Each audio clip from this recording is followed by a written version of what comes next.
They lied to you on purpose to help Israel steal more land in the Middle East, and they claim it's self-defense. Self-defense, my ass. It's a goddamn genocide. And yes, Muslim lives matter. We're also human beings. The only human beings on this planet aren't Israelis.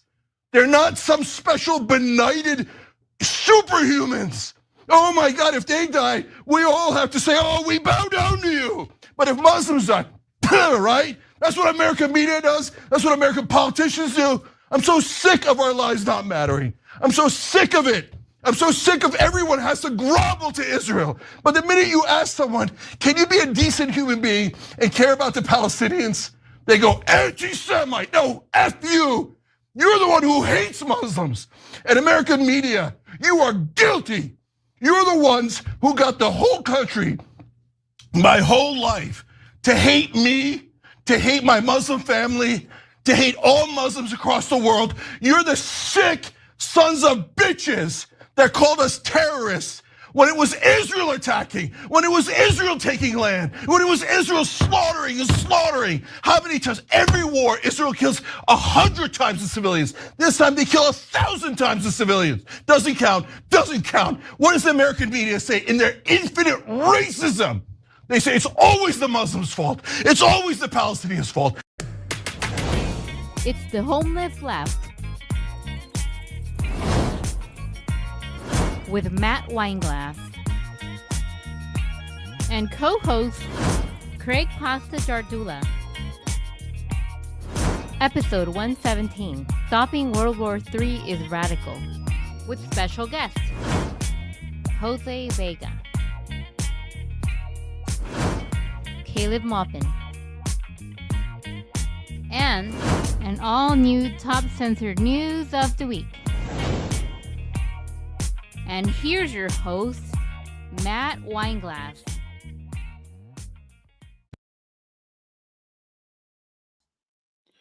All right, here we go.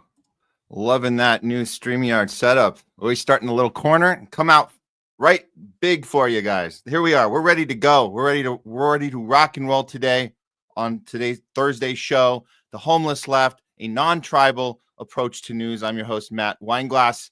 We'll be joined by co-host Craig Pasta Jardula in just a moment here. I just want to welcome everybody to the show today. We are calling it, what are we calling the show today? Oh, we got you. It is called Stopping World War III is Radical.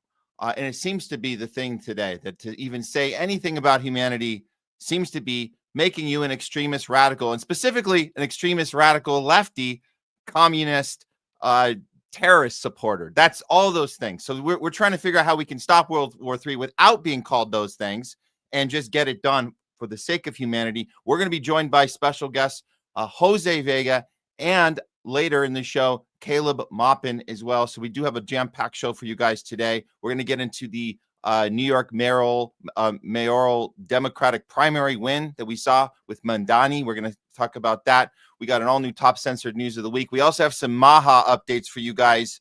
RFK Jr., not looking too good there with the biodata devices he's trying to get out to people. Some other bad news, too, as far as the mRNA COVID jab goes. Looking forward into this great year of Maha successes. I say that very sarcastically because we haven't seen too much of that. So we'll get into that later as well.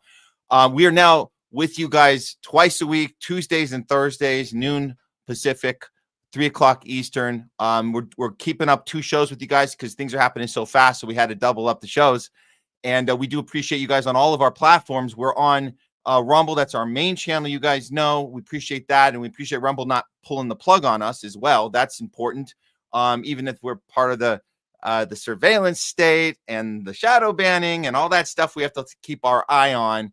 But at least they don't pull the plug. So we do appreciate that. Same with Twitter, X. We do appreciate Elon not throwing us off the platform. But again, shadow banning, surveillance state, that's what we're in. That's what we have to accept. But there's our channel, Rumble. You guys can always go back, watch old segments, episodes. We never take them down. They're up. All of our content's up. We never have to apologize and take it down. So yeah, go check that out. Our new YouTube channel, which we had to start because the last one got terminated. The Homeless Left no longer exists on YouTube. We were told that our content is too dangerous for the community. It harms the community. It makes the community unsafe. So we just changed the name and we started again. This is the new name, THL Presents on YouTube. If they do it again to us, we'll just change the name again. Because like Michael Scott says on The Office, you can just cancel my my next business. I'll have another name ready to go. I'll never run out of names. So yeah, we'll keep fighting the censorship industrial complex together. That's what we do on the show. We challenge power. We challenge systems. We challenge big pharma. We challenge the military industrial complex. We challenge Western imperialism, U.S. Israel war machine. Can't challenge Israel. Well, no, we do. We do. We got to call it out. So that's what we do on the show. And this is for non-tribal thinking. That's what we don't represent a group, a party, promoting a candidate. We like to look into candidates and what they're about and keep our eye on them and report on them, but we don't champion them. We don't champion parties.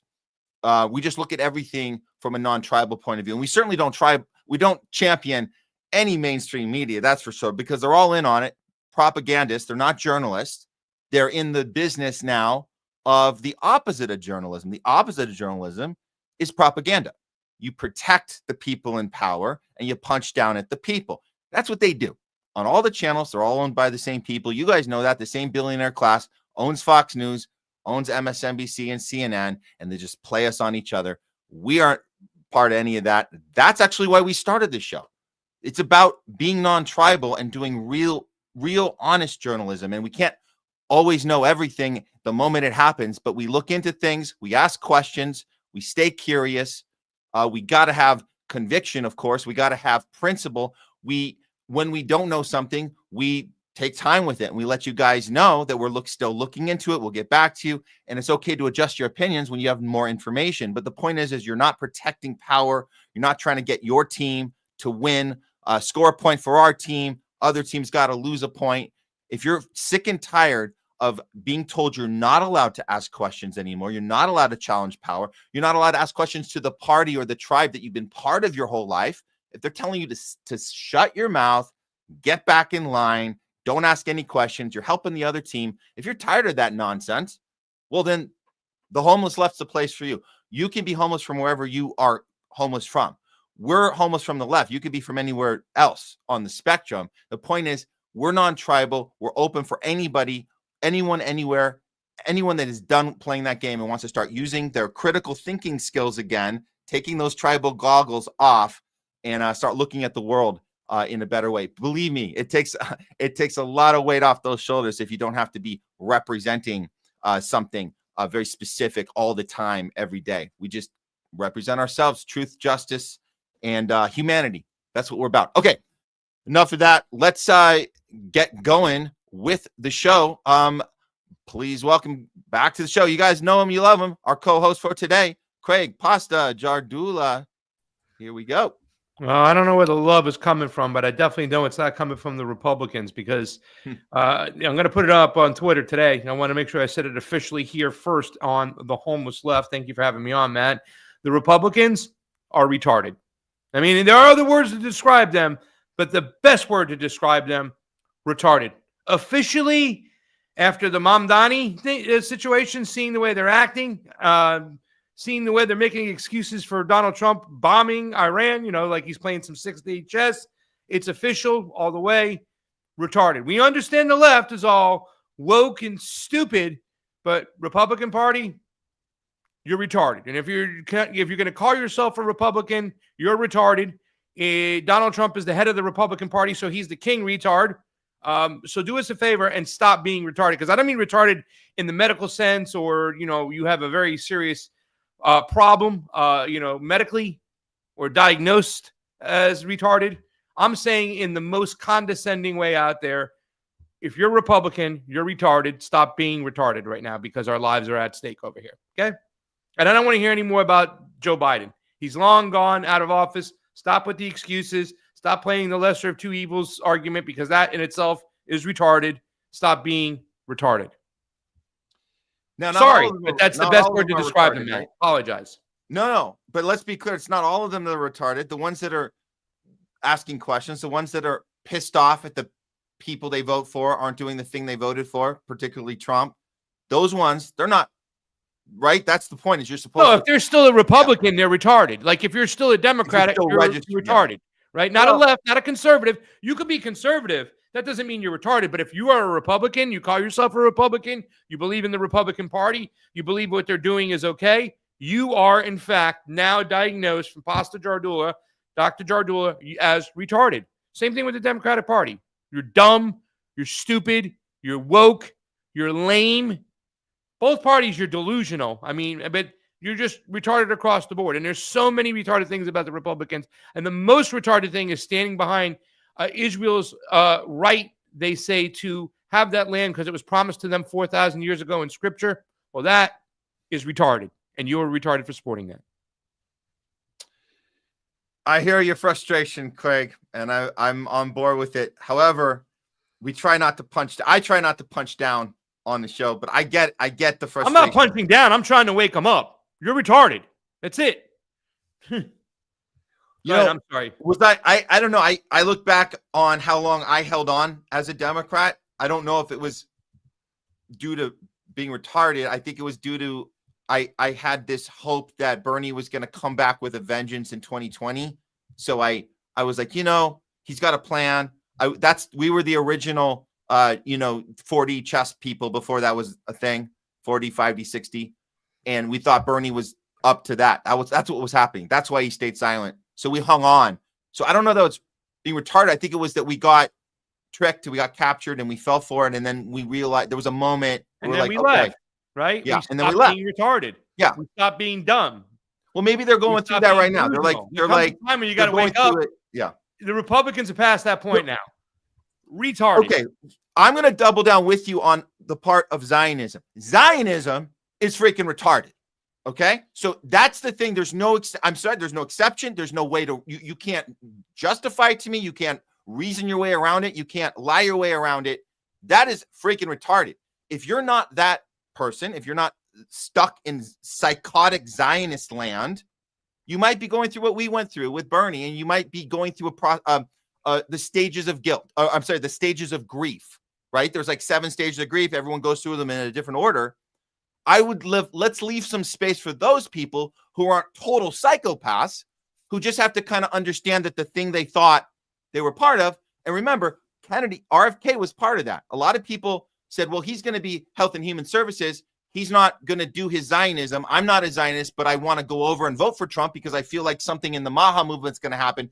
I leave space for those people to kind of go through the stages of grief. That's not being retarded. That's I get it. But understanding there's a line that's been crossed. Iran was the line. Yeah. Now at this point, if you don't admit that you were wrong and you aren't moving on and you're still making excuses and saying he's playing 3D chess and 4D chess, you are in fact retarded. I got 5 reasons written down. I'll just read them real quick. Okay, go ahead. That Israel, right, that their right to colonize is scriptured 4,000 years ago, and you believe that, and you're making that as a reason, retarded. If due process, now that due process is not afforded to immigrants when it clearly says in the Constitution from a bunch of constitutionalists that they're not entitled to due process when it says all people, that means you're retarded. 3D chess, that they're playing our foreign policy. They're playing 3D chess now. The reason why he did this for Iran was to once again put Netanyahu on a leash. And we're doing these things because if we don't do this, then the Chinese and the Russians are retarded. China is secretly running our government, right? When you have that mentality and you want to blame them as the next superpower or an evil when they haven't been involved in a hot war since 1979, and you would still want to say this, right? That's retarded. Everything bad is now communism. Putting that all together, everything about it, you want to sit there and you want to censor people's speech and stuff because they say that it's communism and they're allowed to do that. You want to invoke fascism and censorship? That's retarded. Not to mention that they were all against the 4th Industrial Revolution and the Great Reset, and they didn't want the technocrats coming in, but now Peter Thiel is the good billionaire? Retarded. We are beyond the stages of retardation from the Republican Party, and there are so many of them. Jack Posobiec, Benny Johnson, Nick Sorter, who, congratulations, Nick Sorter, with your tweet, and I put it in the doc there, you can be the retard of the week. You know, you gave, Laura Loomer gave you a run for your money, but these people now are officially retarded. I hear you. And this can go on and on and on and on and on. Now, the thing is, if you went to ChatGPT AI and you said, what are the things that the Republicans are delusional about, you'll get the stoop, woke, ridiculousness, the delusionalness, if that's a word, from the Democrats. And it lists 2020 election denial. Oh, that's what they're delusional about? No. You're delusional to say that people shouldn't look at these elections the way they are set up, that there couldn't be any fraud. You're delusional. Climate change denial. No. That's something that I think that people can question, whatnot. What is really man-made? What is causing the problems, especially when, as a Democrat, you sit there and say that we need to use no longer gas stoves, electric cars, electric stoves, when you're going to be all about pro-Ukraine, when that's really one of the worst things to do to our climate is allow bombs to constantly go off. Okay, you're delusional. COVID-19 misinformation is listed over there. When the Democrats accuse the Republicans of that, no, that's delusional. That's retarded too as well. I mean, you can both say that both teams are retarded. This is complete retardation going on right now. If you're a Republican still to this day, and you're Maha Media, you're retarded. Retarded. I mean, really, on Fox News, you know what the main stories are right now? That Iranians have slipped into the country under Biden's watch. And there are sleeper cells out there. And it's Biden's fault. You're retarded to think that. Well, we do think there's certainly some sleeper cells, but they ain't from Iran. That's for sure. They're running a video of a guy. They accused him of being Iranian, and it turned out the guy was Mossad. Yeah. And they're running that video. That's shocking. retarded. Shocking. Wait, why would Israel have spies in our I'm so confused, Craig. That's weird.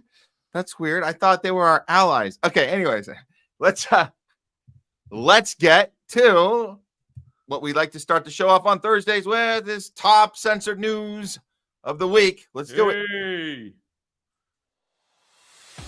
Uncanceled Comedy Collective presents Top Censored News of the Week. It's Top Censored News of the Week. We're bringing you the stories the mainstream media just refuses to cover. If they do cover them, they always do it in a very sloppy or dishonest way, and it's always on purpose. I'm here with co-host Craig Pasa Jardula. We're going to get into the top 3 stories this week that might have slipped right by you, and that was by design. Here we go. Coming in at number 3, Iran destroys Mossad headquarters in precise missile strike, killing Mossad head David Barnea. Israel tries to cover up his death. Let's take a look at what happened.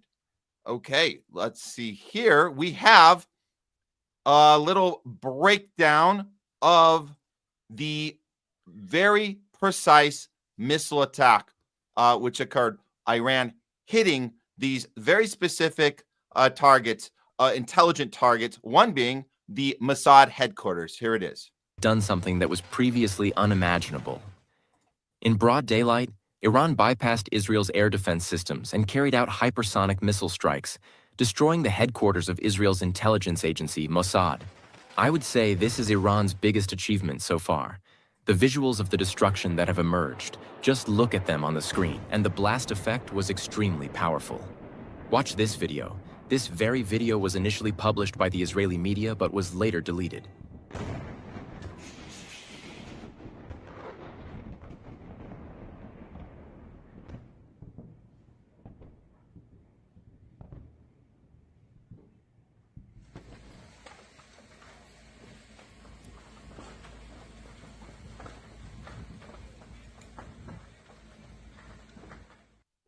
So yeah, they were published on Israeli platforms and then they took them down.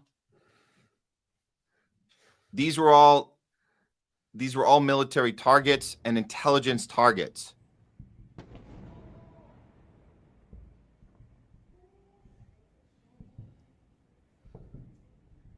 And it's been confirmed that it was the Mossad intelligence headquarters. And to be clear, that's not the part that they're trying to deny. They're just trying to keep it a little contained. They're not denying the part of the Mossad headquarters being destroyed. What they're trying to do is hide the fact that the head of the Mossad, David Barnea, was killed. So we looked into that part. Let's take a look at what we discovered is in that series of happenings. Starting with, well, this is the it's official. This is, guys can Google this. That Iran kills Mossad chief David Barnea. You can see it on MSN, unless it was taken down since the screenshot. And this is the break. So this is him. This is on June 20th. This attack happened. They're saying he was killed. He was taken out. He was eliminated.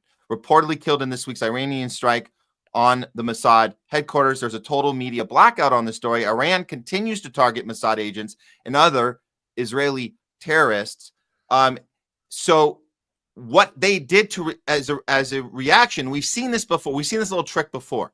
You release a video of the guy a few days later. So yesterday, this video came out, and what I noticed about it, Craig, was that they are pretending it was said, that these words were said from David's mouth after the 12-day war, even though the translation never mentions that. It's as if it was said at the beginning when they first started the attacks.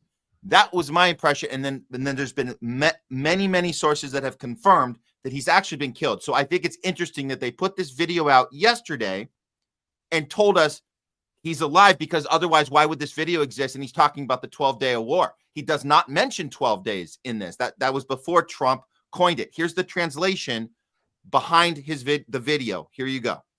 First of all, I want to express my immense appreciation for everything you are doing here, not just from the beginning of the operation. I mean, many months and even many years back, that you actually managed to do all the activities correctly so that we are able to reach one appropriate moment, which is the moment of the beginning of the operation.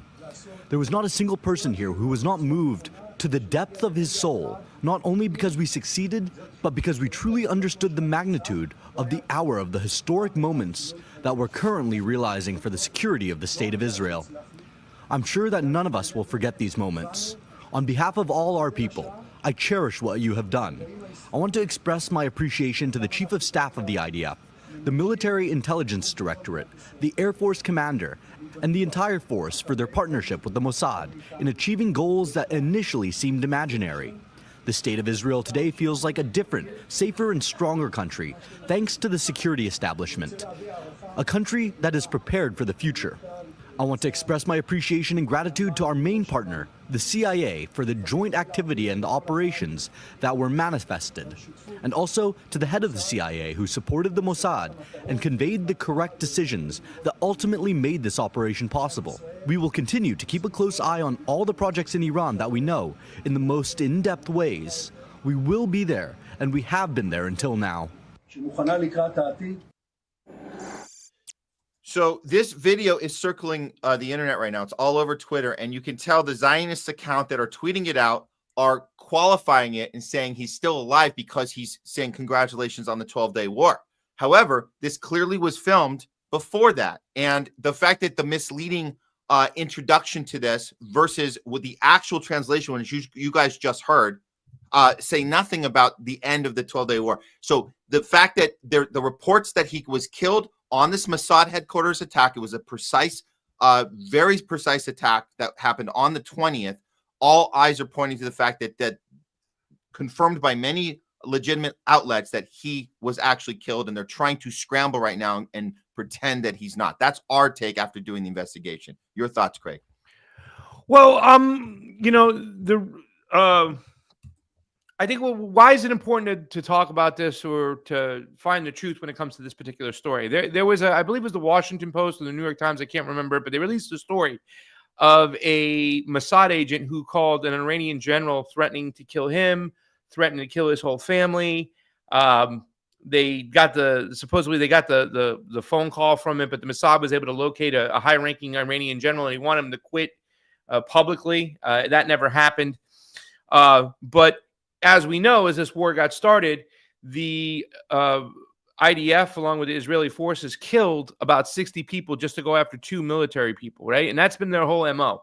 We're going to go through and kill a bunch of people in hospitals or in public places and buildings because they're using people as shields, Hamas is, and they justify killing, top-ranking officials. They did it against Lebanon. They did it at Nasrallah. But if the tides can be turned and the Iran can now say, well, we'll take out your top guy, and they'll be able to pull that off, that just changes the whole dynamic of everything, right? That really puts Israel on its heels, because now if it's public knowledge that they killed the top guy in Mossad, how does that make Mossad agents and these other people feel now that they're a target and they could be hit? It really does say a lot. In that video, I think the commentator said this is one of the biggest achievements they've had. I would agree with them 100%. If they are able to do that, that really changes the whole dynamic of what's going on. You know what I'm saying? Yeah. It's like turning the terrorist tactic that the Mossad uses against their enemies against them. And that strikes fear and doubt into a lot of people that do support that regime. Yeah.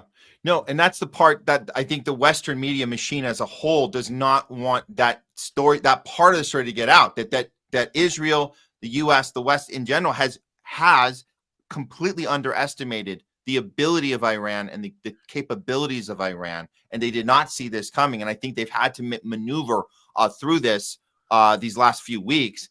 And it's interesting to see all the maneuvering that their ability to take out Iran, like as if the attack with Syria, the way they were able to take Syria out and get Assad out, it's not going to be that easy with Iran at all. And it's being much clearer made to us every day that Iran is probably, I would equate at this point, Craig, that Iran kind of is showing signs of kind of Russia being very, very patient, very conservative when it comes to how they engage with Ukraine. And then the Western media pretends that, oh, Russia's running out. No, they've been very careful, very cautious, and never unloading everything, not even close. So it seems like that's what we have going on here with Iran. And I think that's a good thing that they've been able to be so calculated and so careful throughout this process. And of course, the Western media machines, they're doing everything they can to backflip the same way with the Ukraine war, all the backflipping, all the different maneuvering to pretend that Ukraine even has a chance with that thing. I think we might be heading in that direction. And I think it's a good analogy to see where the blueprint of which we're following right now, the way it's being presented to the public, at least.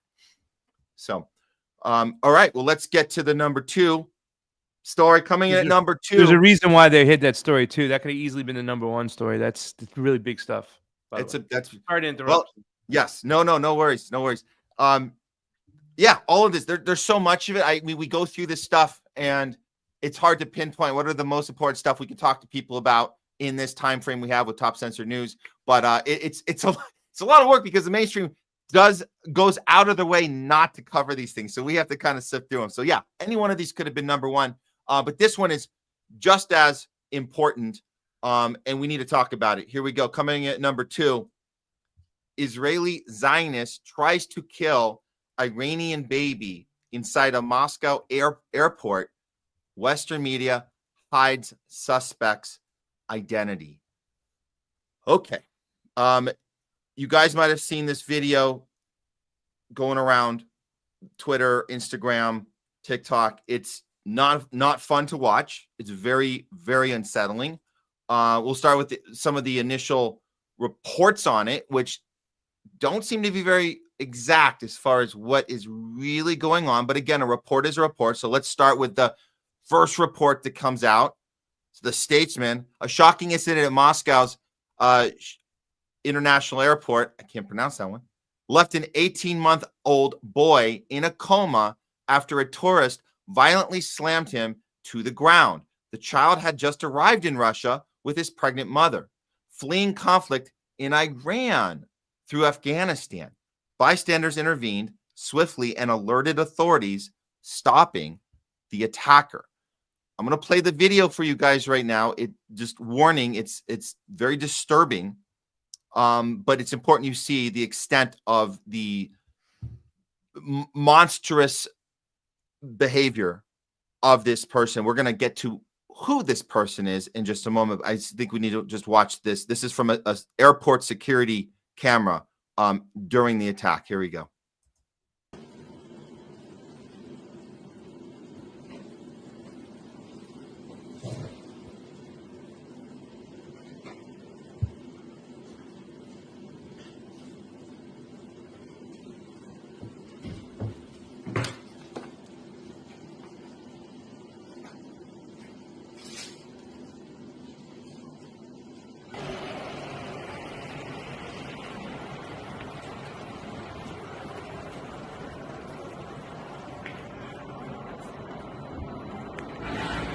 Taking him away in cuffs.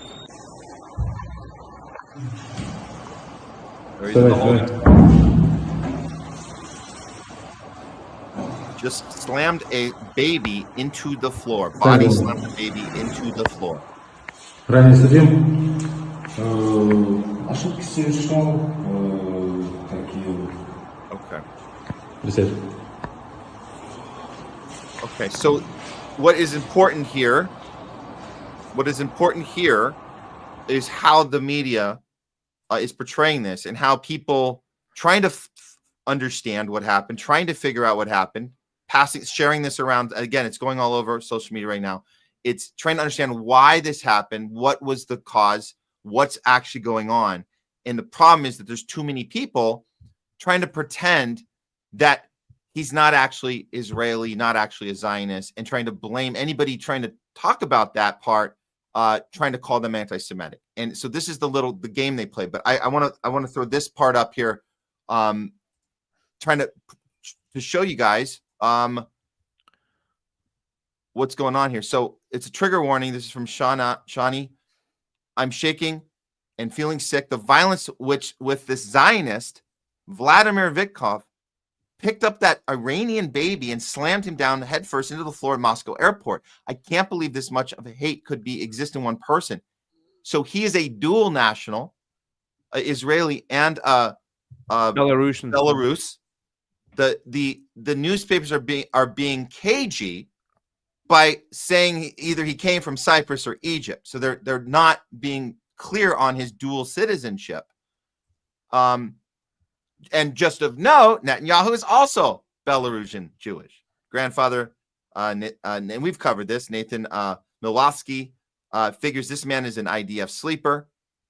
He's working at a Cairo nuclear construction site and was sacked. The child is now in a coma with severe life-threatening injuries.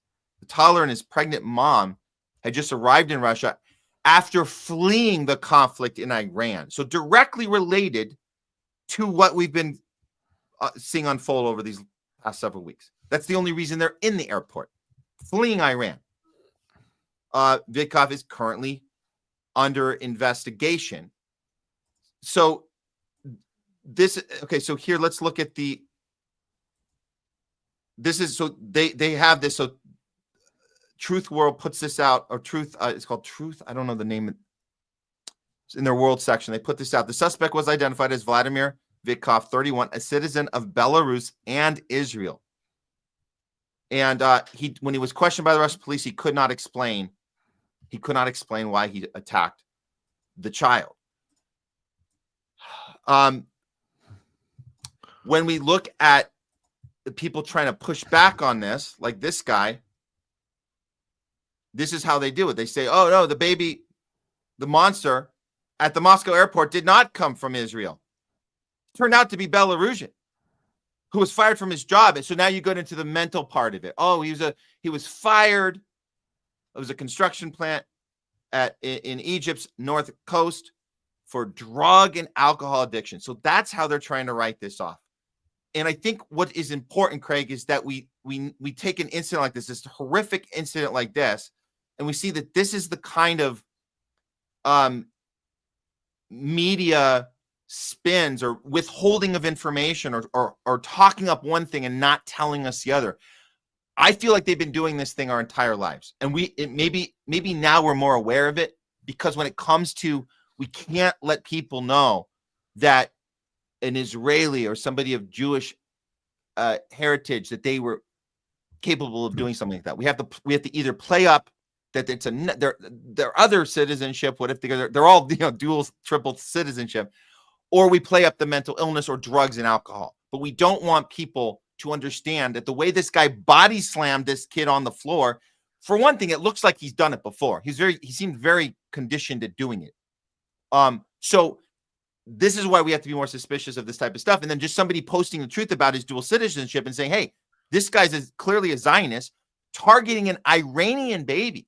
I mean, how could you not line that up with total psychotic Zionist behavior? But if you claim that, then you're anti-Semitic. And I think that's the problem right now when we see these type of horrible incidents happening everywhere. This is not the only one. This just happens to be one we caught on tape. It hits people in a very, hits you in the heart because you're seeing this baby getting body slammed. He's in a coma now. It's awful. So this is, it makes me furious seeing these kind of things go down, and we can't even be honest about what is happening and why it's happening. Your thoughts? Well, I think I'm a little bit of a disagreement with you in here too as well. I think it's okay to point out the fact that he's a Belarusian, Zionist, whatnot, and the mentality that comes with that. Obviously, we've seen a lot of these IDF soldiers talking about killing Palestinian babies on a regular behavior, and you can factor that in if you want to. But I mean, there were drugs and alcohol involved, and it looked like this guy was just zooted on something, just crazy, and the way he hit the floor after, whatnot. So I mean, it's okay to lay everything out there, but if somebody says they want to blame this on drugs and alcohol and mental illness, I'm saying they have every right to their perspective of what's going on. I mean, we have no evidence that this was definitely, once again, a Zionist doing this just because it was an Iranian baby. If you want to believe that, that's fine, and that's okay to push it out. I think that you hit it on the nose, that the fact is that when people point that stuff out, that's when they get the pushback. Oh, that's anti-Semitism. That's anti-Semitism. No, that's bullshit. We can point it out. But whatever you believe at the end of the day, I mean, I'm going to respect your perspective on that, because it was, this is a drug user, right? This is a guy who they said there's evidence of drugs there, and it looks like he was just zooted. So, I guess we're a little different than that, at different ends on this one. You know what I'm saying? I think the drugs and alcohol thing is more probably the reason why he did what he did, the fact that this kid was just an Iranian baby and he happened to be a Zionist. I don't know. I don't know enough about it. I think you're giving it way too much of a cushion room I leaving room hear for you. doubt. Yeah. Look, we're not being judge, jury. We're not saying 100%. What I'm saying is, if you're talking about a drug and alcohol problem, even somebody who has a history of abuse, I don't know what his history of that. I don't know if he's been arrested for hitting women. Does he have that? To me, drugs and alcohol and being fired from your job and being in a bad place, being depressed, there's nothing in there's a certain thing, there has to be a training in your head before all that. From a young age, there has to be some sort of indoctrination of what gets you to a place where picking up a baby who happens to be Iranian, in a time where Israel and Iran and the U.S. are involved in what we've been covering every day, that could lead to World War III. Yeah. And Iran wants to kill every last Jew alive, just like Palestinians, just like Yemenis, just like Lebanese. But right now, Iranians want to so bad. They're the greatest threat in the Middle East. And this guy has a drug and alcohol problem. It was depressed from being fired. Yeah. Show me his history of beating the shit out of women. Show me a history of him getting into bar fights. Show me a history of him ending up in jail for beating the crap out of whoever's in his way, and then I'll consider your take. But I think what we agree on is the fact that I'm telling these are the facts of the situation and this time we're living in, and that we're not allowed to say these things without somebody saying, you anti-Semite, how dare you? I disagree with that. I just think that people do some really fucked up things when they're whacked out on all types of drugs. And you know what I'm saying? This is somebody doing a real fucked up thing, all whacked out on drugs. So, I mean, once again, I think it's okay to lay everything on the table and talk about that. And it's a shame that people will say, well, that's anti-Semitic for you to point it out, because you might, in fact, be right. I don't know enough evidence or seen enough of the case to make my own decision. But, we can also lead to the fact that could be somebody who was really fucked up on drugs, and he did it because he was fucked up on drugs. Okay. Before we go to the number one story, I pulled this. Maybe he beats all types of little kids in back where he's from. I don't know, I had a feeling we'd have this debate, and this is a friendly debate. This is important. It's important to have this conversation. Yeah, this is an important conversation. I had a feeling we were going to have this conversation, so I pulled another example of another one that's going around today, and I want you to watch. Does everybody watch this? This is coverage of what we know to be a Jewish extremist who executed a Christian pastor, and got covered on it by a local news crew. And watch how they cover this story. By the way, watch the woman who is on location outside the building 2 hours after she conducted an interview with this guy who admits to what he did, and the trauma in her face of what she went through, and the part that gets edited out. And they tell us the part that gets edited out. So pay attention to how they report this story. And then start thinking about how many times do you think stories have been misreported to us, and I say misreported in the sense that you leave vital information out because it's not necessary to clutter audiences' minds with too much stuff that's going to make them, I don't know, possibly go anti-Semitic. So just watch just pay attention. Here we go. Chief, this man right here, he's accused of killing New River pastor Bill Scheineman, and he admits to our camera, to our Lauren Clark, that he is responsible for that brutal murder. He made no bones about it. He says this was part of a plan to kill 14 Christian leaders in 10 states across the country. Lauren Clark now joins us live to explain, and we've got to warn you up front, these details are disturbing. Well, John and Ellen, first of all, before I go into the details of that interview, I want to start with the man who is the victim in this case. I think that is super important. Pastor Bill Scheineman. He was beloved in his community. This was a man, according to people who knew him really well, who would do anything to help out a person in need, a light in his community, a light that Adam Schiff admitted to me right here in the Coconino jail about 2 hours ago that he took. He showed no remorse or regret for his actions. Okay. So he's gonna admit to it here. Adam Christopher Schiff admitted to murder. Did you kill Pastor Bill Scheineman? Yes. He justified his actions with religion, citing his twisted belief that Christian pastors are leading people into a false path by following Jesus. So religion, you see the choice of words? He justified it with religion. Okay, go on. He said Pastor Bill was the first in a plot he called Operation First Commandment, aimed at killing and then crucifying 14 Christian leaders across the country. He admitted that he was about to kill 2 priests at the Chapel of the Holy Cross in Sedona before he was arrested by police. The day that I was going to execute that priest, I tried getting into the back of his car, and there was like an older lady that was on like a small little bicycle that got into my way. And I was just going to get into the back seat and tell him to drive to his house. I asked if Adam was ever victimized by anyone in the Christian faith. He said no. So she's covering the bases, and I think you should do that as a reporter. You should cover the bases. Have you ever been abused? Do you have anything personal trauma from home? She's also going to mention drugs and alcohol, which again, I think it's important that you cover these bases, but just notice what gets left out. Here we go. He said his family is Christian and that he had a good childhood. Oh. He denied being meant. So his family was Christian. But look at so this is the part they're not even going to tell you. Look at his neck. These are Hebrew writings on his neck, okay? So there's more to this story, and I'm going to give you guys the kicker. Here it comes. It's coming soon. Here comes the kicker. Mentally unwell. But Pastor Bill, speaking to people who knew and loved him, his family, he helped people get back on the right track in this world. He helped a woman who was living out of her car go into a house and get her life back on track. Do you think what you took was precious or valuable in any way? Adam answered that question with a religious tangent. There it is. Adam answered that question with a religious tangent. Are we going to see any of the religious tangent? The cameras are on. You're set up in your interview. Your lighting and your sound is working great. It actually looks really sharp, what you did in that jailhouse. You set up a great interview. We want to see the interview. We don't want to just see highlights. We want to see the religious rant. We're not going to see it. We're not going to see it. He said he was not sorry for what he did. Will I apologize for my actions? Absolutely not. Adam also told me that he had used drugs before, but he did not believe that that is impacting his mental state.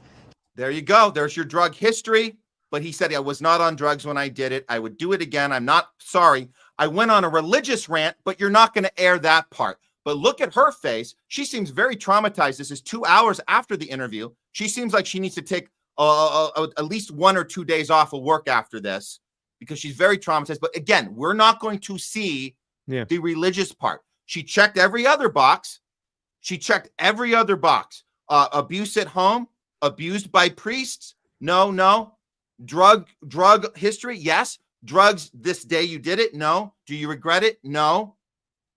Hebrew tattoos on your neck. We won't mention that. Religious rant. You think that's important, Craig? Do you think the religious rant might have been important? Yeah. I mean, I won't deny that the fact that the mainstream media, the way they cover this, they're also retarded. The mainstream media, by the way, I mean, and I think it's wrong for anybody to question the fact that this Belarusian, Zionist slammed an Iranian child could lead to the fact that it's Zionism and the behavior that we've seen from the IDF and whatnot. But, to say that that's the main reason, the main cause for this happening, when some people want to believe it's just because it's, drugs and alcohol might be the main cause, mental illness, we need to know all the facts. I'm not going to hold it against anybody how they feel. And I think it's wrong for anybody to deny the fact that it's anti-Semitic, not to deny the fact that, but to push their opinion that it's anti-Semitic to bring that up. And you can see the way they're covering for this last guy in the video you just played. But that's up to, what people want to believe. It's a small situation, isolated situation. It's not like it's what's going on a global scale. But, to say flat out, this is because he's a Zionist and that kid was Iranian, I don't necessarily buy that if you feel it's about drugs. I don't know. I mean, that's just the way I feel in this particular situation. Well, once we start to fully connect the dots on how psychotic Zionism is, that it is correlated to Nazism. It's actually worse than Nazism because at least the Nazis knew they were doing bad shit and they tried to hide it. The Zionists go out there and do things, disgusting things, and then brag about it, gloat about it. They're proud about it. Yeah. So when are we going to get to, Craig, when are we going to get to the point where when we see Ukrainian military, psychotic Azov battalion with their swastika tattoos, we understand when they do disgusting things, we attribute it to those Nazi tattoos being maybe not 100%, but a significant part of it and needs to be mentioned. And we talk about it, and then the media shuts us up. So when are we going to get to that point that being a Zionist is the same, if not worse? I would make the case it would be worse to represent Zionism and then be associated with despicable, just horrific crimes like this, and then not make that the thing, and then understand that there's a reason the media doesn't want to, but they want to edit that part out. We should be talking, we should be shouting this part the same way we shout, hey, Jon Stewart, you just gave a medal to a literal Nazi on a stage in Disney World. That's the level of shoutness of volume we have to have about this, not just brush it aside like, well, it could be. It's the same thing as far as I'm concerned. We don't know what this guy could be slamming any other race, ethnicity, religion of child back home. Who knows? I mean, there's so many things that we can attribute to that. I'm not going to sit there and say because of this confirms that Zionism bad. I don't need to connect this guy slamming this Iranian kid to know that Zionism bad. Zionism is bad, but I mean, it's an isolated situation once again, and like I said, there's so many things that can be attributed to this. Okay. So, all right. Well, I saved the best for last. We're going to do number one story, top censor news of the week. Kind of some good news. I got to say, it's a little unsettling, but it's kind of qualifies as good news. Unsettling good news. Here we go. Number one story, top censor news of the week. Israel's planned false flag operation on U.S. soil to have been blamed on a foreign adversary has been prevented by Iran. Let's take a look. Gotta load the thing. 1 second. Here's the story. This just broke this morning. We've been covering false flag operations. We've been covering potential 4th of July operations. This one, the Tehran Times put this out this morning. Exclusive. Israel planned false flag operation on U.S. soil. The information obtained by the Tehran Times shows us that Israel was plotting to carry out an explosion on U.S. soil and subsequently blame Iran, with the apparent aim of instigating a full-scale war between the U.S. and Iran. The plan involved orchestrating a destructive event within the U.S. and fabricating evidence to implicate Iran, thereby manipulating American public opinion and promoting military action. Iran uncovered the Israeli plot through information shared by a friendly nation. Upon learning of the potential attack, Iranians sent messages to U.S. officials and prevented the planned explosion from occurring. So this looks to me like pretty good news.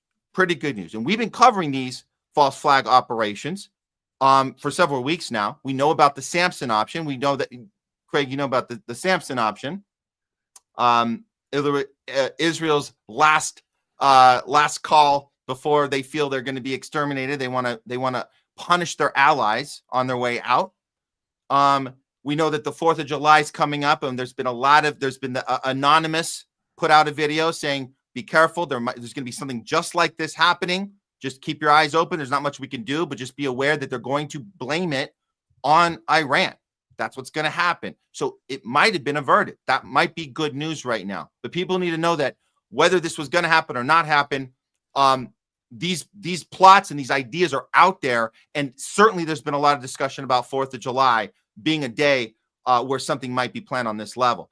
Craig, what do you think? I'm seeing you kind of going, this doesn't really look like much, but on our end, it does look like something here. Well, I want to see more evidence of what they did, how they foiled it. What explosion did they stop? Who showed up to stop the explosion? Who saw it? What not? Listen, okay, it's one story right into the next, because I just questioned the audience. Am I really far off to think that this guy is just whacked out on drugs? I don't know. I'd rather spend my time holding Netanyahu and Smotrich accountable for what they're doing rather than this Belarusian Zionist that I know nothing about or nothing about his history at the airport. But that's okay. I get it if I'm off. Am I off over here to say, well, what evidence do they have? What do we have? What have we seen? What did they stop? Listen, there's no doubt. We know that the Israelis, what they tried to do with the USS Liberty, a false flag to pull, United States into that war, they got caught doing that. We know that that's their behavior. They don't care. They will do that. They'll do anything to drag us into a war. A lot of people believe they did 9/11, right? Reed Coverdale, love your tweet of the week yesterday. Somebody had said that New Yorkers just elected a mayor who probably applauded at 9/11, and Reed Coverdale goes, "He's Israeli." You know what I'm saying? So I mean, there's a lot of evidence to back that there too as well. You know what I'm saying? So we know that this behavior is very capable. They're very capable of this, and I wouldn't put past anything of the Zionist nation to do whatever they have to do.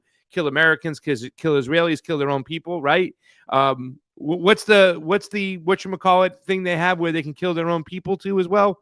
Yeah, that's the Hannibal Directive. The Hannibal Directive, right? It's in there. It's the higher doctrine. Another, what I'm saying, and all these things are written, so they're very capable of this behavior. But I just like to see more on it than how it was foiled and how the Iranians came up with us, with this. Now, what we're seeing today throughout these whole stories is that Iran is not like any other country in the Middle East so far as standing up and fighting back against Israel. They're much more effective. They got a lot more tricks up their sleeve. They've been prepared for this. They're ready for this.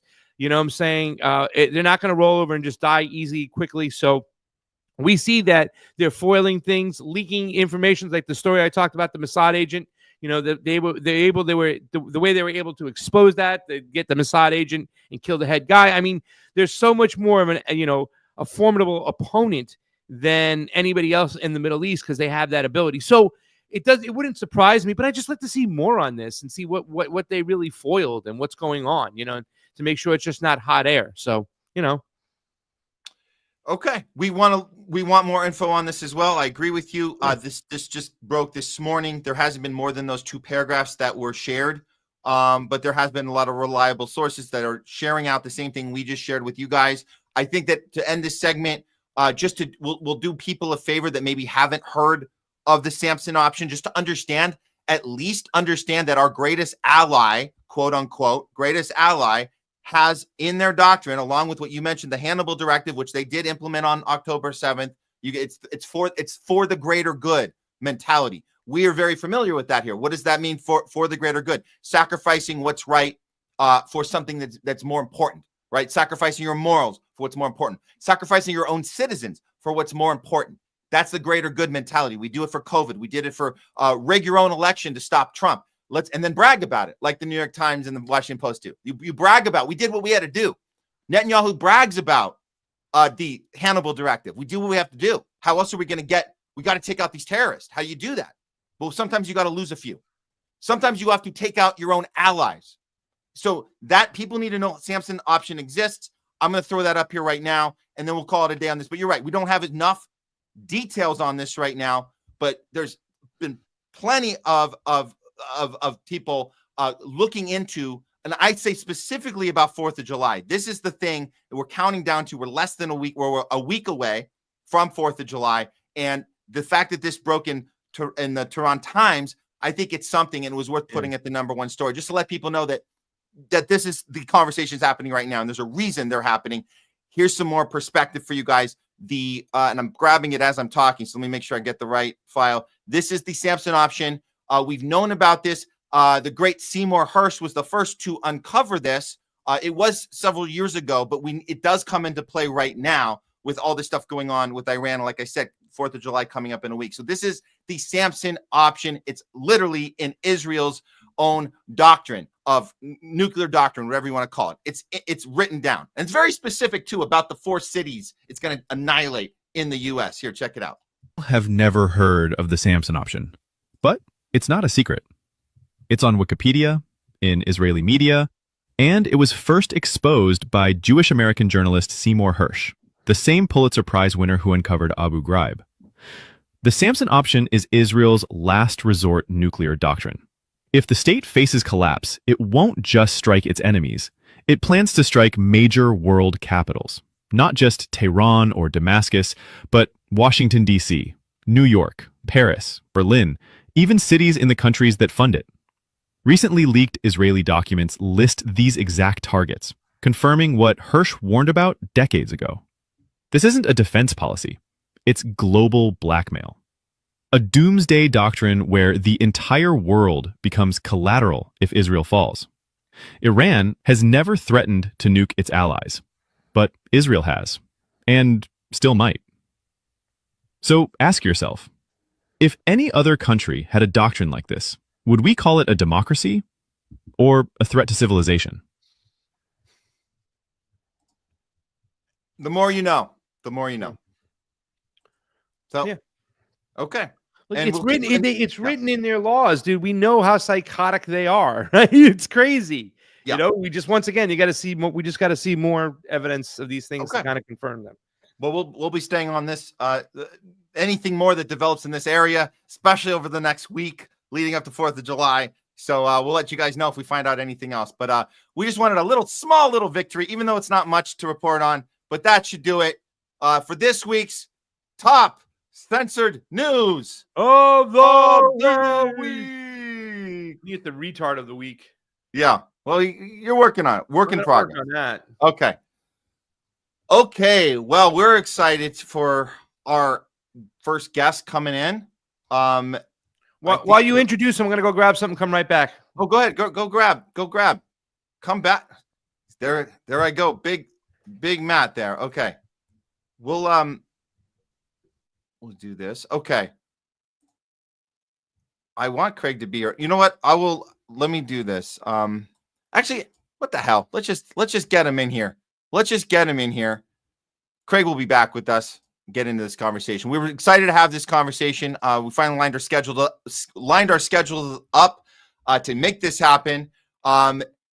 So he's a journalist, activist, disruptor. I like to call him the OG disruptor, and now candidate for New York 15 in the Bronx, challenging again the Zionist Richard Torres as an independent, a real independent in this year's primary.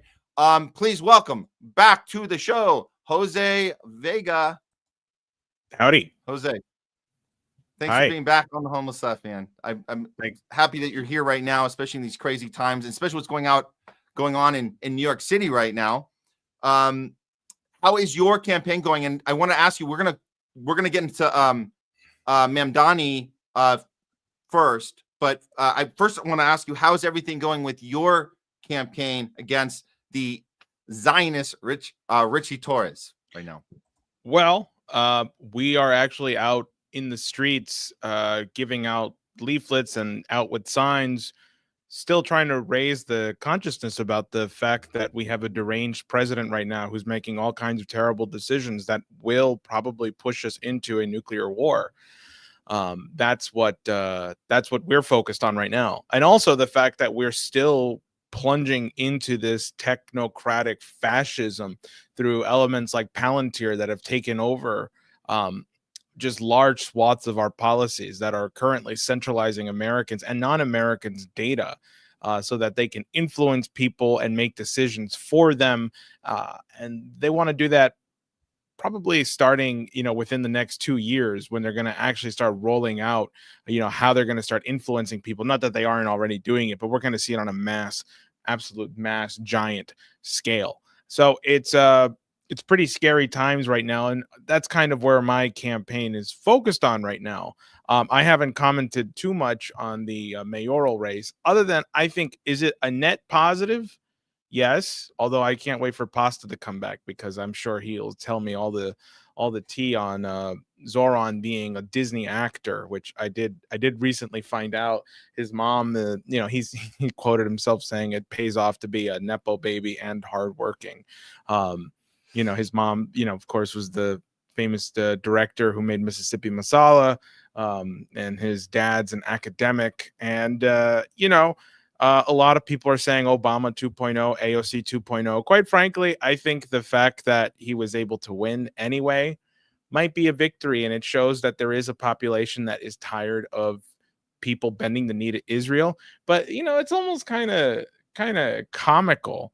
Anyway, I'm sorry. I don't mean to redirect. You asked me about my campaign. It's going well, and if people want to continue, we're going to be out. We're going to actually have a big distribution this Saturday, a big canvassing event this Saturday. And if people want to join and be a part of that, they can go to votevega.nyc. The volunteer button still works. That's great, man. And when and if you're in New York and you're in the district, when is the big day coming? When is the primary date? Is this 1 year and 5 months? November of 26. That's the general election date. So this is the time to get people even just aware that you exist, that you're here, and you're the only one that's going to be able to challenge this guy. He doesn't have any Democrats that are legit going after him, or is he? Well, but that's the thing. Hey, there's Pasta. There he is. That's the thing. They're looking for somebody to primary him right now. People are coming off of this excitement with the Zoran win, and they want somebody to primary him. Okay. But, there's all this talk about reforming the Democratic Party. They want a Democratic Tea Party. I don't want that. I think that's horrible. Like the Track APAC account right now is saying, Michael Blake, this guy, Michael Blake, a candidate who ran for mayor, who was the former DNC vice chair, should be somebody who, primaries Richie Torres in the Democratic Party. I mean, come on, these people are horrible. You know what? Now they're going to throw in the old establishment in there to try and just get rid of the worser establishment. This is still lesser of two evilisms thing, and I'm not for it. So I'm sticking to my guns and I'm staying independent. That's great, and it's all about independent. I mean, we've learned the hard way. Obviously, we learned with Bernie. We learned with all the the trauma we've been through with the Democratic Party. We're ready to say it's all about being independent. We're not going to be and by the way, we're not going to be suckered over into the red side just because they said we're building a coalition. We got all the stranded Democrats. We got the RFKs and and they're retarded. It didn't. Yeah. Craig came up with a new name for them. They're called retarded if they're in the Republican Party and don't understand it's the same capture we had in the Democratic Party. Might be a little worse because these guys are totally psychotic Zionists. I think Democrats are unaware of the Zionists that run their party. Some of them are, not to give them excuses, but I don't think they're fully aware of how bad it is on their side. But the point is, you're doing it right. You're in the independent space, and I think that's now more than ever. It's the time to promote the independent space because people need to know it exists and it's there.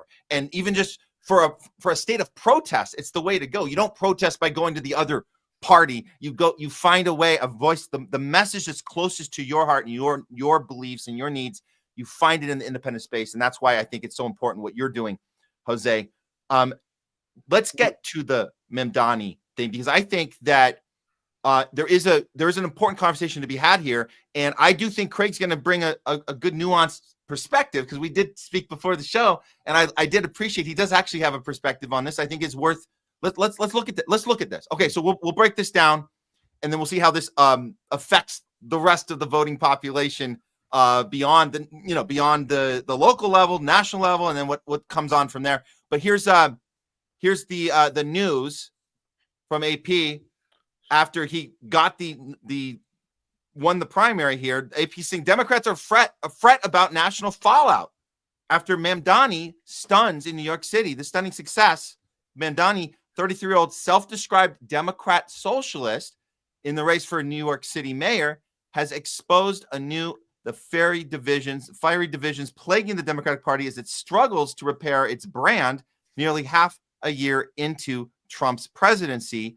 A fresh round of infighting erupted among Dem officials, donors, and political operatives on Wednesday, a day after Mamdani's leading opponent, Governor Cuomo, conceded the Democratic primary. Mamdani appears on a glide path to the nomination, though ranked choice voting counting will determine the final outcome next week. And then he put this out. This is his big congratulations.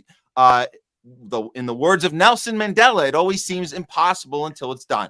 My friends, it's done. You were the ones that did it. I'm honored to be your Democratic nominee for the mayor of NYC. And of course, by evoking Mandela, we're talking about, this was a ground up movement. And we did it. We battled those guys. We beat them ground up, but we did it with a D next to our name. So we are the color blue doing this. So this is, I think now we got to get into the next part of this discussion. The similarities to what we've seen with Bernie, the independent who can't get the blue off of him. He refused to get blue off of him. But when he was leading in the polls, even in 2020, there was a moment where they were panicking. It's a panic attack. And so that's familiar to me, this panic attack.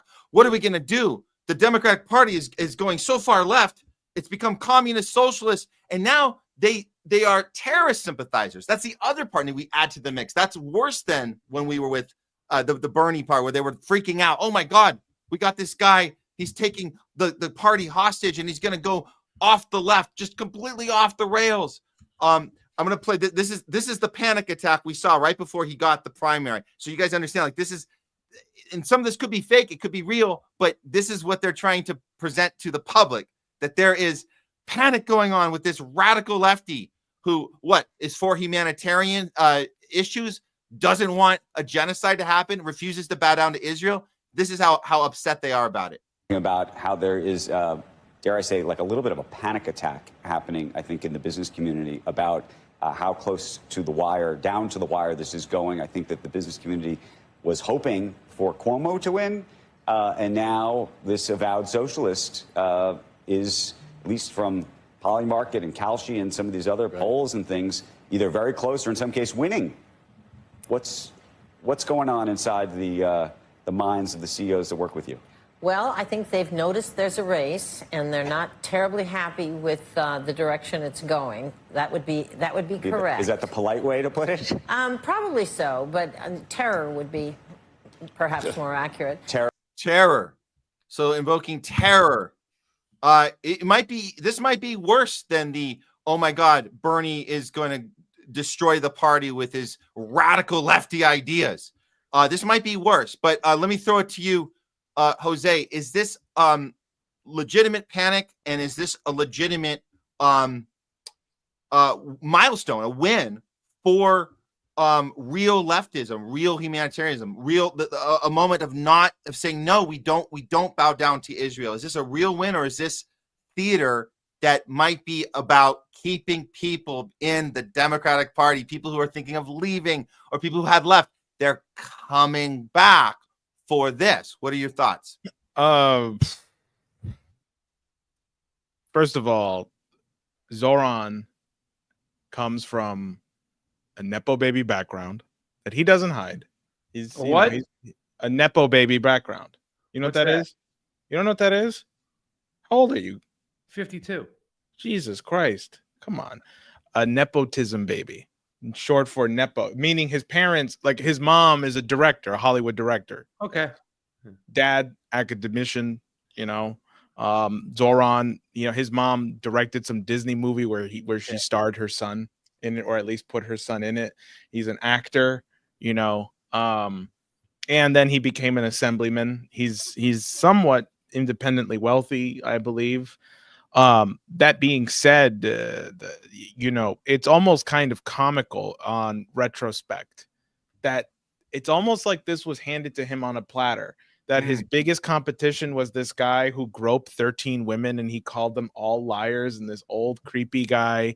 And then they asked on the debate stage, what's the first foreign place you're going to go visit? And everybody there is trying to bend the knee to Israel more and more and more. And he's like, I'll just stay here.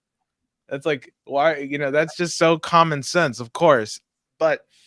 And then now that he's won, all the Republicans are trying to make this, they're saying like some completely racist things, saying, he's going to have 9/11 happen again.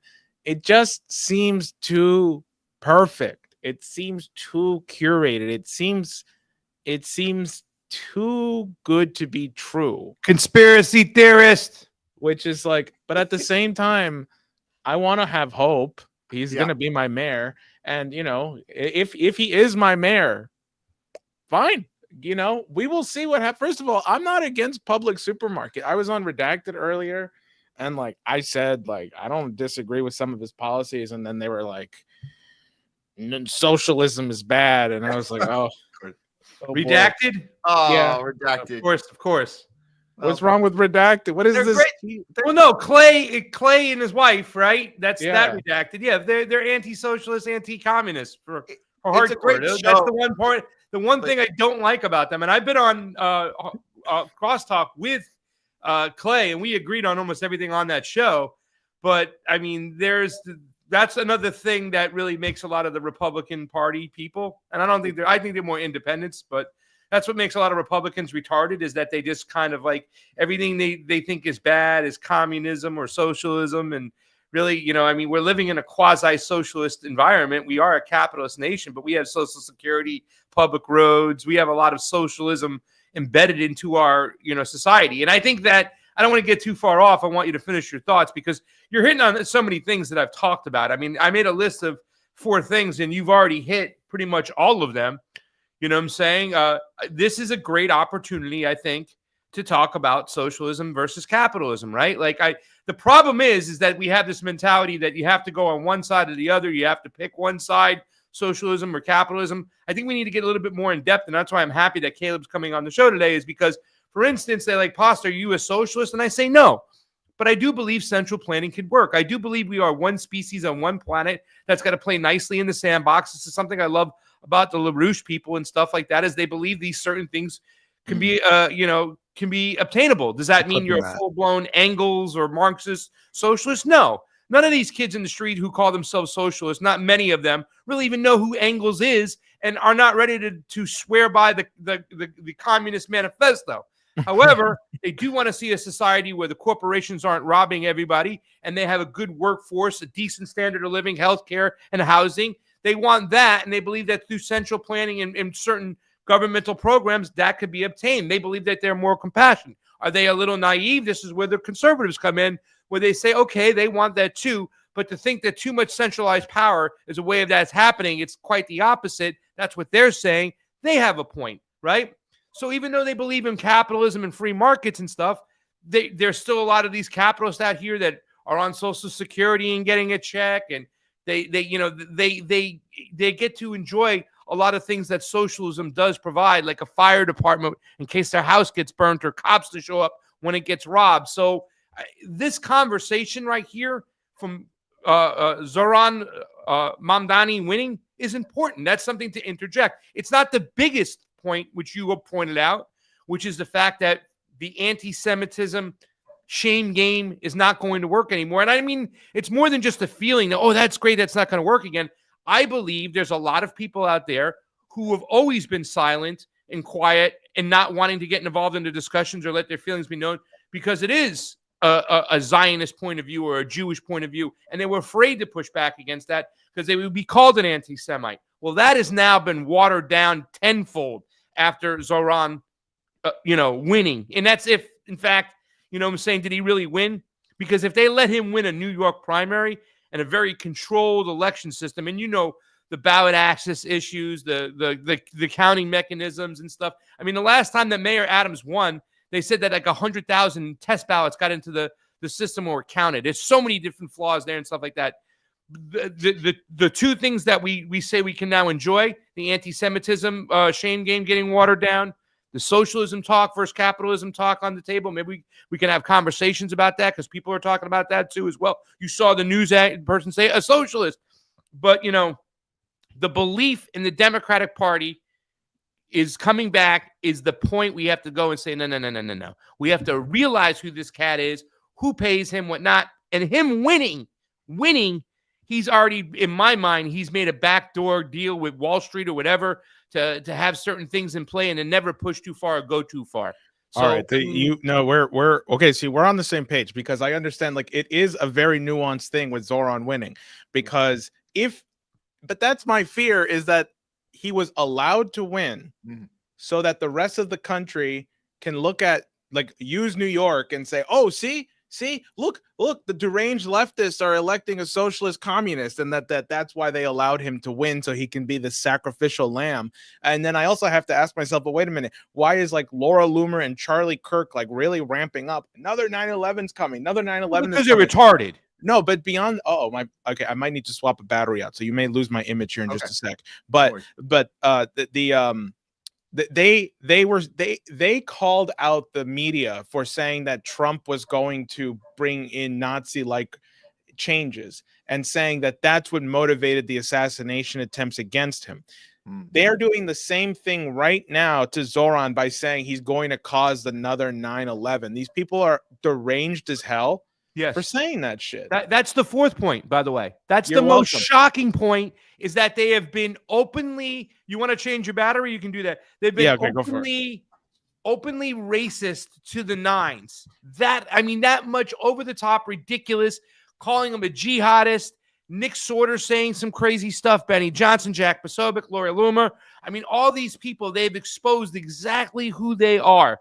And that is the fourth point I have. That's the most shocking point of this whole situation, which is, I think, is enough now to say you're completely done. You're out of gas. No more. This is the lesser of two evils. I try to tell people, Matt and Jose, I know you're listening, that when Hulk Hogan gets really pissed off because he's getting hit after he's getting beaten, that shit's fake. That's not real. You know what I'm saying? Stop believing in what you're believing in right now, that this is the lesser of two evils, that this is the way to go. No, they're both actors. This is kabuki theater. This is WWE wrestling. They're all retarded. Yeah. Yes. Well, absolutely. Sorry, hold on. I got to switch to my laptop because it turns out my other battery's dead too. You need to get a dummy battery. Okay. So I want to catch people up that missed it. Jose made a reference to this, and I think this was the big moment on the stage. So on one side of it, something pretty cool happened, right? That we have to acknowledge happened, even if there's something more devious and nefarious going on from this. But this was the moment on the stage. It's called the lightning round. If anybody missed it or didn't see it, the lightning round of the debate. I think this was the key moment that elevated him ahead, because a lightning round is you have to answer the question very quickly and it goes back, then it goes to the next person. They answer it, goes to the next person. Watch what happens. I got the clip. Jose, you mentioned this. I'm going to play this one. This, I think, was the moment that changed the campaign. Here we go. Lightning round in the debate. First foreign visit by a mayor of New York is always considered significant. Where would you go first? Left to right, Ms. Adams. First visit, I would visit the Holy Land. Mr. Cuomo? Given the hostility and the anti-Semitism that has been shown in New York, I would go to Israel. Mr. Tilson, where would you go? Yeah, I'd make my fourth trip to Israel, followed by my fifth trip to Ukraine, two of our greatest allies fighting on the front lines of the global war on terror. Just to be clear, this is not an SNL sketch, everyone. If you're just tuning in, this is not an SNL sketch. It would have been a great opening to an SNL show, but no, this is actually really happening. Okay, here we go. Mr. Mamdani. I would stay in New York City. My plans are to address New Yorkers across the 5 boroughs and focus on that. Mr. Mamdani, can I just jump in? Would you visit Israel? Wait, can I jump in? Can I jump in? Wait, this is a lightning round. You're not supposed to jump in. What are you talking about? You go to the next person. No, we're jumping in. We're jumping in, all right. No, as mayor? I will be doing, as the mayor, I'll be standing up for Jewish New Yorkers, and I'll be meeting them wherever they are across the 5 boroughs, whether that's in their synagogues and temples or at their homes or at the subway platform, because ultimately we need to focus on delivering on their concerns. And just yes or no, do you believe in a Jewish state of Israel? I believe Israel has the right to exist. Not as a Jewish state? As a state with equal rights. He won't Not say it has a state. right to exist as a Jewish state. Be very And clear his on answer was no, he won't visit Israel. I said that. That's what he was trying to say. No, unlike you, I answer questions very directly. All right. My goal would be to take my first trip to Israel. My wife's life work in this area means a lot to our family, and it could coincide with my young son Miles' bar mitzvah, if you'd like to have his bar mitzvah. Okay, but And live from New York, it's Saturday night. Yeah, but that's so comical because, well, first of all, of course, it's even more comical that the next guy's like, my first trip would be to Israel. Yeah, I will do that. But my point is like, it just feels so set up for this guy to hit easy home runs, right? Yeah. You would have to be an idiot to not do what Zoran did. It's like they just set that up so easily for anyone to just be like, I'll just stay here. That is the media so stupid?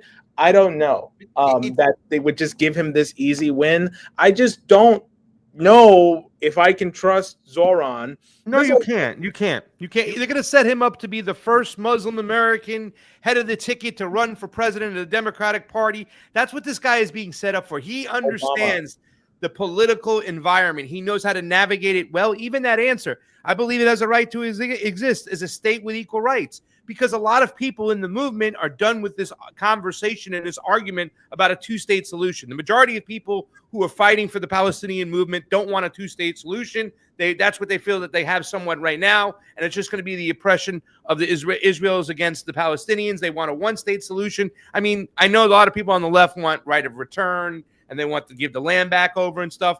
But it's a moot talking point. In fact, there's been criticism about China only talking about two-state solution. They don't want that. So he understands. He's so politically savvy. And it's the economy, stupid, right? Have you seen his latest commercials? And he's way better than AOC was as far as being able to deliver a message and get it across. He's comical. He's out there with the microphone. He's talking about getting halal? Is that reduced down in price? And he's pointing out the red tape and all the fuzziness in New York's economic environment. And he said, I'm gonna relieve that. He said in one of his commercials that he did that only 3% of small businesses. He went back to the old small private businesses argument. I mean, that's how smart this guy is. But like I said, and he said 3% of the people of the small businesses are using these programs. I'm going to show these people how to use these programs that we have that's going to cut the red tape in small businesses, and they're going to flourish. We're going to get their licenses that they're applying for, that they've been waiting years for. We're going to take care of he is just so smart. But where his money is coming from, the fact that they let him win, the fact that he's getting all chummy with Schumer and AOC. And this is what I'm saying. People will go, well, he's got to do that, Post. He's got to play within the Democratic Party to get things done.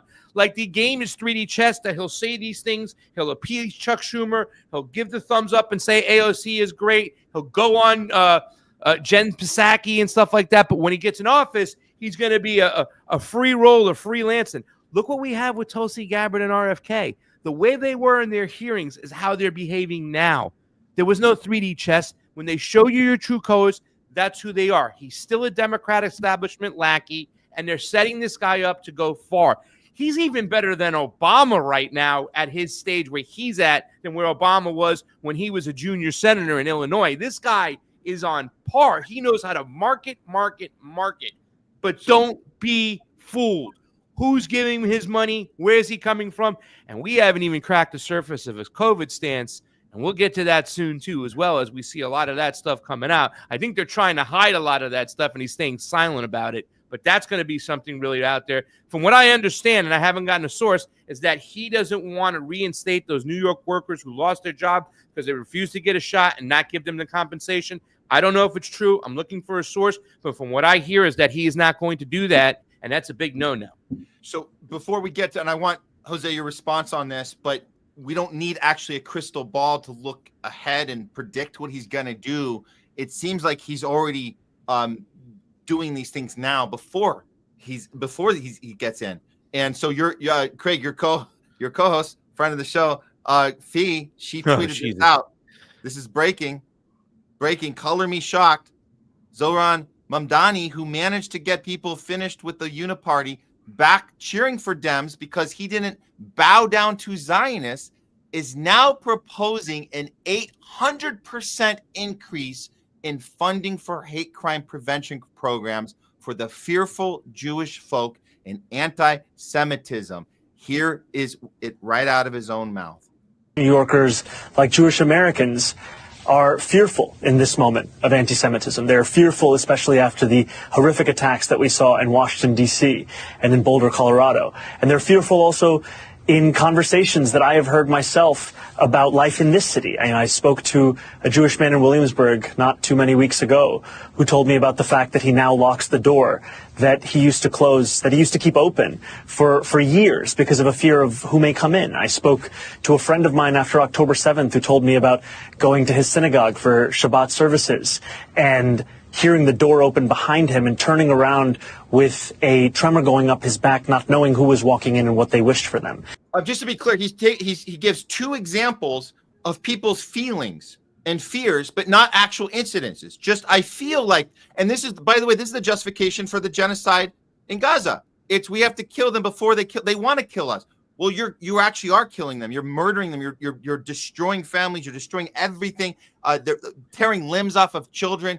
Well, yeah, but I feel like they're going to do it to us. So our feelings are more important than real incidents. And I think it's here he's literally doing the feeling argument. He's pivoting to the general, Matt. He's pivoting to the general. It's a different. He already won the Democratic primary. He could be all the way and say Netanyahu should get arrested. Now he's pivoting for the general. That's what they're going to say. That's what his argument is going to be.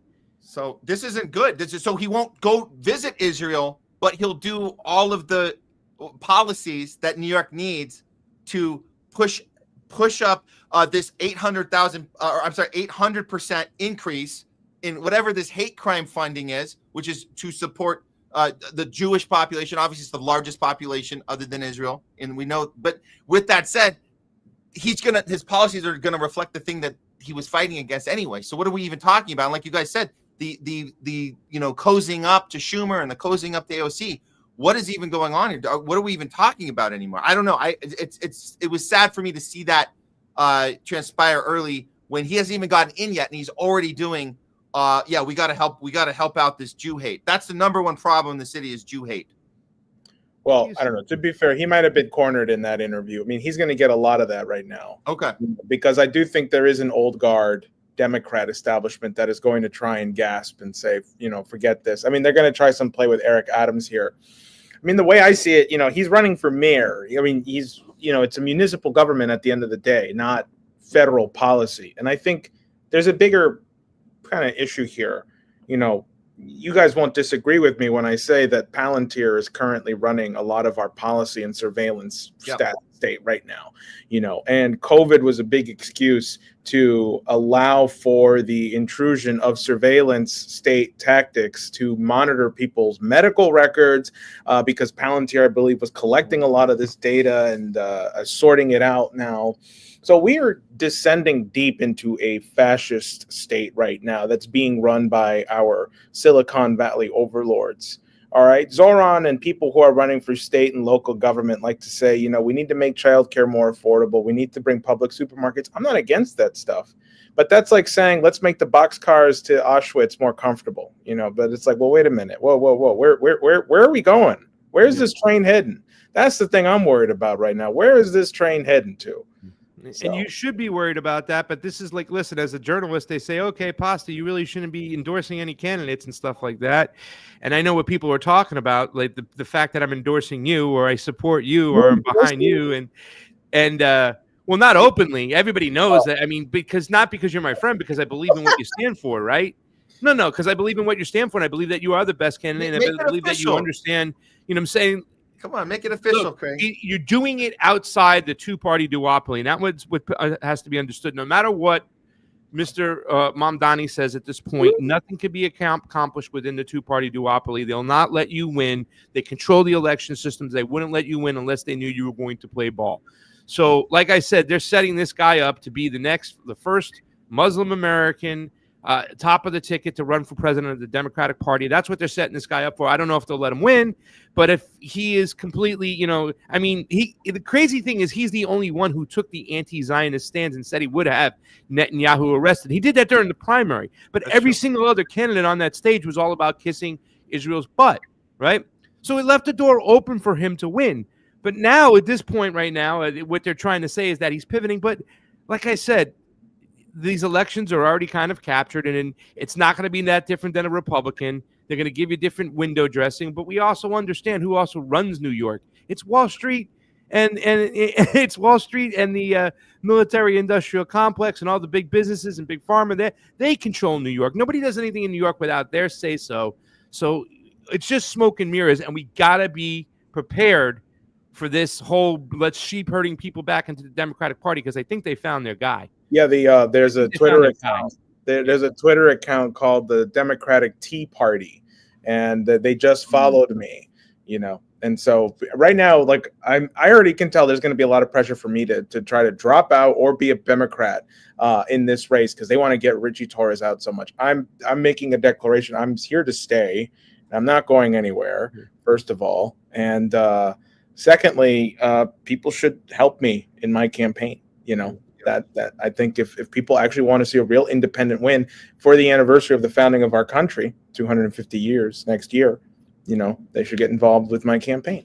How many people live in your district? About 1.1 million, I think, 1.2. So you only got to knock on about 250,000 doors. You can do it. Okay, well, if I start right now, maybe, but people could help me accelerate this process a little bit quicker. If one day I have to tell you the story of when I was like knocking on doors with the guy from the Gray Zone. Oh, sorry, his name Jeremy. Jeremy. Yeah, that was crazy. That was insane. We went to like the projects. We went to like the hardcore because he wanted to just interview regular people, and that was a hoot. But that's for another day. But anyway, if people want to come out and do that with us, let us know. Yeah, absolutely. I think we need to get out to as many people about what you're doing, Jose, as possible. As I said at the beginning when we first brought you on here today, it's really about the independent space. I mean, that's why, even though, these little wins with Mamdani, but right now it's about reminding people there's a reason we left our party. There's a reason that we understood there's a duopoly. It's a uniparty. It's not a two-party system. And we need more voices like you. Absolutely. To stick it to both parties, to the uniparty together, especially when you're taking on literally a psychotic Zionist, which you're doing. And I think it's important that people find out about you, so they can definitely go to VoteVega.nyc. Okay. Yeah, and I will just say, politics, I understand now. The thing is, hey, Zoran is young and very good looking. AOC was young and good looking. I'm working on it. We're working out, still dieting, but good, we're going. Looking good, man. Definitely. Thank you. Yeah. But no, you got to get the dummy battery for the camera, because the camera looks good when you have it. You're on a weird angle right now, but those dummy batteries are like $10. Order that tomorrow. Do you know about those things? They plug into the wall. Yeah, you don't have to change the battery. It's like a battery piece that goes into your. What camera do you have? A Lumix G7. You want to make a campaign contribution for it? Because we can write. Yeah, a Lumix G7. All right, I'll send you the battery. You send me an address. I'll send you the dummy battery. Yes, sir. Lumix G. Let me write that down. Lumix G7. But no, I think also too, your message is the most important thing. How are you going to do things for your people, your constituents in your area and stuff? And it's always the economy, stupid, right? You have to start there first and you work your way backwards. But like I said, you have a lot of different people from different Latin cultures in your district and stuff like that. I think that you should also address some of their needs individually, one-on-one. I think that I don't know how you feel about migration. I think you have the same mentality as me. I don't know. Maybe we haven't really talked deeply about it, where a lot of these retard Republicans look at it as a very bad situation and a hindrance and a strain on our economy. I think it's great for our economy. I think it's what makes America great. My great-grandparents came here from Italy.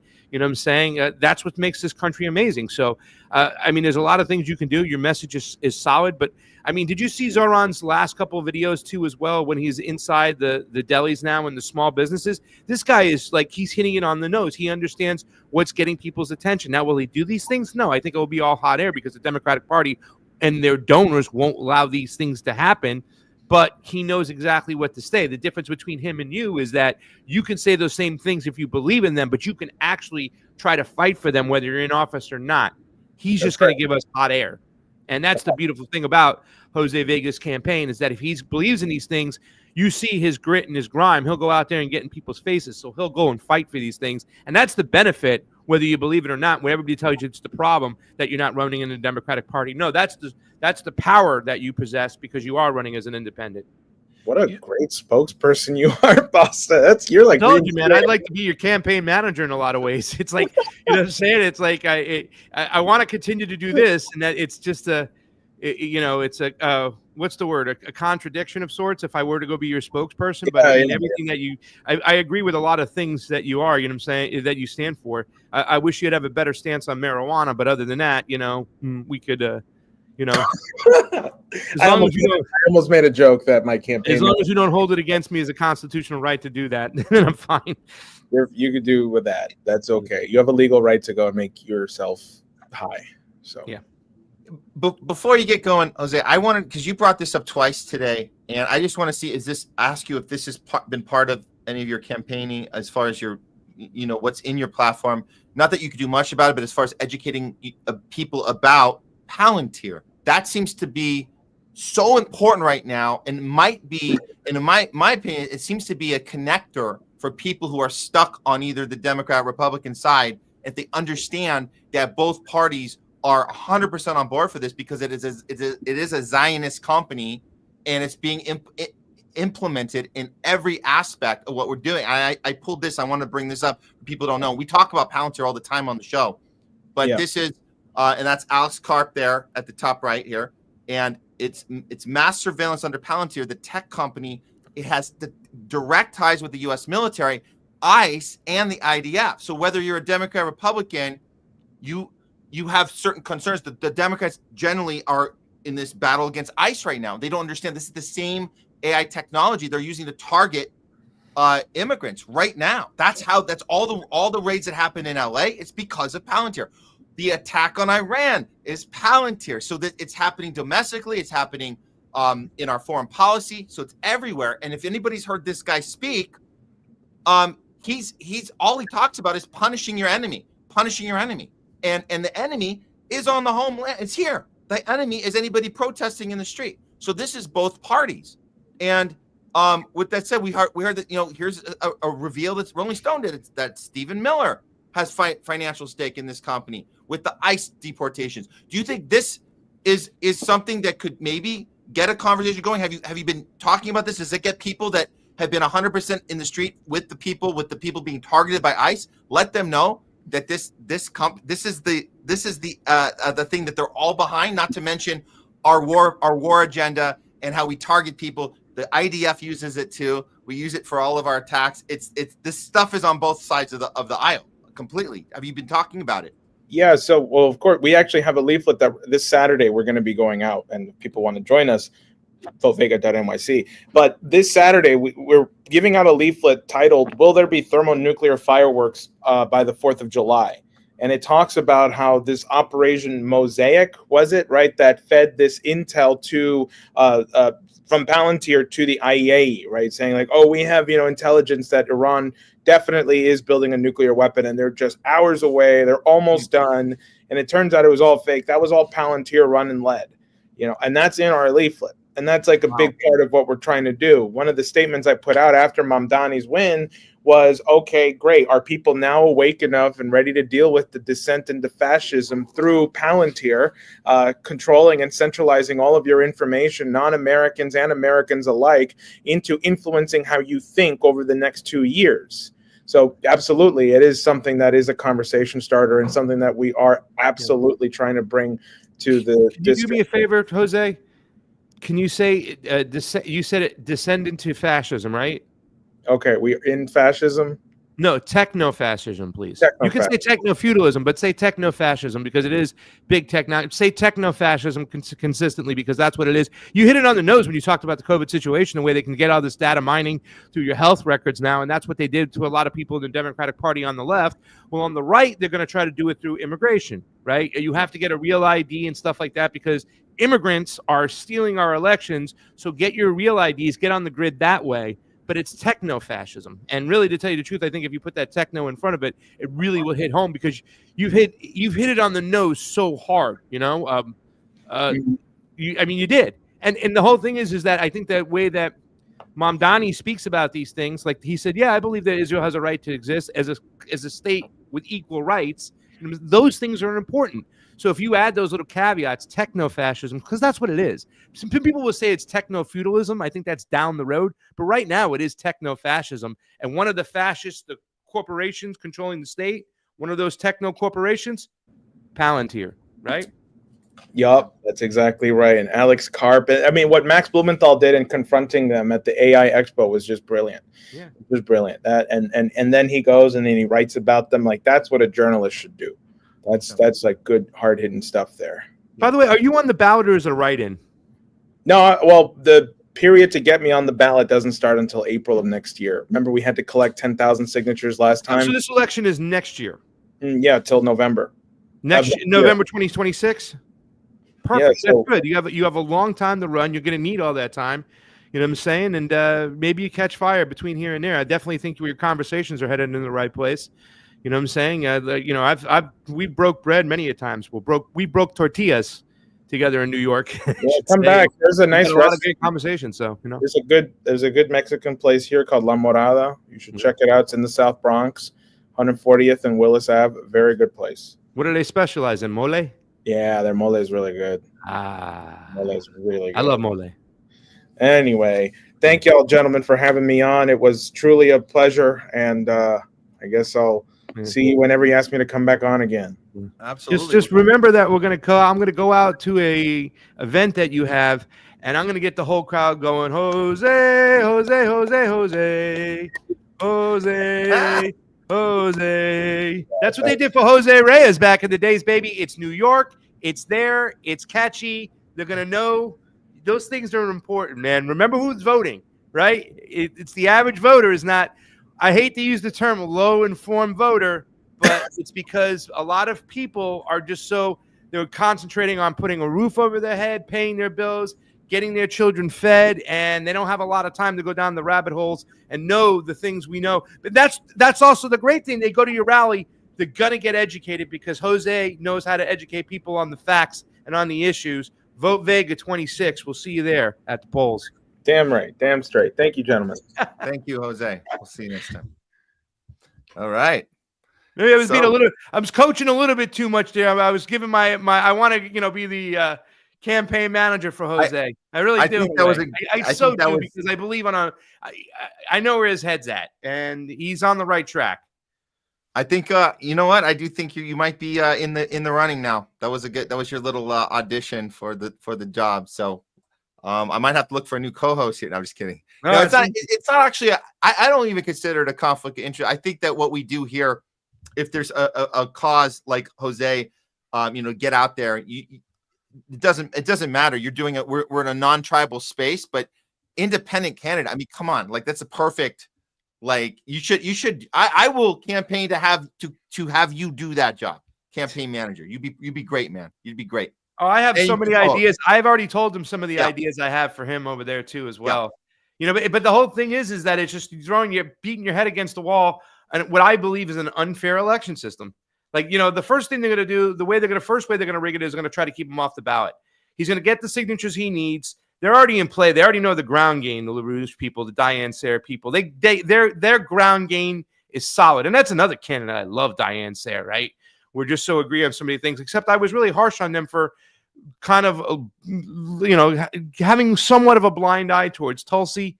But I got their head straight, and they understood where I was coming from, and now I proved them wrong to understand. But once again, they were going by what the marketing, what the issues, what she was saying she was going to bring to the table. And I just said, you can't trust Tulsi to do that. She'll let you down at the end of the day. I know this because she's let so many of us down at the end of the day.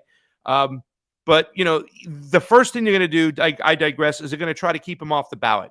You know what I'm saying? They don't even want him on the ballot. His name on the ballot in independent thinking, right, is not the way the ruling class wants to go. So that's the first thing they're going to do. Then if he does find a way to get on the ballot and finds a way to beat it and does it and whatnot, and somehow he slips through and he gets on that ballot, then they're going to try to suppress his vote overall, right? You know what I'm saying? They're not going to agree. Richie Torres will never agree to a debate with him, ever. Never. You know what I'm saying? Unless he was forced to by the Democrats to say, you have to do this because we have to need to save face. But that won't happen. Very few times has it happened. Tim Canova was able to force Debbie Wasserman Schultz to one debate, and he ran against her twice. You know what I'm saying?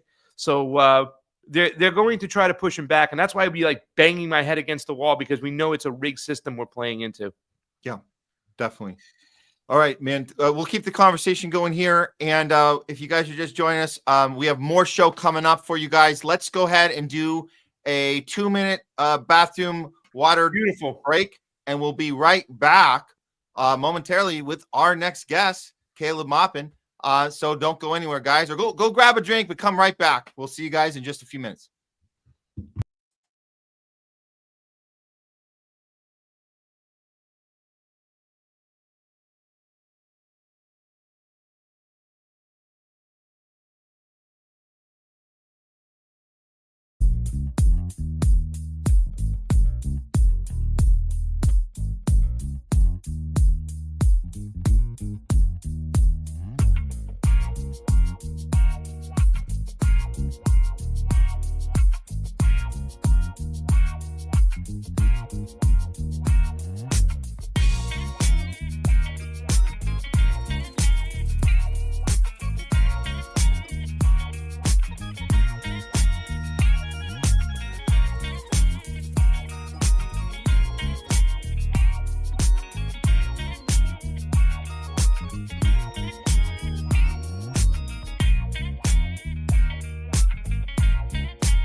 Okay, here we go. We're back. We are back with some more Homeless Left for you guys. If you're just joining us now, welcome. If you missed some of the previous show, you can always go back and watch our lives. We never take them down on our Rumble channel. You can go back and watch all of them, all 117 episodes. We never take them down because we stand behind all our work. We stand behind all of our conversations. But if you want to share some stuff out with people, if you maybe feel like it's time to have that conversation, people in your lives, at work, at home, whoever they are, that maybe before you couldn't go there. You couldn't go there about military industrial complex. You couldn't go there about COVID. You couldn't go there about certain things. Maybe just one segment we're doing here might be the thing that tips them over. It might be. And that's why we put the segments out. You guys can watch them separately when we focus on a particular topic, send them out to someone. And, maybe they'll go, never thought of it that way. Oh, it might be time to take those non-tribal goggles off and start looking at the world a little better, not just from the tribe. So we try to do this for you guys, and you guys can participate. And it is activism. It's not just we're sitting back watching us talk, but we're actually trying to engage with others that maybe don't know we exist. But not to regardless if they know we exist, they don't know that these conversations are allowed to even happen at all, let alone it's in their capability to have these conversations. So that's why we do this. And we appreciate all your guys' support the whole way. So with that said, we're talking about non-tribal, we're talking about how we look at the world. What better way to then now bring into the show our next guest for today. We're so happy to finally line our schedules up. There's been so much going on these last couple of weeks. We got a lot to get into with him, but let me give him a proper intro. He's a journalist, political analyst with the Center of Political Innovation and American Patriot. Please welcome back to the show, Caleb Maupin. Hi. Hey, Caleb. How you doing? Good. Great to have you back with us. I know you've been doing some traveling. You've been working on a bunch of stuff. You've been in our area. You've been in LA. We didn't even know you were here. We were covering the LA protests and all the stuff that went down here. And I saw your coverage for that. And I'm actually really interested in getting into that part of the story with you. But we have other stuff to get to as well. You're back. So you're back in New York right now. Yes. Is that? I am for the next 2 weeks. Then I'm back in Chicago for our big event that we're having July 12th. So But I was in Russia before I was in LA. I was at an important conference called the Global Digital Forum about, AI and all kinds of stuff. Very exciting. And wow, just traveling around. It's been an exciting summer so far. It took it long enough to be warm here in New York, right? It was cold. And even in, late May, in early June, it felt cold. But then finally we're in the heat of the summer. So here we go. Yeah, here we go. And I think the big overall question that kind of connects everything, because we're all trying to, move the conversation forward in all these areas and do our part. And we appreciate all the on the ground work you do. But the overall question looming right now, I think, is what is being done by, I guess, the current administration, by Trump, the MAGA supporters. What is being done right now to stop World War III from happening? How close are we, or has anything been accomplished, or is there still a concern here? And we're seeing definitely a different opinions, especially in the MAGA arena. What have you noticed from your vantage point? What's going on right now, and should we be concerned more than ever about World War III? Well, look, my organization, Center for Political Innovation, strategically during the election, we made a point of boosting the peace message within the MAGA camp. We thought that was the best use of our resources. And I have no regrets about that. We had a big banner of Trump and Kim Jong-un shaking hands, and it said, "Only peace can make America great again." And we went to the streets of New York City. We were out in front of Trump Tower with that banner. People were giving us thumbs up. We were at Madison Square Garden when Trump had his big rally with that banner. All kinds of Trump supporters were high-fiving us, agreeing with it, saying they love Kim Jong-un, they love Russia, they're voting for Trump because they want peace. And we felt that was the best thing to do. And we then went to Trump's inauguration with the same banner, created quite a splash. And there were a lot of Koreans who came, Koreans from Korea who came for the inauguration. And they were lining up one by one to get a picture with our banner of Trump and Kim Jong-un shaking hands. They thought it was so awesome, which is interesting because, just a couple decades ago in South Korea, if you had a picture of Kim Jong-un, you could go to jail, or the picture of the leader of North Korea. I am disgusted, absolutely disgusted and appalled by what Trump has done. You know, it appears he cooperated with Netanyahu to bomb Iran. And furthermore, I mean, he then attacked Iran. And I'm also kind of shocked that Trump seems to be completely out of touch with reality. He did not destroy their nuclear facility. They moved all the nuclear material out 3 days ahead of time. And it's under, you know, feet and feet of concrete. He barely touched the thing. And, the New York Times says that. Iranian media says that. Now, the Defense Intelligence Agency is even saying that. But he's insisting, oh, no, I got him. And you have to wonder, is he trying to give himself an out? You know, he's saying, oh, well, I can't bomb them anymore because I totally destroyed their program. Or, I mean, I don't know what's going on. There's just complete insanity going on. I don't think Trump knows what he's doing. I think he's surrounded by different people with different agendas that are telling him things. And this is a huge betrayal of the American people who voted for him because he promised peace. But I mean, that's nothing new in American politics. Politicians promising peace and giving us war. I mean, that goes back to Woodrow Wilson. You can talk about LBJ, you can talk about Bill Clinton, you can talk about Obama. Even Bush was talking, peace prior to 9/11. And the issue isn't the person. The issue isn't the politician. The issue is the system, right? But within that system, we have to build a movement. And I will say, though, that Trump supporters like Marjorie Taylor Greene, like Thomas Massie, Tucker Carlson, they were far more outspoken opposing the attack on Iran than the so-called left. AOC and Bernie didn't jump in to oppose it until the last minute. And Bernie said he supports Israel attacking Iran. He just doesn't support the United States getting involved. They were very late to the party, the left. They were very late to the party, whereas Marjorie Taylor Greene and Thomas Massie and Tucker Carlson and other folks, they were against this from day one. But at the end of the day, we're not going to find the solution in the halls of Congress and the halls of the power, certainly not in the White House. It's going to be in building a mass movement. We need to build a mass peace movement. That's what we really need more than anything. Elections, sometimes you can be strategic, vote for one candidate, vote for another. But at the end of the day, we need a movement. That's what we really need, a real peace movement.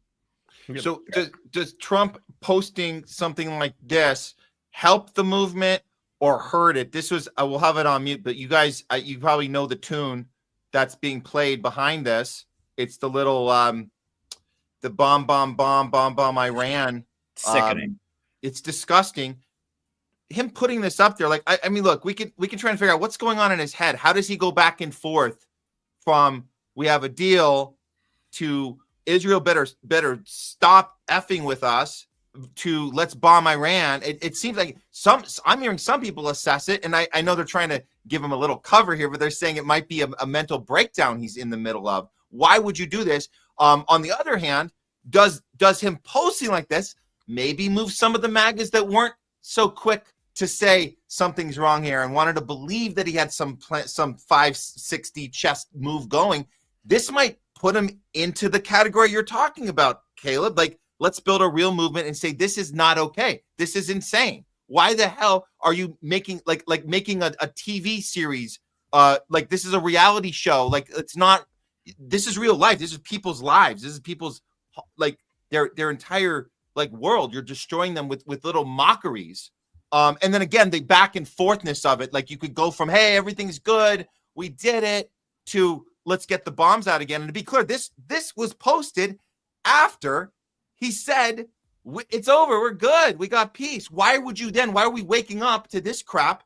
Can we leverage this? Can we say, hey, MAGAs, isn't this enough? Are you ready to stop pretending that this is 60 chess?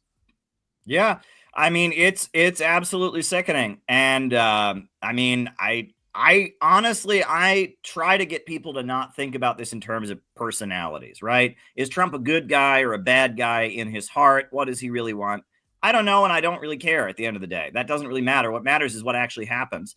What he's actually doing with Iran, bombing them and backing Israel and doing so, is absolutely wrong.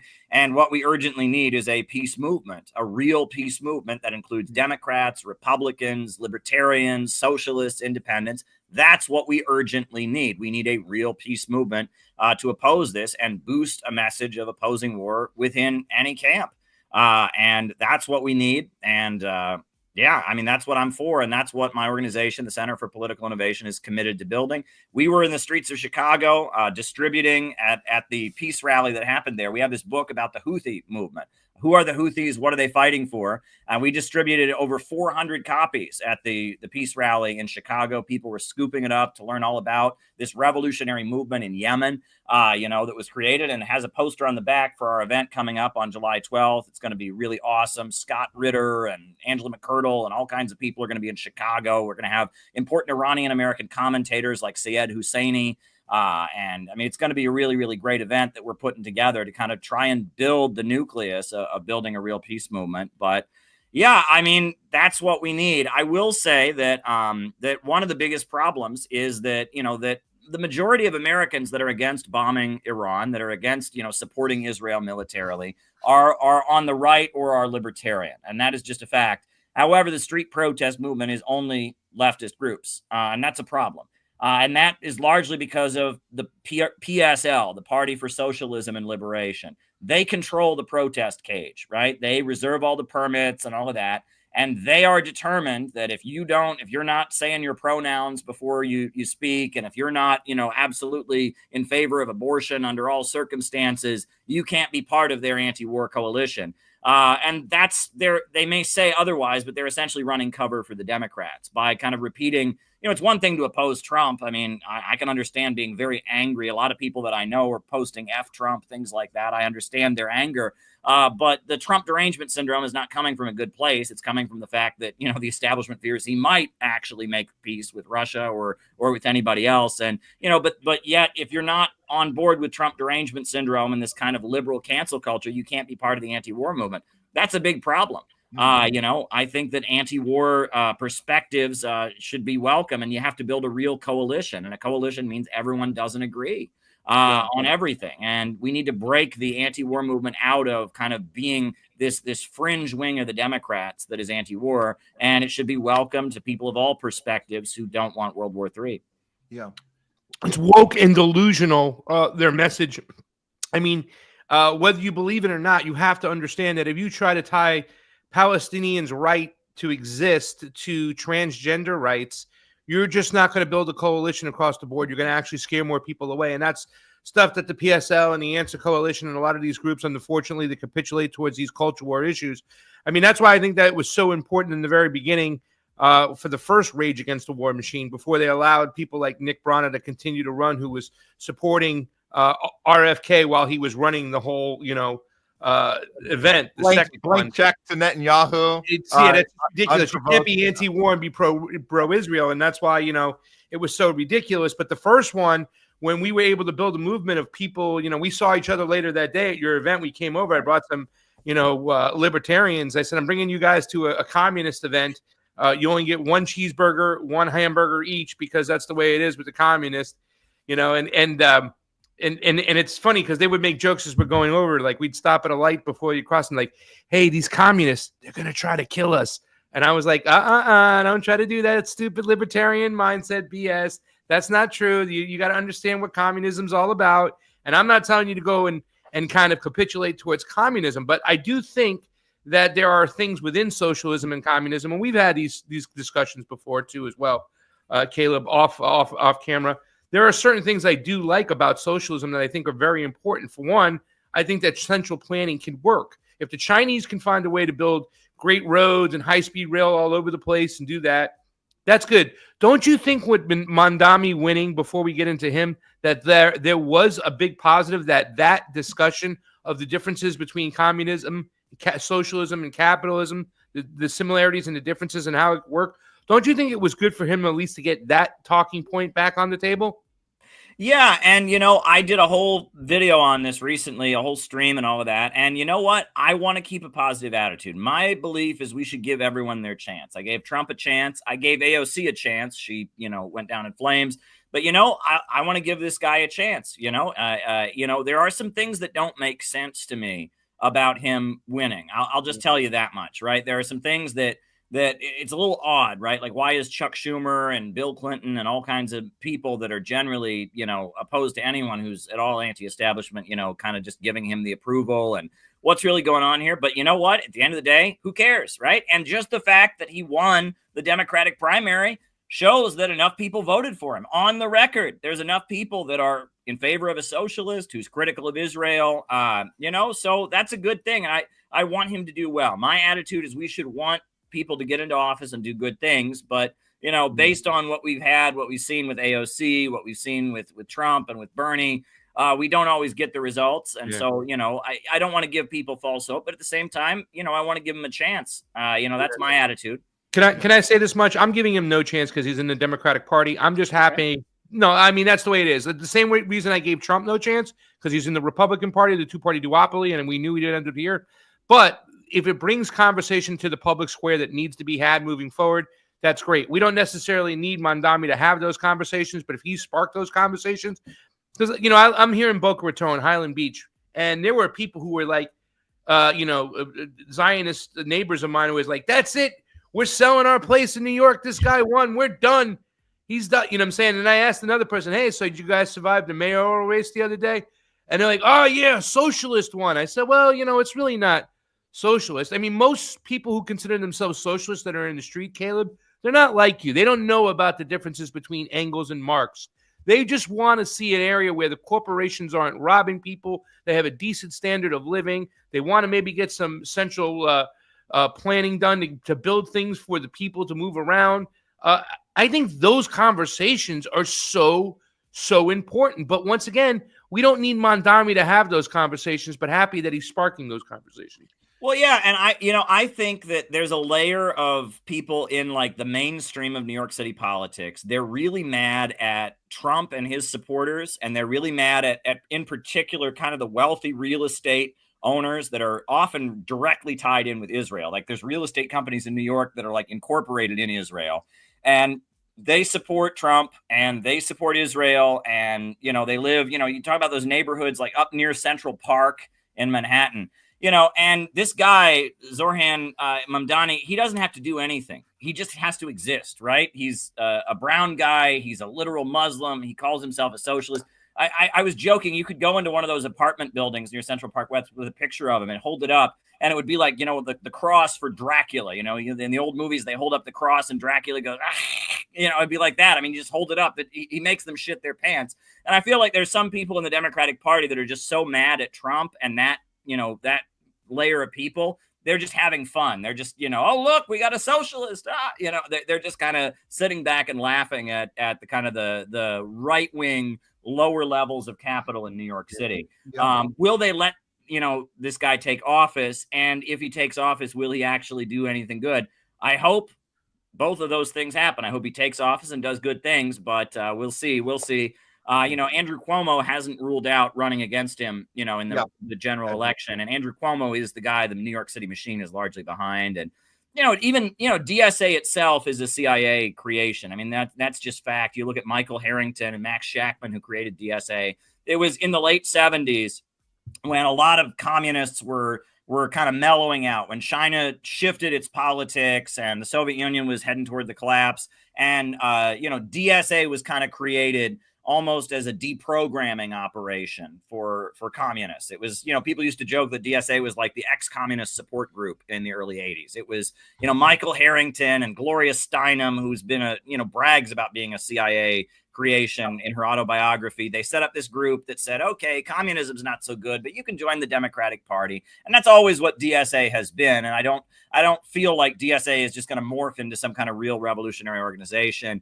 They don't particularly play a good role, but we'll see. Yeah. And they definitely, Trump's reaction to this doubles down the New York frustration against Trump and coming out and voting for Mamdani. And like his tweet just kind of embodies the problem with this right wing. It's fanatical. It's very odd that retarded.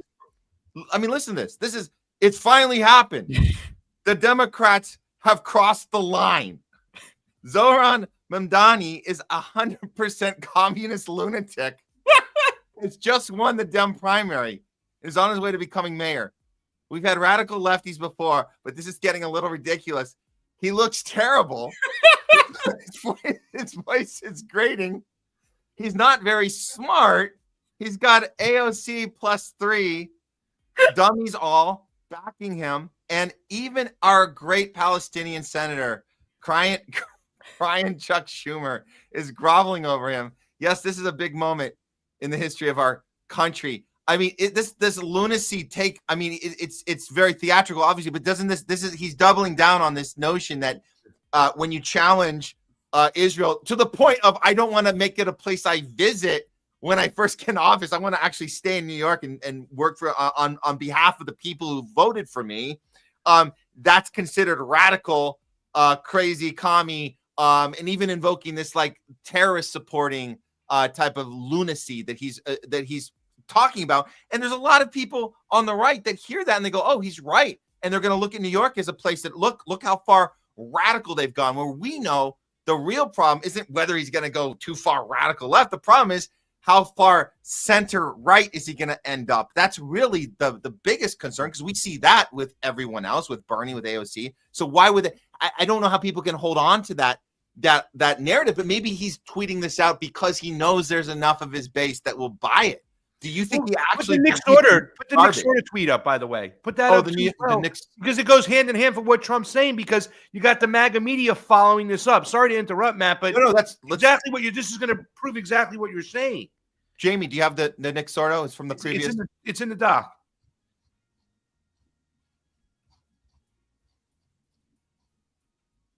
Is Jamie there?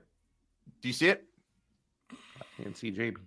It's in the previous segment. I mean, yeah, Chuck Schumer voted against the Iran nuclear deal. Chuck Schumer is a huge supporter of Israel. I don't know how Chuck Schumer is a Palestinian. That's just it doesn't make sense. Yeah, doesn't make any sense, right? And again, there is that layer of kind of very wealthy Zionist real estate folks that are like millionaires, but they're not part of the elite club. They're kind of millionaires, that maybe they live in Trump Tower or something. Like that's who he's pandering to. Go ahead. You want to read that, Craig? President Trump should invoke the Communist Control Act to block Zoran Mamdani from becoming mayor of New York. We have to play hardball here. All right, this is retarded. DOJ can easily establish communist ties, give Mamdani openly boosted a communist group and called for a communist mayor. He should also lose his status as a naturalized citizen. Can you move it up for me, Jamie? Given he began associating with communists within 5 years of becoming a U.S. citizen. This is the craziness that they are pushing. This is why I'm saying right now, full blown. There are other words to call them, Caleb, but Republicans right now are retarded, and this is retarded. It is. And I mean, those laws are largely, the Supreme Court has ripped apart those kind of laws, though they don't have validity anymore. I mean, the Supreme Court has basically said, for the most part, those laws don't have any validity. And also, the Democratic Socialists of America is not a communist group. Like I said before, this is a group that was largely created by CIA supporters in the 80s. They're social democrats, basically. They were bringing ex-communists into the Democratic Party. It's interesting. So I guess Zoran was born in Africa, right? And his middle name is Kwame, after Kwame Nkrumah, who was like the communist leader in Ghana, right? I guess his parents were supporters of some of the like communist aligned governments in Africa. And, but then what happened in the 90s is the African National Congress of South Africa was originally a communist led group. But after the fall of the Soviet Union, they pivoted to becoming social democrats, right? And the government in Namibia and the government of Zimbabwe and elsewhere, that there was, a lot of these groups that were fighting against apartheid kind of conditions across, Southern Africa or other parts of the African continent. A lot of them were communist aligned, but then when the Soviet Union fell, they pivoted, and Angela Davis, who was a big leader of the U.S. Communist Party, right? When the Soviet Union fell, she kind of renounced her communist ties. She started the Committees of Correspondence, and she aligned herself with social democracy, et cetera. And I mean, it looks like this guy, his parents were in this kind of pro-Soviet African milieu, and then they pivoted toward social democracy, which is what DSA is. So, and that's a big internationally, this is one thing when you talk about right wingers, they just don't know what they're talking about. Do you remember when Donald Trump got up at the UN and he said, America will never be a socialist country. Socialism has never worked. And he expected the audience to applaud for him. Right. Mm-hmm. And they didn't, because it's like half the people in the room are affiliated with some party that is technically a socialist party. Like, the British Labour Party, they're not, but on paper, they say they're a democratic socialist party. They're the ruling party of Britain, right? And almost all the political parties throughout the Middle East and North Africa and most of the world, some kind of vague understanding that we need the government to plan the economy to make people's lives better. That's pretty standard in most of the world, right? And beating your chest against it, like it's the far right in America, from the John Birch Society going back to McCarthyism and all that, they have this idea that any notion of socialism is we're going to set up gulags and round up everybody or something. That's a uniquely American kind of deviation that throughout the world most people don't have that kind of obsessive free market thinking that kind of dominates the Republican Party. And what Trump kind of represents is there's an element of nostalgia, I think, that, during the Cold War, people talked about Reagan, and during the Reagan years, right, America and capitalism was great. And everybody knew there was nothing wrong with capitalism. And that's not the America we live in now. People know there's something wrong with capitalism. And I think a lot of these Republicans want to go back. They want to go back to when they felt confident about the American system. They want Reagan back. They want the Reagan years. And they want, the USA tearing down the Berlin Wall. They want that back. They want that feeling of pride and confidence back. And that's what Trump is kind of pandering to. You think I'm onto something? I think you are. I think and then he knows that when he puts a tweet like that out, that he's going to, rev up that it's just, they're holding on. I think it's an ego. They're holding on to what America was supposed to be. And that's what Make America Great Again is even about, is this thing it was supposed to be, even though the thing we've lived through the last several decades, primarily, and what we saw from what self-described right-wing populists we saw during COVID, we saw this idea that they could see, and obviously those of us on the left could also see, we kind of aligned in this space about 5 years ago where we're like, this system is completely failed. It's completely turned on us, and now we can't even push back. We're losing our free speech. All these things that we go, oh shoot, we align on all these things. I always knew there was a little disconnect there. As we were doing the medical freedom movement push from our side, we noticed that they were even understanding that everything we lived through is failed. It's failed. It wasn't an outside entity that did it. It was our system that did it. It failed.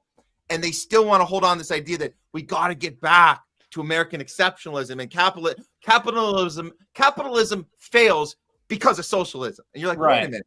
But socialism fails because of socialism. Capitalism fails because of so everything is blame it on socialism. It's a very bizarre place to be, especially when you are in that wake-up moment that everything we know to be true has been false. Everything we thought worked doesn't work. How do we connect this? And I think that this leads to my next thing, because you brought this up at the beginning. I think this is a running theme here. How do we build this coalition of people that can actually take those tribal goggles off altogether, not just halfway off, but all the way off? Stop blaming a system that we're not in. Stop protecting something that clearly has failed, and let's get into a new space together. How do we do that when we don't? There's such a disconnect, Caleb. I don't know how we do that. Can we at least, maybe should we turn our focus on what we experienced here the last few weeks in LA? And you came here. I'd like to talk to you about your impression of what happened here during the No Kings rally. I do have unless you want to comment on what I just said, I did put together a clip from what you showed me, your actual coverage here, and I want to talk about that. Yeah, go ahead, show the clip. Yeah, okay, let's show the clip. Let's have a discussion, because there's something going on here, and it's either going in the right direction or the wrong direction. But let's have a discussion about this. So this is Caleb was in LA covering the No Kings. We were right next to you, and we didn't even know it, Caleb. When this was going down on that big day there in the street. So here's Caleb's coverage here of No Kings from a few weeks ago. In downtown LA, it seems the crowd is now throwing explosive fireworks towards the federal troops that are positioned around City Hall. Explosions are taking place, as you can hear behind me. Cars are going by throwing explosives at protesters.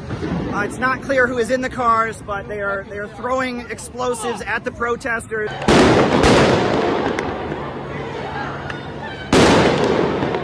Seeing quite a bit of smoke coming from down by City Hall where the crowd is. So one protester was seen covered in blood. It looks like he was hit with a police rubber bullet. Everybody back up! Everybody back up! Everybody back up!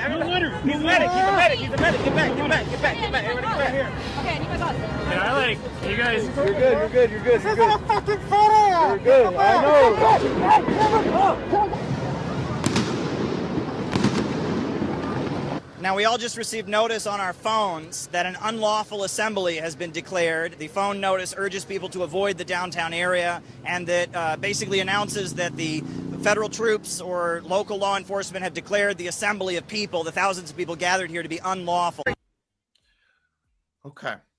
So that's not what it started as. It was supposed to be No King's peaceful protest against the king, I guess King Trump. It was about let's I don't know, it was really hard to understand the messaging, but we do know that the protest was bought in advance by billionaire Walmart heiress Christy Walton, who then could help control the message. And you mentioned earlier about PSL being very elitist about what they were allowed. If you wanted to be part of their thing, if you're part of their thing, you have to check these boxes. I believe this is a way worse problem, that a billionaire class can buy up a protest and then keep other groups out. Forget PLS or PSL. There are other groups that are anti-war that wanted to be part of this. They were not allowed to come if they brought their signage. They said, oh, you can come. You can't really bring anything that, oh, shoot. I think sorry, guys. Hold on a sec. Can you hear me? Yeah, we can hear you. I think I got a little froze here. Hold on. Let me. Yeah. We can hear your voice, though. Okay, let me figure this out. It does this sometimes. Hold on. Yeah. And he's going to talk about once again, it's interesting because I think today was supposed to be another Answer Coalition Hands Off Iran rally today, wasn't it? Yeah, they've been having them consistently, and I mean, it's good. We need people in the streets to oppose war with Iran, but we just need to maximize participation. That's my critique, right? Is that we need to allow people who take leadership from Marjorie Taylor Greene to be out there. We need libertarians, right?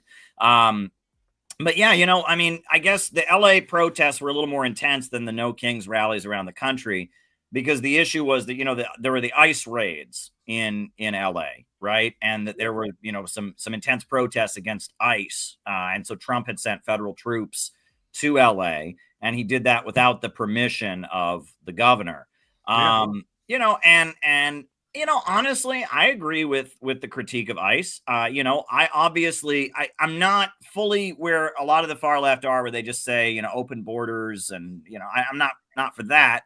But at the same time, all of the things that conservatives are worried about, there is an issue with mass migration, get made worse by having extreme ICE raids. For example, right? You can't pay an undocumented worker less than minimum wage. That's illegal.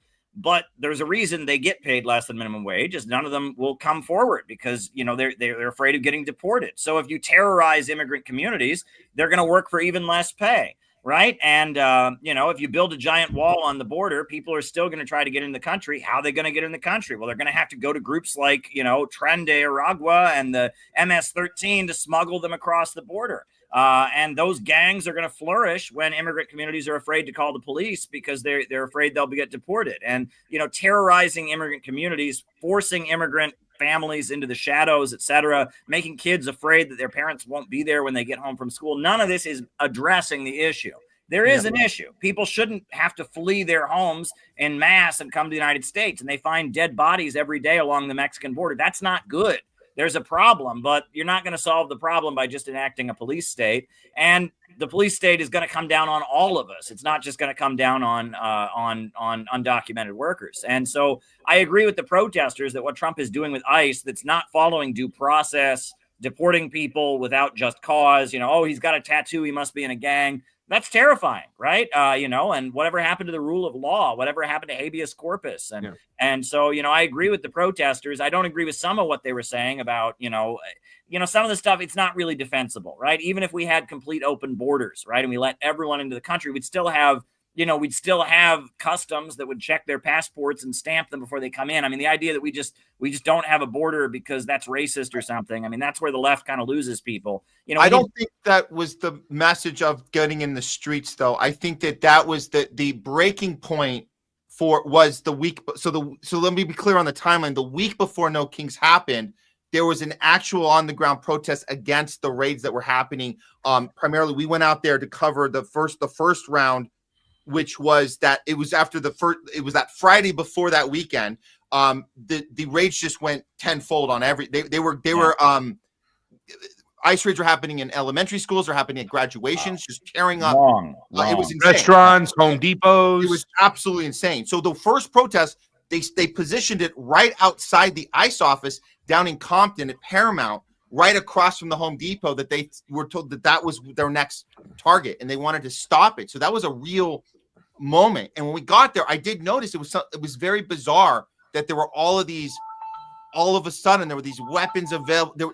It seemed to me that there was the state, the police state, the Palantir element. I was looking into that. We were looking at the timing of it, that they were setting up this situation where it would become violent on purpose in order to make the protesters look like they were the problem. And it gives Trump cover to say we need to send a National Guard, but that was the plan the whole time. So for fast forwarding to the next week, I wanted to ask you directly, because you got that text on your phone. We all got it, where it said this is an unlawful protest. So this is the following weekend, unlawful protest, giving the police the opportunity that they're responding to the alert. I happen to think the alert was predetermined to be sent out to every city, no matter what the protesters were doing, giving the police the cue. Now we can fire on the crowd. Now's the time. They were just waiting for that cue. We got the cue, guys. Unload on the crowd. That's what I saw. Did you see something? Did you see something different in different order? Yeah. So after we got that message, then these cars just went by at really high speeds, and they're throwing little explosives at the protesters, right? And I mean, obviously, and there were some people in the crowd, I guess, that were throwing little explosives beforehand, but it was protesters that were having little bombs thrown at them from the crowd. So, I mean, in those cars that went by, and then there was another car that kind of stopped, but it had some kind of smoke machine in it and was like smoking up the area. That didn't seem to come from the protest itself. It came from somebody else. And, I mean, they were throwing little explosives at the protesters.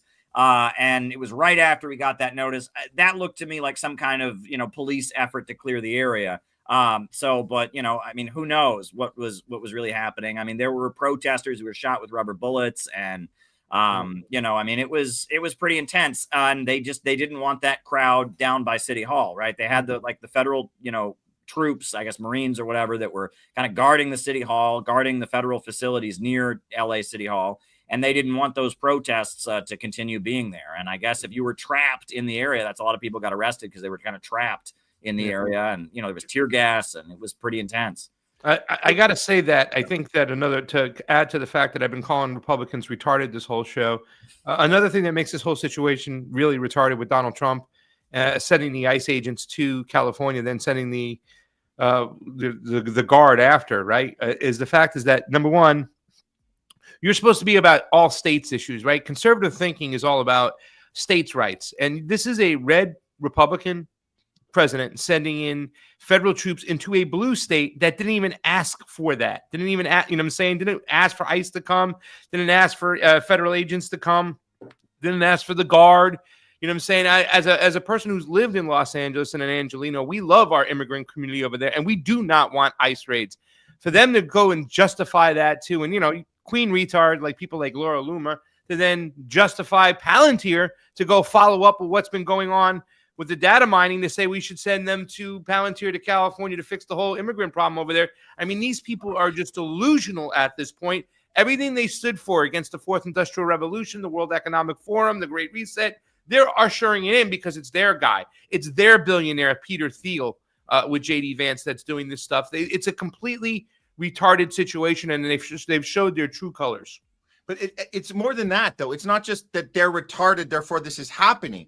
The point, this to me, it seems like if you look at the calendar, you got the big beautiful bill, which comes out, it goes through the House, it's in the Senate, they're implementing this 10-year hold where states cannot challenge the AI clause in this bill, which gives the complete control of surveillance to a private company, which then controls all the government agencies.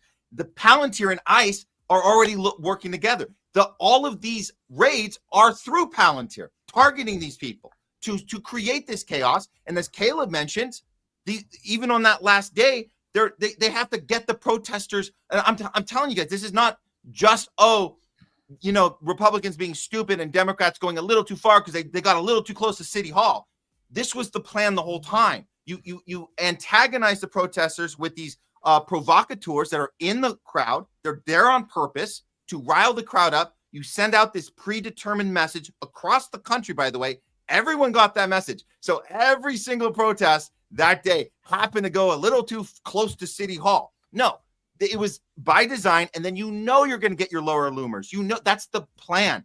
You connect it with Palantir. You tell the right-wingers, the MAGAs, now we punish these Antifa people. Now we punish these people. They deserve to be monitored and tracked and locked down by ICE, by Palantir, by the surveillance state that we worked against when it was our people, like you said, Craig. So the whole thing's by design, and it's taking advantage of people's preconceived ideas about the battle between the extreme left and the extreme right.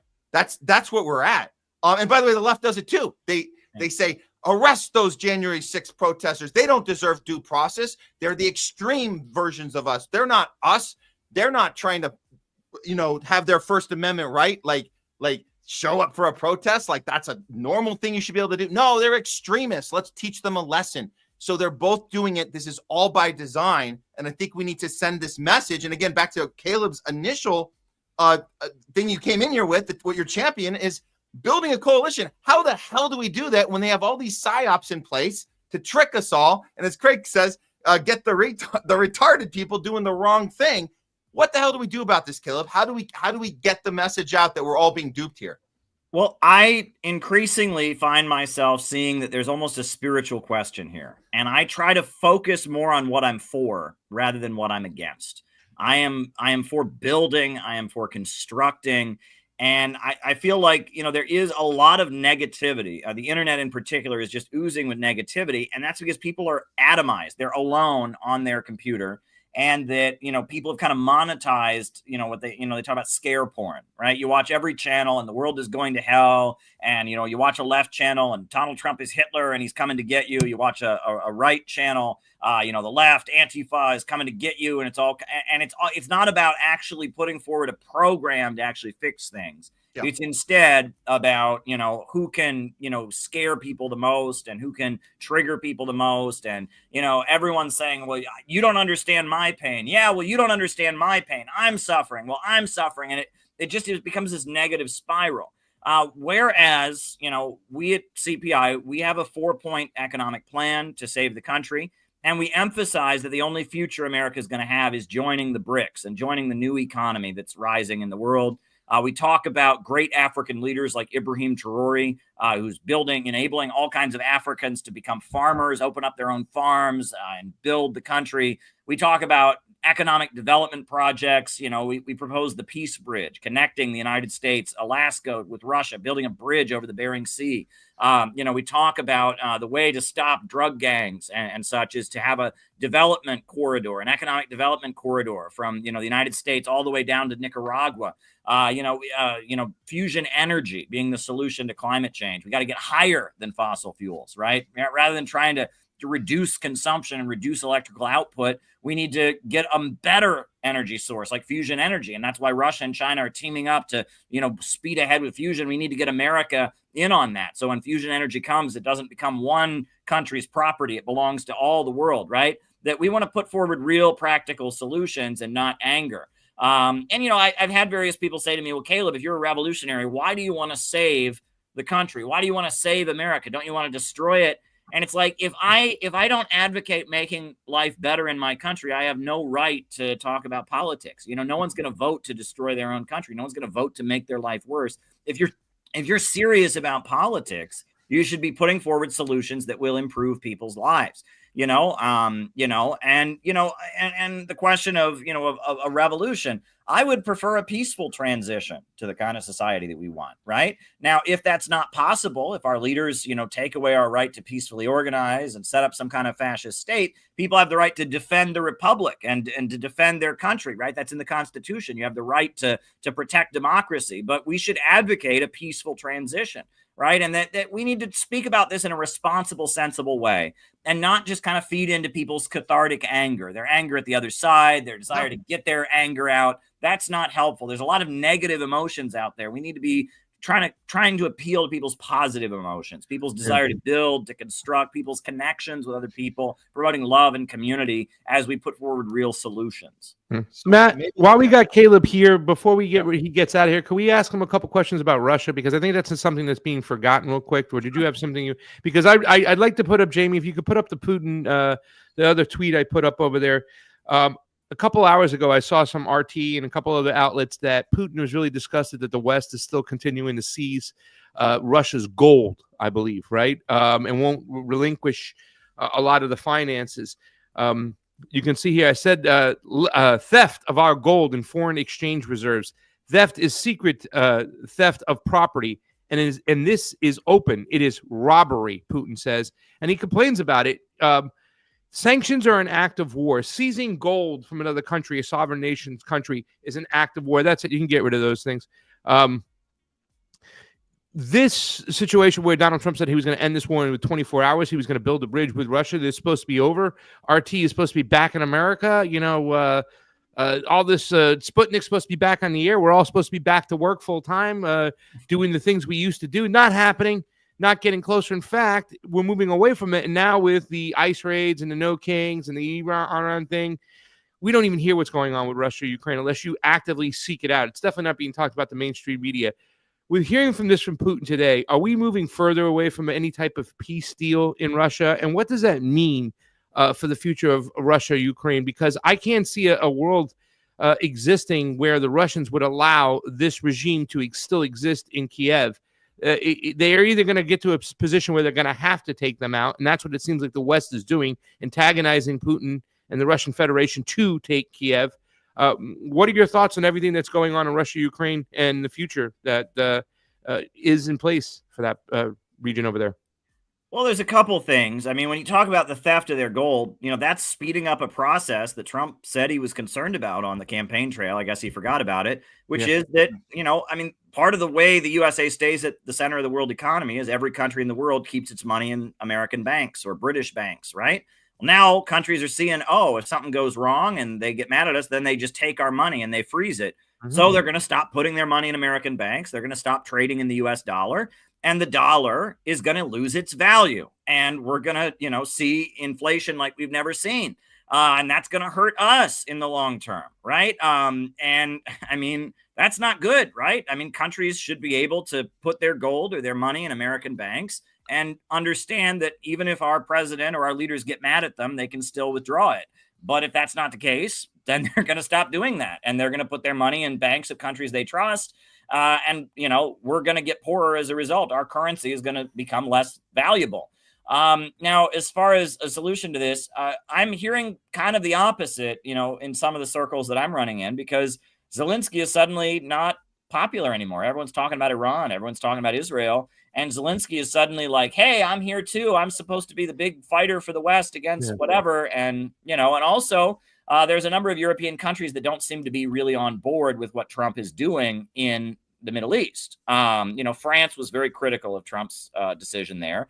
And while, the West seems to be, it's this solid block against Russia, now, France and especially, Germany, the countries on the European mainland, Britain seems to be pretty on board with the United States and Israel, but the countries on the European mainland are not fully on board. And so the NATO alliance against Russia is starting to come apart. So there's actually some hope that the Ukraine situation might, move towards some kind of resolution with Iran, and Israel and all of that on the front page. When it really gets down to it, I think that Donald Trump had realized there was no way that he could, just sign a deal in Ukraine and look good. No matter what, if he signed a deal and ended the Ukraine war, mainstream media was going to call him a sellout to Putin. right? And they were going to say he surrendered to Putin. And there was no way Trump could frame it as an awesome victory. That's what Trump always likes to do. He likes to come out and say, I won. I had a big one. And there's no way he could do that with Ukraine. Russia is not going to let the people in Donbass who've been bombed, for 9 years, they've been bombed by the Ukrainian government. They're not going to let them rejoin the Kiev government. It's not going to happen, right? Crimea is not going to, become part of Ukraine again. And neither is Donetsk and neither is Lugansk. And so, when a peace treaty is signed and it's recognized that the new republics are part of Russia, the Western media is going to say, wow, Trump sold out Ukraine. He gave up all of Ukraine's territory. And there's no way that Trump can have a handshake and look like a hero. So I think Trump wants to take the conversation away from Ukraine and have everyone talking about the Middle East so he can do something and it won't be on the front page. It won't get a huge amount of attention. Trump was hoping he could have a photo op where he'd look like a hero. And there's no way he's going to get that because in order to do that, he would have to not, acknowledge Russia's legitimate issues there. And I think that's the issue. Trump is concerned about how he looks. He's concerned about optics. He's almost like a social media influencer, right? He just he cares about who he looks with, who he's shaking hands with, and at the end of the day, I think Trump, he wasn't going to get a good photo op out of Ukraine. So now he's hoping to, have out the spotlight somewhere else. And maybe things in Ukraine can gradually bog down with everyone looking at something else. But we will have to see. Yeah. I'm waiting for him to do since he's been doing these like we won tweets and everything's great and just doing it because he says it. Maybe that's what he's planning for Ukraine too. Might as well at this point. I think he threw this one up. This is ridiculous. Trump was right about everything. I mean, this is crazy. What? Why not just do this about whatever you want to be right about? Just say you're right, and then it becomes truth, right? That's the whole. Just say what it is you want, and then that's the thing. And everybody, all your supporters, go, "Yay! He did what he said. He stopped the war in Ukraine." Well, he didn't yet. Well, he said he did, so that's good enough for us. Right. Because feelings. That's all. Maybe, yeah. And this is why it's so dangerous when we make politics about personalities. It just becomes, are you on the red team or the blue team? Are you on, it stops becoming about reality, right? And that's why, again, with Trump, it's like, I liked a lot of what I was hearing from Trump during the election, and we strategically wanted to boost it, but it was about principles. It was not about personalities, right? And we got to get away from team sports and personalities and focus on the actual principles, I think. Yeah. Anything else you want to include that we may have skipped over before you go? I mean, we could do a little another mention about your July 12th event. July 12th. We're having our big convention in Chicago. It's going to be pretty awesome. I hope that folks are there. We had a rally to build it, supporting Ibrahim Traore, the great African leader who's building up Burkina Faso. It's going to be at the Midwest Convention Center near O'Hare Airport. It'll be, starting on July 12th, 9 a.m. Is when the doors open. We're raising money to cover the costs, but we're going to have a great event and it's going to be pretty awesome. So I hope people are there. There'll be video afterwards online if you're not there. And if you can send us a donation to cover the cost, if you can't make it, that'd be great. But it's going to be pretty awesome. And we've got a team of people in Chicago right now that are putting door hanger flyers on doors in neighborhoods throughout the city. We're giving away copies of our book that we wrote about the Houthis. Who are the Houthis? What are they fighting for? With a poster for the event on the back. We're doing everything we can. We just published a new book today about Ibrahim Traore, the African leader. So that's going to be available. And, a lot of things are happening. Jeff Young, who's the leader of the Kentucky Party, he's bringing a delegation from the Kentucky Party. He's going to be speaking.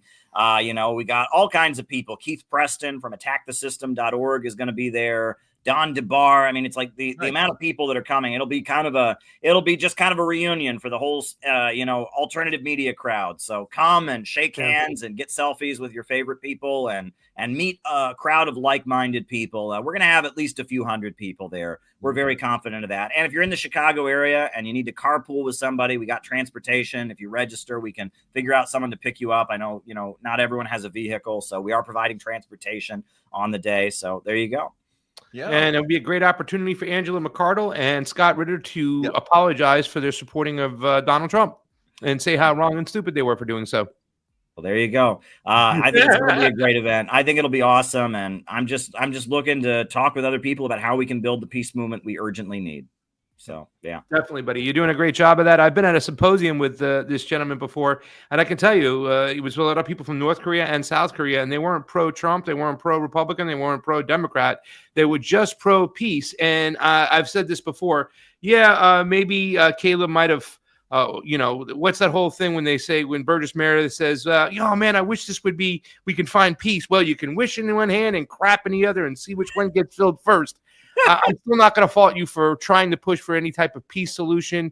You saw an opportunity to push the narrative, and at the end of the day, you might have been wishing on a star that was never going to come true, that there would be some stuff. But you know what? When we see an opportunity and we can elevate the conversation, people can get educated about it. That's the most important thing. You were the first in the street out there to push for help, to support the people of the Donbass who were getting bombed by the Kiev regime. You were the first to push. I've seen in North and South Korea. And that opportunity, you highlighted what went on over there. And even though we might have learned to believe that Donald Trump was doing it because he saw a manufacturing base that he could take advantage of, and that was his motives, it doesn't make a difference. We still find out that these are families who are separated in North and South Korea, and they want that line to go away so they can reunite, and that's the most important thing. And I think you've been great for highlighting that. But now we know. We're not going to get any help from the Republicans or the Democrats ever. I think at this point now we never look at them. We didn't get to talk about Mamdani, right? So I mean, we did. We a little bit, yeah. We didn't get to talk about what we think is going to happen. Yeah, we did. We talked about it, but at the end of the day, he's still a Democrat. So I think we gotta say no. But thank you for the work you do in getting out in the street and pushing the messages you do. It's very educational, and I think I can't doubt you for at least trying to find a way to find peace, because that's what we need. Pro peace. Yeah, we just got to keep building and constructing, and it's about the community and it's about the movement. So that's what I'm all about. Thanks for having me on. I wish you both the best, and continue the great work that you guys are doing on alternative media. All right. You too, Caleb. Thank you so much. Caleb. See you next time. Okay. Great conversation. Again, back to back. It's been a good show. How you feeling, Pasta? How you holding up? I think I had enough, man. Okay. Pretty much. Well, I anticipated after two interviews, two very 3 hours, thoughtful interviews, you'd be at the tail end for yourself. Totally cool. We can manage. What I think we're gonna do is we'll sign off with you, and we're gonna come back with, we're gonna try something here with talking back, because I think there's a lot of engagement from these last two discussions. So we'll be getting to that. I think we're gonna try to do it for the first time. We're gonna try and bring in Cheese Slice and Leslie together, and we'll see how this goes. I'll be listening to that. I'll be in the kitchen making mom dinner. I got a bolognese on the stove. All right. Well, I'll be listening to that. That's for sure. Very cool. Well, thanks so much, man, and for the always thoughtful and courageous commentary and analysis. And we do have some friendly discourse that happens, which is important. I'm glad we do it. It's the way we got to do it. It's a very honest discourse we have sometimes, and we appreciate all everything in that regard. So, man, have a good rest of your day, and we'll see you next time, man. Thank you so much. Love you, brother. Okay, love you too. All right, guys, we got some more show for you right now. Oh God, I hate that one. Why? God, that's such an annoying. This one, I like this one. This one with the correct border around it. Okay, let's go ahead and cut to give you guys a quick little 2-minute break. Grab yourself a drink, and we're gonna set everything up with Leslie and Jamie Cheese Slice, and we'll be back with you guys. Get your questions, comments ready. We'll be back with you with some talking back, and then we have another 2 segments with you guys for you after that. So more show coming up, guys. Stick with us, and we'll see you in just a moment.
Okay, I'm actually going to throw the. We're going to throw the thing right on. Actually, here we go. I'm coming off.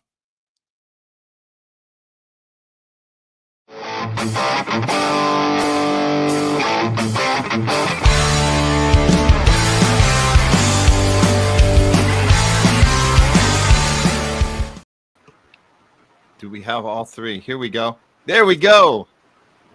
It's talking back time. We're doing a team effort this time with Leslie and Cheese Slice together. Right. And we Hi, got Jamie. Hi everybody. We got a lot of comments today. I don't think we're going to get to everything.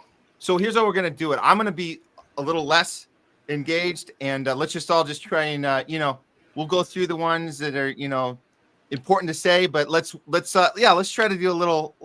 We don't get too caught up on just one of them, because now there's three of us, and we're all very dynamic, and we're all very got something to say here. But I think that's why we do this segment, because we want you guys at home. We want you guys to know that we are engaging with you, and there are things that we missed during these interviews, during these segments, because there's just not enough time to get to it. But you guys pointed out to us, so we appreciate it. So I'll pass it to you guys, and I'll try to stay a little bit back on this. That's what I've tried to do, is pick up the things that the people in the chat were pointing out that you guys might not have been talking about. And we have YouTube and Rumble, right? Yes. Yeah, we have YouTube, Rumble, and we've got Caleb's YouTube, and also Pasta to Go. There's so much going on today. Awesome. I see several starred. Awesome. Matt and Jamie and Pasta, really great show today. Wow, you guys covered a lot. And one of the heartbreaking stories that, Matt, you saw how upset I was yesterday was covered. So thanks for putting that out there. I think it's going viral. I think it's going around the whole world right now. You know which video I'm talking about the innocent, I think 15 or 18-month-old child, right? So thanks for putting attention to that. But yeah, we'll start from the top. I have good internet today, so hopefully I look good and I sound good, and let me know if there's anything weird. I'll start at the top around 12. Are you able to get on there, Leslie, on the StreamYard, the starred ones? Yes, I can see they're highlighted in blue. Is that perfect. Okay, I just wanted to be sure. Okay, go ahead. Sorry, go ahead. Yeah, so at around 12:30, from the beginning, from CEB Applejack 59, Pasta, I am heading back to East Palestine. I'm going to connect with some citizens there that I met from last time and try to get them connected with Misty. I think this is fantastic. I actually wanted to share that with Pasta, but he wasn't. He's watching now, so he's going to hear this. So that's what's important. And I think we got to keep our eyes on East Palestine, because that was effectively an American Chernobyl event, and we didn't do anything for the people there. The government should have moved all those people out and relocated and paid for it, and they were just left high and dry for the most part. I think it's a massive tragedy, and maybe one day, 20, 25 years from now, those people will get the justice they deserve. But right now, it's just a travesty.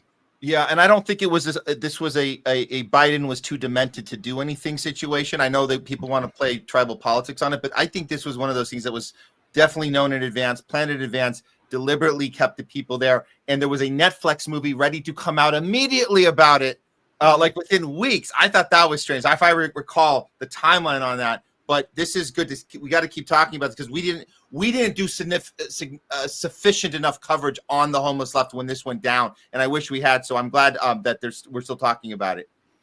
Absolutely. Yep. Thank you. And from the same viewer at Pasta, my brother, they weren't laying everything out there. They were omitting his Israeli citizenship.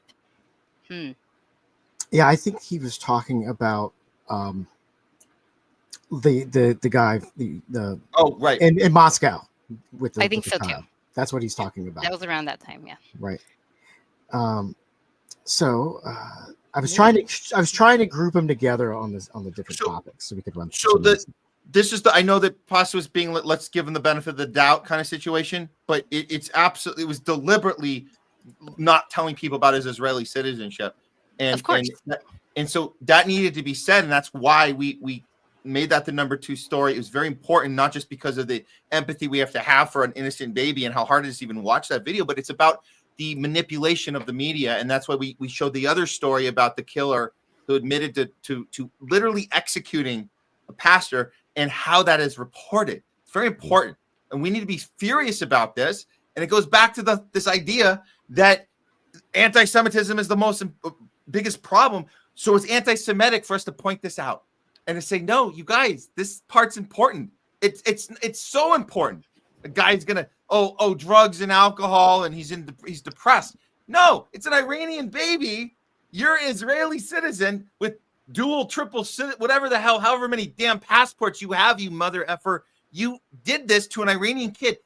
That was deliberately left out. So it's important that it said it wasn't an accident that was left out on purpose. Yeah, the thing if he was just like, he was just tweaking or something, and he just was like, I see a kid, I'm gonna toss him upside down. It is awfully strange that it wasn't a Russian kid in Russia, that it wasn't a Jewish kid where he's coming from, Israel.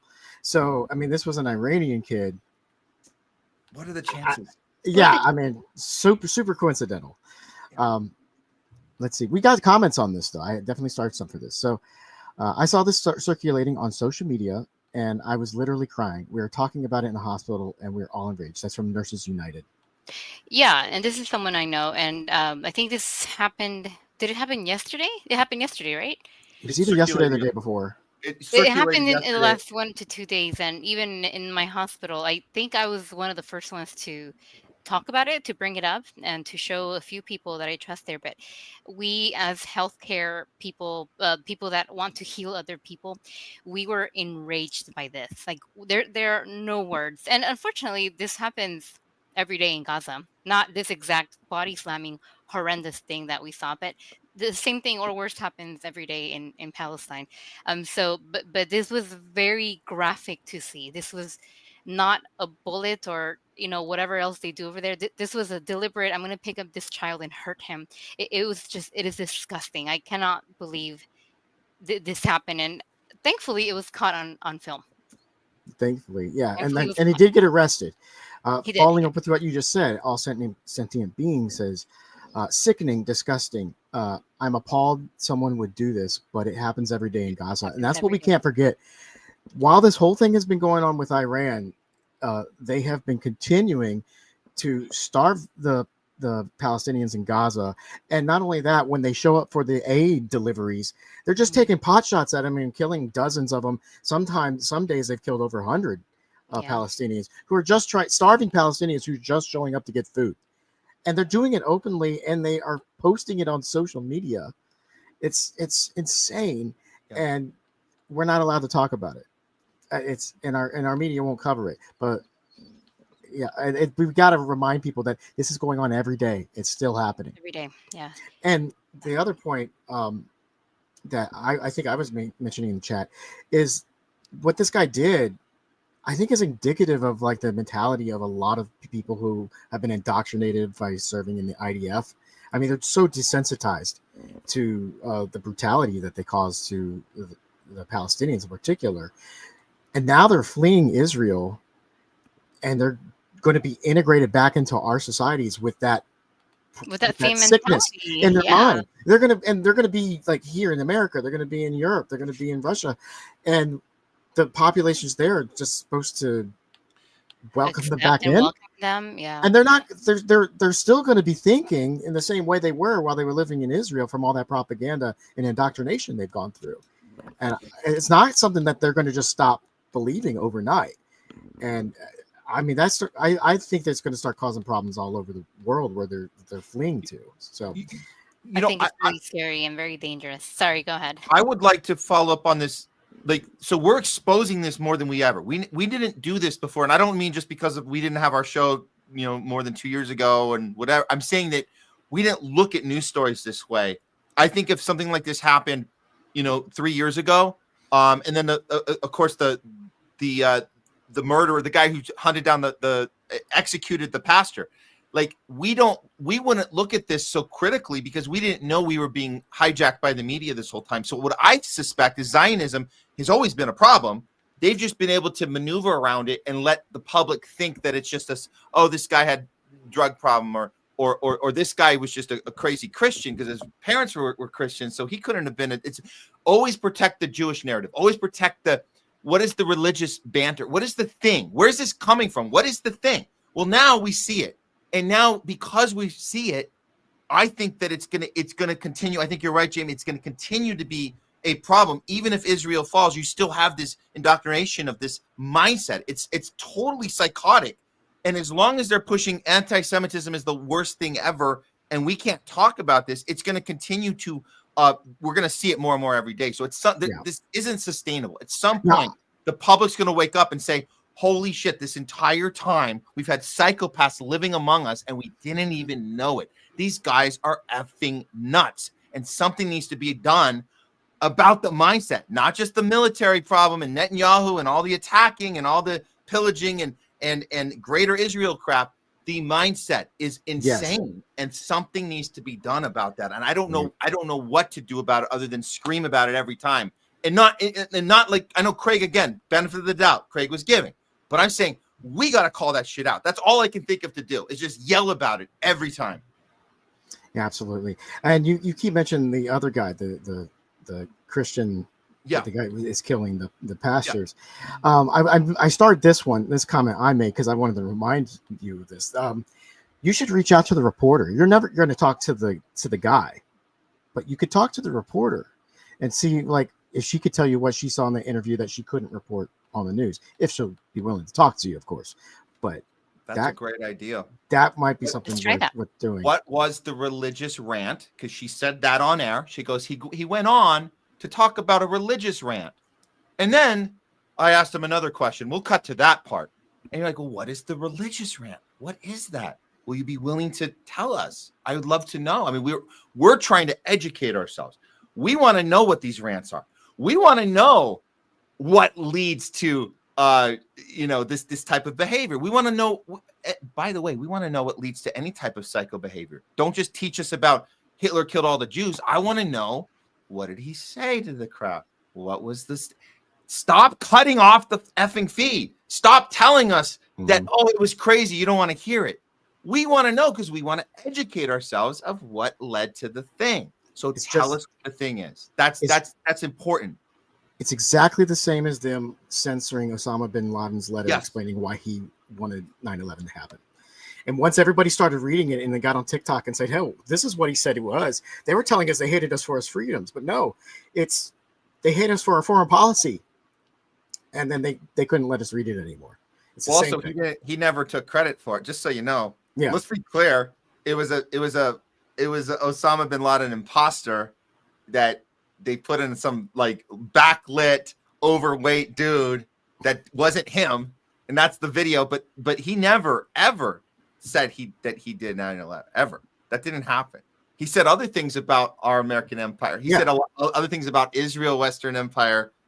But that letter was a stinging critique, and it didn't say we hate you for your freedoms. It was a critique on our Western Empire and the Israel-U.S. war machine. Who else was critical of that was Gaddafi. He said, who also said that Israel did 9/11, and now he's no longer alive. So there's that. Right. But so let's hear. Tell us why are you cutting to a commercial? Why are you giving us a summary? That's not journalism. Guys at home, okay, just this. Have you guys ever seen us do an interview on this show where we cut away and then tell you they went on and said some more stuff? It was weird. Now let's go to something else. If we did that, wouldn't it be weird? Like if telling us that you got this interview and they said some stuff is a great promo for showing the interview, which people will tune in to watch, but they won't show it. They won't show it. They'll go, trust us. It was really weird. Hey, trust us. ABC did this. Remember RFK going on ABC? The big crazy anti-vaxxer. Well, we can't show you the rest of the interview because he said some really crazy things. But trust us, it was nuts. We pushed back, but that's all you need to know about what happened. Like, we're like, what? Show us what. I mean, was it nuts? Yeah. From your perspective, but it might be sane from like most of your viewers' perspective. Yeah. We don't know. They won't show it. Well, we have an idea because we've seen what he had to say on some of those issues. But we get the point. All right, let's go back one more story in the top censor news. This was the only comment I had. And Jungle Jare said, I hate being happy for someone being assassinated. But come on, Iran is pretty badass getting the head of Mossad. And I understand this again, but we were calling this a 12-day war. Maybe we should call it the Schadenfreude war, because there's a lot of people who are just, I'm not shedding tears over what happened. I don't really like what we saw happening. I don't like seeing either city get bombed. It should never have happened. I see it as a failure on our part to stop it in the first place. But I totally understand the Schadenfreude. I totally understand where you're coming from, Jungle Jared. Like, some of these people who are getting killed are extremely bad people. Mm-hmm. So you should never feel happy about it. And we shouldn't be gloating over anything like this either. But I understand. It's not, I'm not saying it's right, but I understand, like the old Chris Here's Rock. a way we can kind of maneuver our excitement to someplace other than the guy's dead. How about this? I'm excited to know that Iran has the ability to do this. That's what's getting me. I'm not like, oh, the guy's dead. I'm like, they could do that. They can get, so they're getting through this Iron Dome. They're getting to these targets very precise. I'm like, that's interesting. That might set the chessboard a little differently moving ahead. Now that Israel knows that Iran can do this. Yeah, that's what I'm excited about. Showing that there's actually somebody fighting back that has capability, because we know Palestinians can't fight back. We know Yemen wants to fight back so hard they can only do so much. But Iran is the first one that can actually get through the Iron Dome and do this stuff. Very precise attacks that accomplish a lot. Very little as far as the the damage, but very precise as far as the results. That's what I'm excited about. Well, I'll just say this: there's a but here. Be careful what you ask for, because power corrupts, and if they've got this new power, it might seem okay now because it seems to be leveling the playing field, but in the future, it might become a massive problem. And I don't think it's a great. I don't think it's a great thing that countries have the ability. Any country has the ability to just assassinate someone at will from a safety of their office in the capital. I hate the fact that we can do it.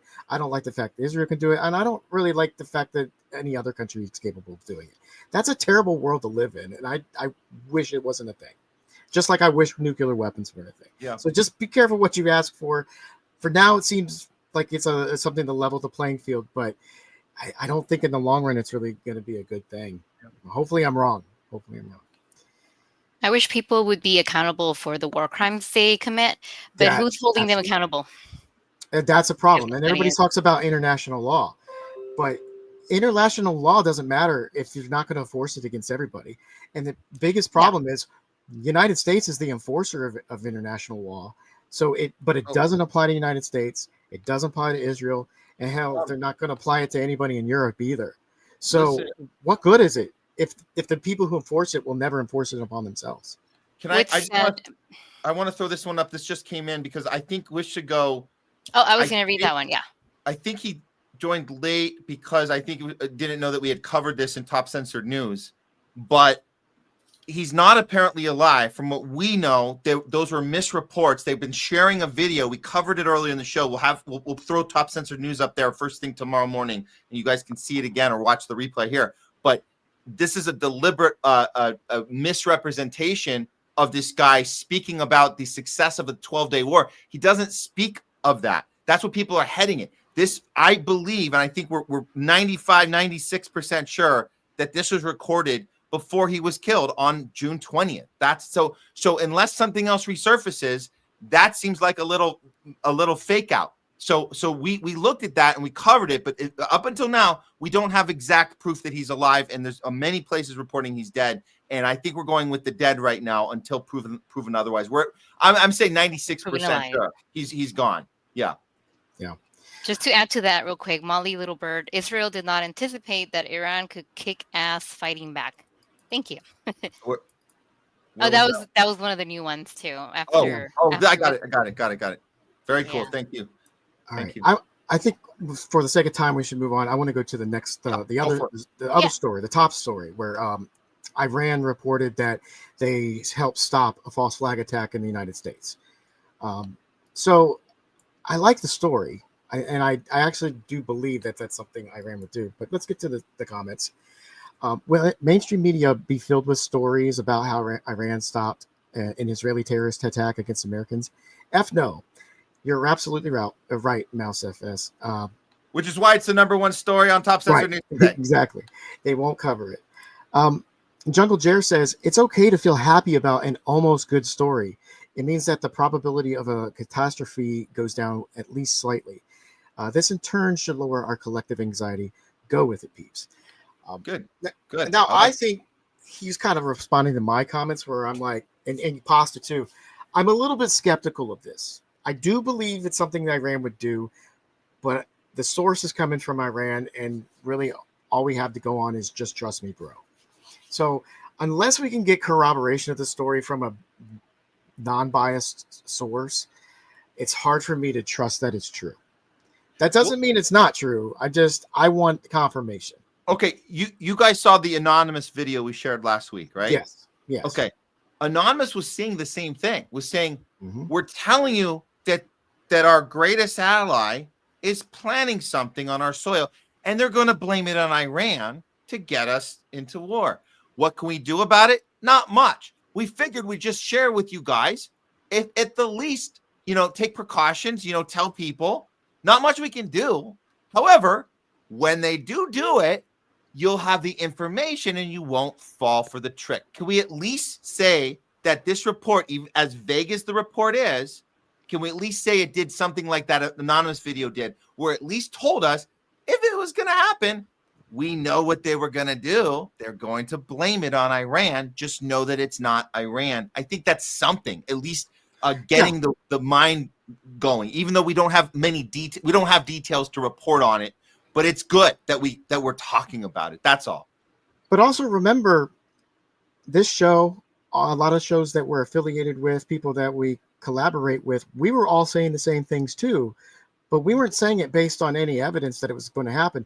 We were just basing it on the pattern recognition that we've seen, that where this kind of stuff has happened over and over and over and over again, related to almost every war that America has been in since World War II. So we're saying the same thing, but just based off of history and saying they've done it before, they're going to do it again. And then you have Anonymous come out, and now you have this Iran report come out. So it's the same stuff that's being said, but I still, if an American source comes out and says, yeah, the Iranians called us and told us about this, then I think that's what I need to really go with it 100%. But I do believe it's something Iran would do. I absolutely do, because they did not want us getting in this war. And if they could stop the false flag from happening that they were going to be blamed on, they would absolutely do that. Yeah. So it's a very believable story, but I want corroboration. I'll just leave it at that. Can I just quickly add, get in on this new one from Adam on YouTube? Thanks for watching the show. So much bullshit. They chant death to America and yet prevented a false flag attempt. Seriously, guys? Okay, let's be clear. We're not saying it's 100% that they prevented the false flag. We're just saying this has been reported on, and the mainstream media isn't even looking into it. That's the point. If it was bullshit, the media should look at it and go, "Oh, who put this out? Why are they lying?" So it's not bullshit that we're reporting on it. To get to your previous point, Adam, to be very clear, you might just not have watched our show or don't know this. We're going to tell you, and we're going to tell our viewers again, that death to America is a lie. They're not. That's the incorrect translation, and it's the incorrect translation on purpose. The correct translation, although not the greatest thing, it's a lot different than death to America. The correct translation, again, not the greatest thing, but much better. The correct translation is death to American rulers. Now, you could say that's still bad. They're saying kill people. If it's still bad, why don't just tell us what the exact translation is? Just tell us what it is. Be honest. So that's bad. Then make a case that they shouldn't be saying death to your rulers. But they're not saying death to Americans. That's not what's happening. It's never been. We've been fooled about this the whole time. The Iranian supreme leader clarified this. I don't have the clip in front of me. He said very clearly, this is what is being chanted. So let's respond to the accurate information. That's the point. So we're here to report on these things happening and get the accuracy out there. We're not here to say, oh, guys, everybody freak out. We have this false flag. We're just saying this is what's going on. And I wanted to follow up with Adam's next comment of this. Of course, we ask these questions. How did Anonymous get this info? Did they really, do we think they really hacked if that's the only way to get it. You're just assuming that's the only way. So let's be open-minded and ask questions. How did they get it? One way could be to hack, but that's not, you're drawing a conclusion. Adam, I don't mean to be, and this is not picking on Adam. I'm just saying, let's step back from emotion and let's look at all the options. One way to do it is hacking. Yes, we haven't concluded that. There's other ways to get info. You can get a tip off, right? Also, we look at patterns of behavior. So it's not about conspiracy theory, and it's not even too far for Tucker Carlson. It's about saying this video is out there. We're reporting on it. He says himself in the video, not much we can do. Just thought you should know. Be ready if something happens. They're going to blame it on someone else. That we can pretty much lean into the direction of they probably will blame it on someone else. That's the point. That's all. I just wanted to cover that we're not doing fear baiting here. We're just reporting what's happening, pointing out that the mainstream is not reporting on it, and we're asking the correct follow-up questions, as you are too, Adam. You're actually asking the right questions. How did they get it? We want to know too. But we are doing our job of reporting the information and having honest conversations about it. That's all. Can I add to that? With the Death to America thing, the other thing about that is it's kind of the equivalent of Americans saying F all the Muslims or F Iran or F Iraq. Whenever we go to war with them, we say stuff too that's horrible to the people who live there.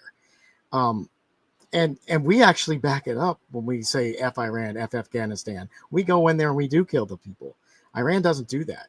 So, but I think that when they say that language, it's pretty much the equivalent of us just saying, fuck it, right?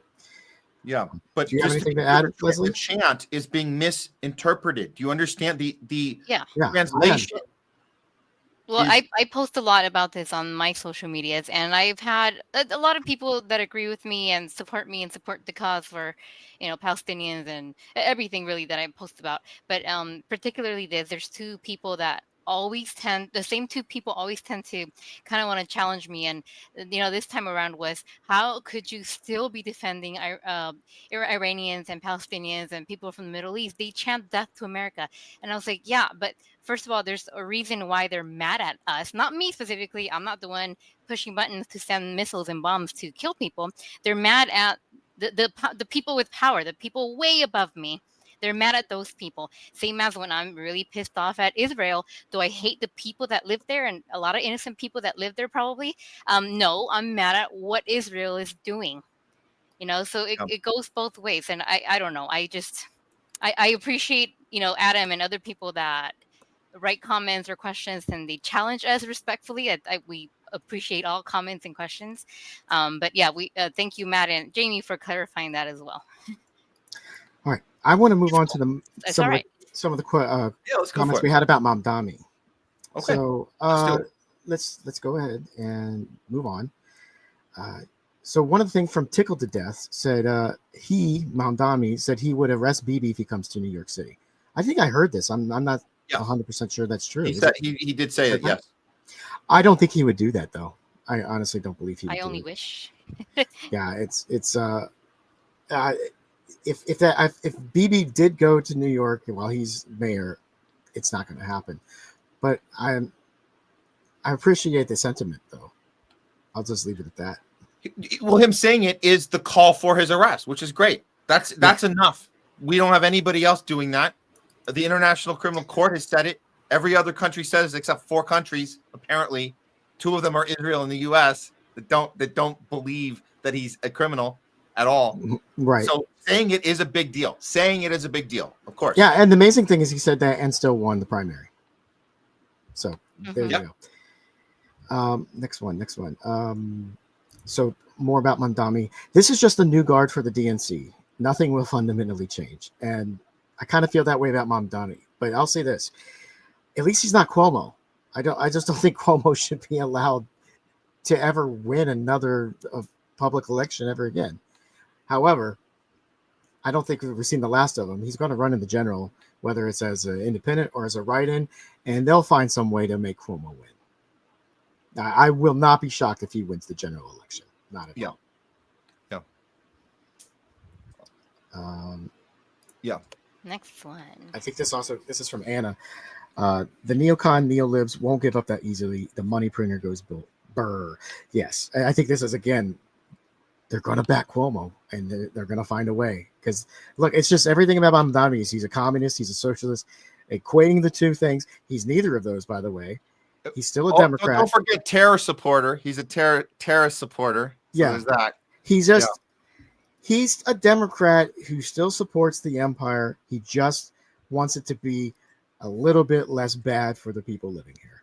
And he just wants to lighten up the boot on the neck of the people. That's all he wants. That's all he is. But he still wants the empire to keep chugging forward. Let's see, anything else? You had Leslie say, "I love ducks." Oh. Oh. We were talking about, was it Hanks that was saying he's gonna rescue some ducks from a contaminated lake? I don't know, but I was like, I love ducks. I know. I thought that was funny. Thank you for saving animals. All right. And then I just kind of made this point. They'll let Mamdani win the primary, but now they have the writing. I do think I will not be shocked if Cuomo wins the general, but I just talked about that. So moving on. Anna again said, privatized intelligence corporations are symptomatic of fascism in general. Okay, this was about Palantir. Yes. And absolutely, this is absolutely true. I thought it was a really good point. And I wanted to throw up on the screen, but I think you guys have moved on to another topic. So thank you for that comment, Anna. It's very insightful. Thank you, Anna. Yeah. Yeah. Right. So this is about Trump. So much for the peace president. And thank you, Monolith Littlebird. ChatterX says, Wait, we might call the next week's episode "So Much for the Peace President." That's a go. We'll save it for. It's a good title. I'll keep it for a title. Good. Thanks you for that, Molly, little bird. ChatterX and the same subject. Over 75% of Trump's budget is for military police. And he shared a link to rumble.com. So very good point. I mean, he has sold as the peace president. I do think, though, he is averse to sending troops and more troops. If he knows it's a thing where America can just do the military action and there will be no pushback, I don't think he has any problem with doing that. He'll just go do it, kill a bunch of people, claim a victory, and move on. But we saw it in Yemen. He walked it back when we started losing airplanes. And I think he didn't, when he saw what was going to happen to the economy when Iran shuts the Strait of Hormuz, I think that's where he wanted to. I think that's the real reason he wanted to back out of this Iran thing right now, not just because Tel Aviv was getting slammed. I mean, since when has the empire cared about its civilians? Like, we're all expendable to them. Mm-hmm. So, but the Strait of Hormuz being closed and wrecking the entire Western economy, I think that's really was his motivation for trying to force this ceasefire and make it actually happen. All right, so more from ChatterX. The ruling class elites are well aware of their common class interests, unlike the divided working class. And this is the real fight, right? We're fighting against the bottom versus the top. Yeah. And they have effectively done divide and conquer and got us fighting amongst each other. So even when we're talking about things that are seemingly unrelated, it just starts making us not agree on things. So we don't even want to work with each other to take on the real problem. The real problem is not these foreign wars. It's the real problem is in Washington and Wall Street. Yeah. Anything else there? Okay. We'll move on. Anna Ringwald, a vote for the duopoly is a vote for corruption. I love the way she put this. It's what I've been saying for years. Mincy Winston, I think, is also a big advocate for this. The only wasted vote is a vote for Republicans and Democrats. That's the way I feel. I felt like that for over. I agree with that, and I lost a lot of friends for saying that. Yeah, but I like the way she put this. That. Yeah, thank you, Anna. Yeah. If you're voting Republican and Democrat, you are voting for the problem, and we can't fix the problem if you keep putting the problem back in place.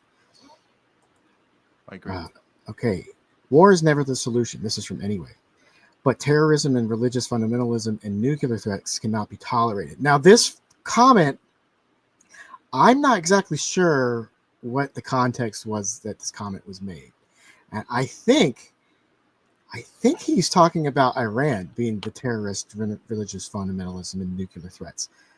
But the ambiguity of this comment actually absolutely sounds like it could be applied to Christian fundamentalists in America or Israel? Yeah, I do think he's referring to the terrorism and religious fundamentalism is coming from the brown people over there in some place. So. We don't need to even know, like Ted Cruz doesn't. We don't need to know the population. We don't need to know the ethnic background or the religion. We just know it's a thing over there, and we just need to bomb it. Even though you can say war is not the solution, you can still minimize them as lesser than humans, that's the trick. That's the scam. The war on terror. It's been the scam the whole time. This less than human philosophy, which this is. So it supersedes, right? Stopping terrorism, stopping religious fundamentalism. This is the Bill Maher thing. Atheist Bill Maher is championing this idea that they're actually worse. Like, yeah, all religion sucks, but theirs is horrible, extra horrible. Yeah. We got those brown people with the Islam, whatever it is. They're all this. It's all not us. So we need to take care. That's the biggest problem, is getting rid of them. And their nuclear threats are much worse than ours because we're the good guys. So our nuclear threat isn't really a threat. It's kind of a protection of the planet. Theirs are threats. So that will supersede the war is bad, man. So yeah, unfortunately, I think that's where he's going with this. But we have to. Our job here is to kind of re-educate and figure out that that's the scam. So let's not say war is bad, but let's go kill brown people. Let's just say it's all bad and just stop. Let's just stop. Well, for what it's worth, I actually agree with this statement as it's written. But in my mind, I'm applying it to the United States as the terrorist, religious, fundamentalist, and nuclear threat. The people that have the nuclear threat. We're the ones with the nukes, and we're the only ones who've ever used them. Let's change that but to an and, right? Additionally. Okay. Yeah. Right. That would be, because I think the but is referring to the fact that we hate war, but those guys are doing something. No, wars. They had it coming. And this is not okay. So it's like both are true. Yes. And if this war was really about nuclear weapons and not regime change in Iran, which I think is what it was really about. Well, if you wanted to stop Iran from getting nuclear weapons, they just went and did the exact thing that they needed to do to make sure Iran is going to get nuclear weapons. Because if they didn't have them 2 weeks ago, and by all accounts and all the intelligence and all of the inspectors said they didn't, you can bet your sweet ass now and moving forward, they're working on getting a nuclear weapon. And can you blame them? Because it works for North Korea as a deterrent. So if they didn't want one before, they'd be crazy to not want one now. Yeah. So you got the thing that you said you didn't want because you couldn't just play nice. All right. Anyway, had another comment about Mamdani, because you guys kept talking about it when you talked to Jose and then Caleb. Mamdani's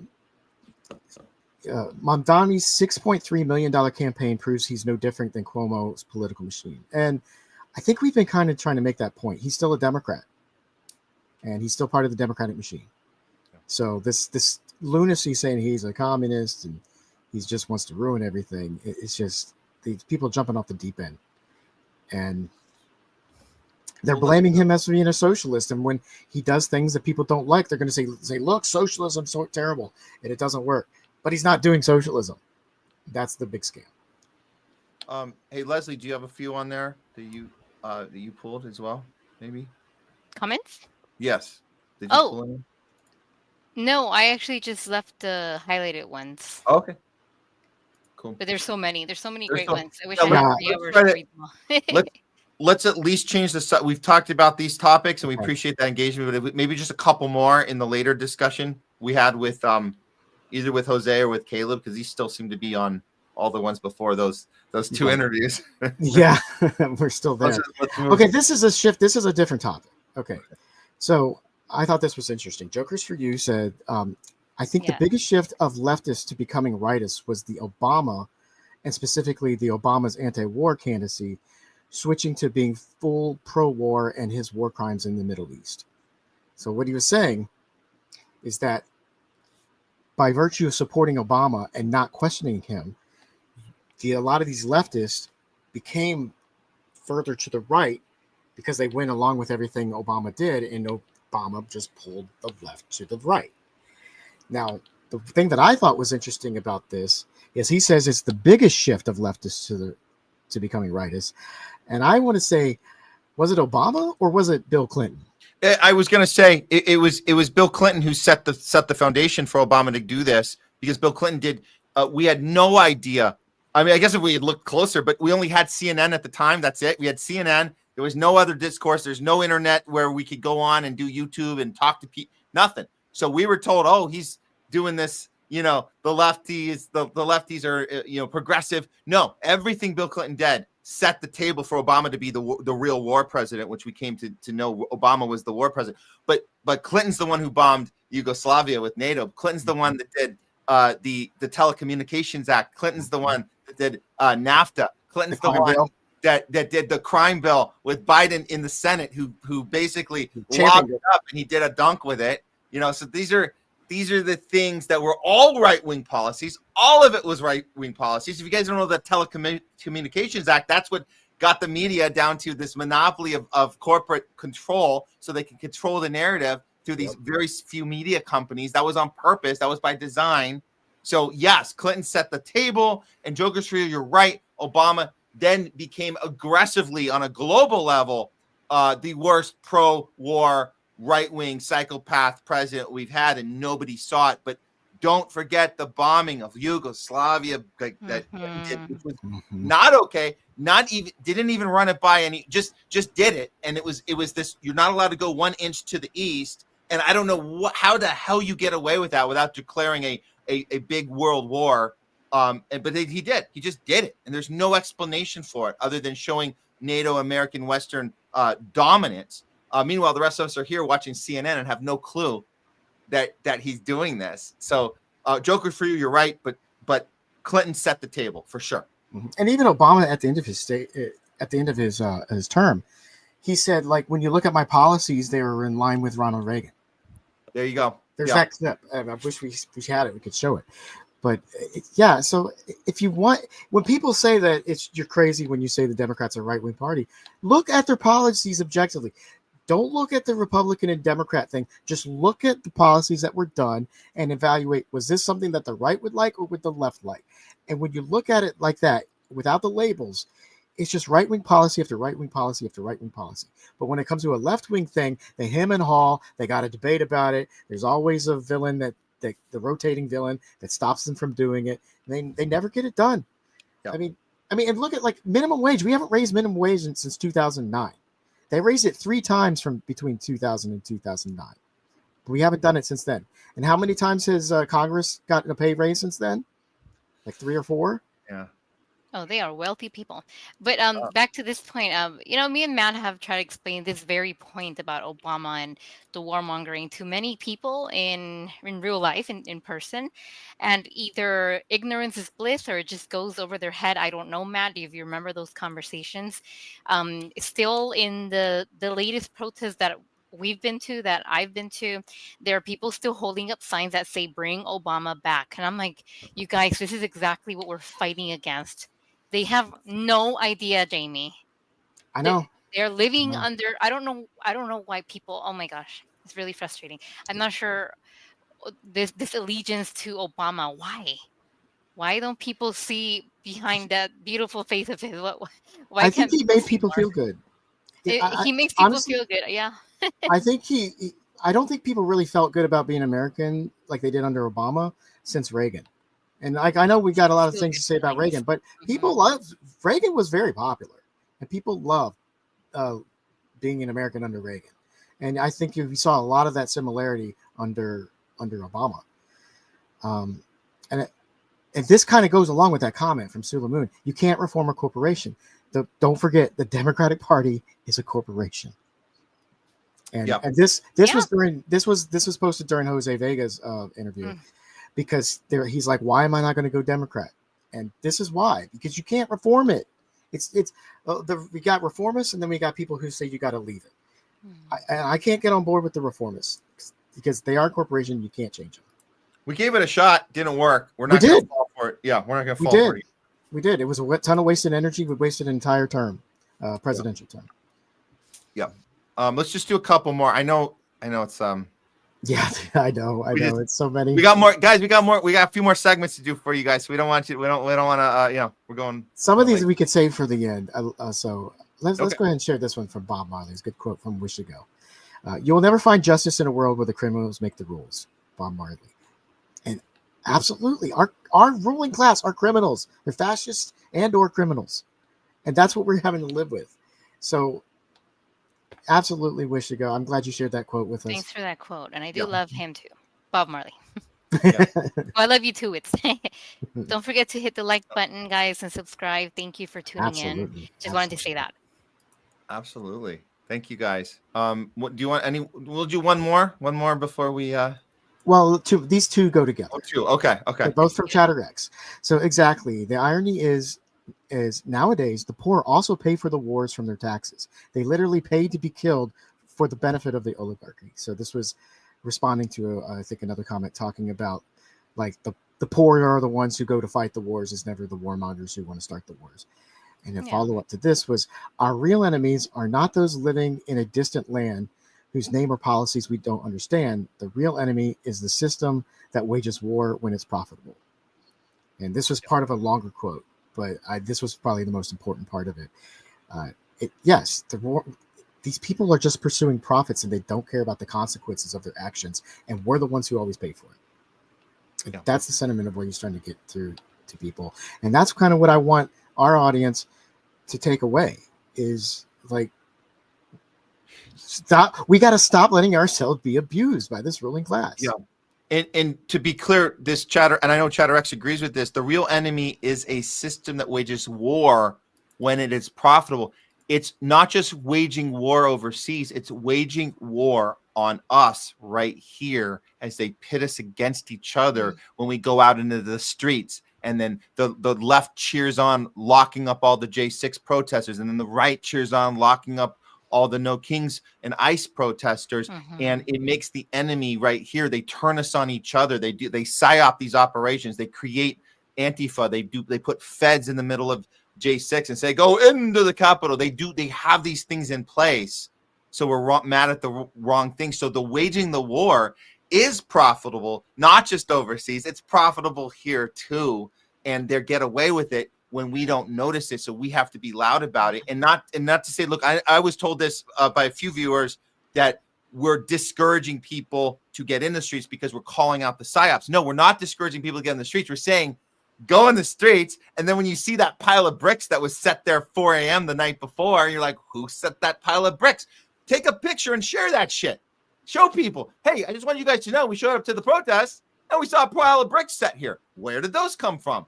So just be more vocal, spot it out. When you see a plant, when you see a Fed, start the chant. We did that shit. We did that shit at the 101 freeway too. We saw one. It was a guy. This is such ridiculous. The guy's wearing a Palestinian a thing over his head. He's got he says something about Allah on his chest, and then he was holding a communist flag on his back. Nobody does that. That's not a thing. And then he got up to the cops, and the cops were okay with him. It was this theater piece. He was antagonizing them. How did they not beat him up? I don't know. He was in their face. He was with them. How do they know? He goes up and starts doing this shit right in their faces, and they stand there, and it's supposed to get other people to go, oh, we're going in the cops' faces now because that guy did it.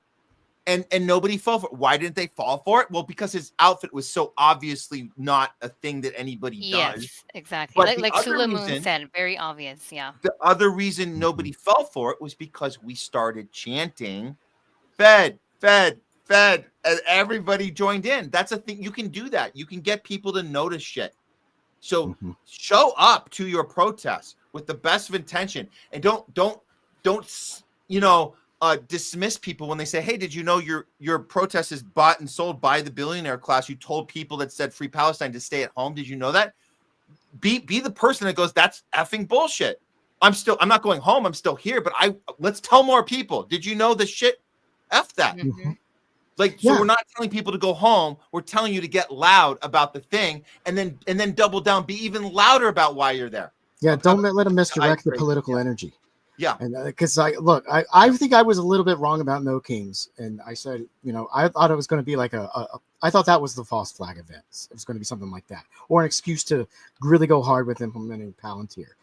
I think we saw a little bit of that, but what I really think No Kings was a pep rally for Democrats to recruit more voters to blue no matter who. That's what I think the end result was. And for right wingers to say, look at those Antifa psychopaths, let's put Palantir on them. It was all a show. Yeah. It was all for show, for division and blue no matter who. But we've got a lot of protests coming up this weekend, or if some are going on right now, for no war with Iran. You should even if war is not happening with Iran, let's say the ceasefire does stick. Like, I don't believe it will in the long run, but let's say it stops, right? We're not going to have war because it's really maybe the United States and Israel sitting back, licking their wounds and preparing for round 2 whenever that comes. You should still go to these anti-war rallies, even though it's not no war with Iran at the moment. It should just be no more war. Stop these for-profit wars. That's what you go for. And it's not going to be on the streets. This is one for the No Kings 2.0 on July 4th. 2.0. Is there anything on here that says no war with Iran? Is there anything on? It says we're not backing down. What are we not backing down on? Oh, look what we're not backing. Oh, guys, can you see that? Look what we're not backing down on. Kids in cages. Kids in cages.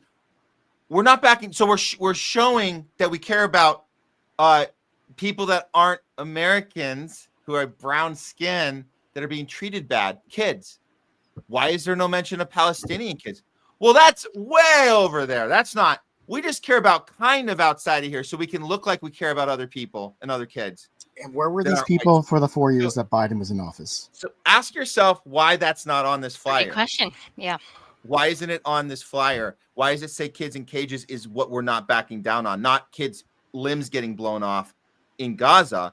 Again, I'm not saying stay home. I'm saying show up and say at the top of your lungs, kids' arms are getting blown off in Gaza, and Biden put kids in cages and you didn't care then. So we're not, it's not the Democrats are doing the cages of kids. So like, I don't know. I'm just saying, just be more aware of what you're showing up to and then be louder. Or, make your own posters. I made my own poster, Jamie, for the No Kings protest. And I don't know if it went over people's heads or they weren't curious, but I don't think people asked me what I meant. What did my little poster say, Matt? End Zionism. Yeah.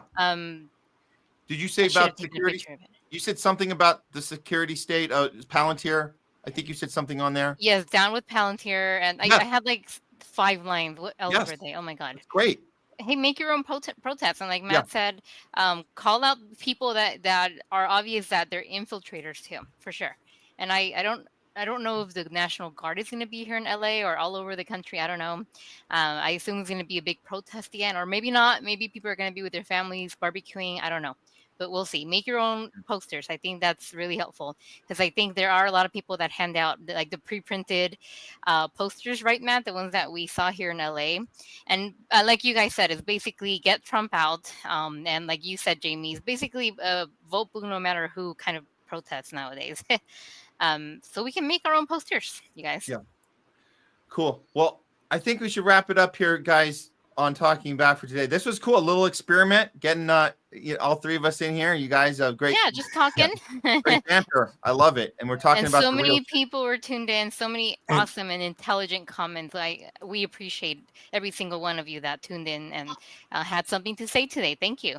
Yeah, I've still got like 10 more that I wanted to get to. You guys really had a lot to say today, so we did our best to get to what we could. So some of these we'll put up in the closing credits. So you can we'll put them up in the closing for sure. Stay tuned, guys. Actually, we're gonna go right into the next thing, so I'll let you guys head out. Jamie, please stay behind with me so you can throw comments up at the end. But thank you, Leslie. Thank you, Jamie, for some talking. No problem. Power to the people, guys. Thank you. All right. Thanks, Leslie. Thanks, Matt. See you next week. All right. Bye. Okay. More show for you guys. We got 2 more segments. Boy, that was awesome. I think we can do more of that. And I don't know where the time goes. We were literally talking to you guys for like an hour. I thought I was like, oh, that'll be like about a half hour. No, it was like an hour. But and again, more comments. We just could not get to everything. But we like engaging with you guys. It's really important for us to let you know that your voice matters and that, again, we're not coming in with predetermined ideas every week. We are learning as we go. We're asking questions to our guests. We're talking to each other. We're having friendly discourses, and we're talking to you too. And it can help us inform ideas and evolve ideas, and even occasionally admit if we got something wrong or if new information came to light and it informed us that we need to evolve our opinion on something. So those are important things, and you guys participating in that is important. We take it seriously. Okay. With that, we're gonna do the long-awaited segment. We basically consider this our check-in with Maha segment now, and you guys know what we call it. We know what it's not, because there's a lot of double entendre there as far as what we're allowed to look into, not look into. What Maha is about really is about looking into stuff and changing our health system and overhauling it and getting mRNA out of the vaccine, just looking into autism, looking into the big food, big pharma. Those things aren't happening. So we do this, and then we got all these what we call died suddenlies that are completely unrelated as well to what we're talking about. But sometimes we have to mention these situations where the doctors are baffled and nobody knows what it is, but we know what it's not. So that's why we do the segment. I think we have it set up here, but we do have a lot of news coming from Maha that we need to do in this. So this is coming up. I think we're set up. Yeah, let's go ahead and get to this one. Here we go. Playing the intro. You guys like the little intros we do. I know you do. Some of them are more fun than others, or whatever. You guys have your favorite one, but I think this one, we could probably do a better one on this. But I do think you guys get the point what we're doing here when we say we know what it's not. Okay, here we go. But the virus stops with every vaccinated person. But this is a pandemic of the unvaccinated. The conspiracy theory about this related to vaccine, you're right. We have to really move at the speed of science. We know what it's not. Doctors are baffled. They're looking into it. They're trying to figure out what's going on. But there's one thing we know for sure. We can all agree on the one thing is that we know what it's not. We have kind of breaking news in the Maha arena with Kennedy's new vaccine advisory board. As you guys remember, he went ahead and fired 17 of those vaccine advisory people. And that was a good win. A good win very momentarily, because we knew they were just getting fired. They were not going to jail. So we knew that. That's always look for that, guys. Who's going to jail? No one. Well, then it's just posturizing. Okay, so you get the 17 advisory board members out of the vaccine panel. They're supposed to determine whether a vaccine should be put on the market or not. Did anyone think to ask, who is he replacing them with? Last episode, we determined that one of the people that was replacing those 17 happened to be a venture capitalist on a board of a vaccine funding company. $600 million, I think. They had put a fund together in Texas. So they're ready to greenlight any vaccine, and that's a conflict of interest. How are you on a vaccine panel if you're also an investor in a company that wants to get their vaccines on the market? Okay, so a lot of questions there, but this happened. We just found out yesterday. I know this is going to be really hard for you diehard Mahas that aren't willing to admit yet that we've been conned. This was put out by Dr. Jane Ruby. Kennedy's ACIP vaccine advisory concluded the meeting today with, get ready for this one, drum roll, RMNA vaccines are safe. If you don't see the real problem, we'll never find the real solution. What do you mean, Dr. Jane Ruby? What do you mean they're safe? Is there must be a typo here, or we're not getting the full story? Well, Dr. Jane did a little bit more, zoomed in on this and showed you the summary of the benefits and harms of mRNA. The 2024-2025 COVID vaccine is effective in preventing hospitalizations and critical outcomes from COVID-19 in adults. Really? It's effective. That's funny. I don't remember it being effective at all. But okay. You apparently think it's effective. Looking down, no other risk confirmed in the current U.S. licensed vaccines except those seen with other vaccines. Okay. Uh-oh. Oh, no. We knew this was coming.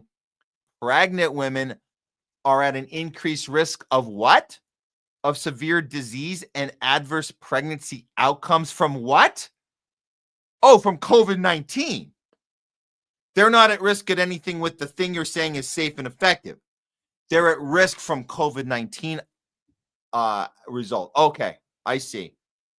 Maternity vaccination has been shown to protect infants over 6 months of age from severe outcomes of under 6 months of age from severe outcomes of COVID-19. Uh-oh, that don't sound good. And under the evaluation, they've gone through this extensive safety monitoring program. They conclude no other risks confirmed in the current U.S. licensed vaccines except those seen with other vaccines. Wah, wah, wah. Oh, that sucks, guys. I'm sorry. I'm sorry that's happening. Man, that's so interesting that they mentioned pregnant women particularly are at risk at COVID-19 problems from catching a cold, catching a flu. They're at risk. I know somebody who might extremely disagree with that, like vehemently disagree with that. Her name is Dr. Mary Talley Bowden, who was just on with Joe Rogan talking about this very issue. Let's take a listen. Continuing to talk about COVID because I think a lot of people are sick of it. I'm certainly ready to move on. But I am too, but we've got... it's just people need to make sure this doesn't happen again. Exactly. You know? And nothing's happened, really. Nothing's been corrected. No. Not only has nothing been corrected, I was just watching an argument on television where they were trying to argue for vaccinating women who are pregnant. Oh, right. It's It's insane. I mean, there's a golden rule of pregnancy, right? You don't experiment on pregnant women. You don't experiment on an unborn child. You're not even supposed to eat sushi. Exactly, right. But we're going to put this modified mRNA technology into these women who, early treatment. We have early treatment. COVID is no longer a threat. We're dealing, at one point it was more than a cold, but not now. Why in the world would we give them to pregnant women or children? The only thing that makes sense is money.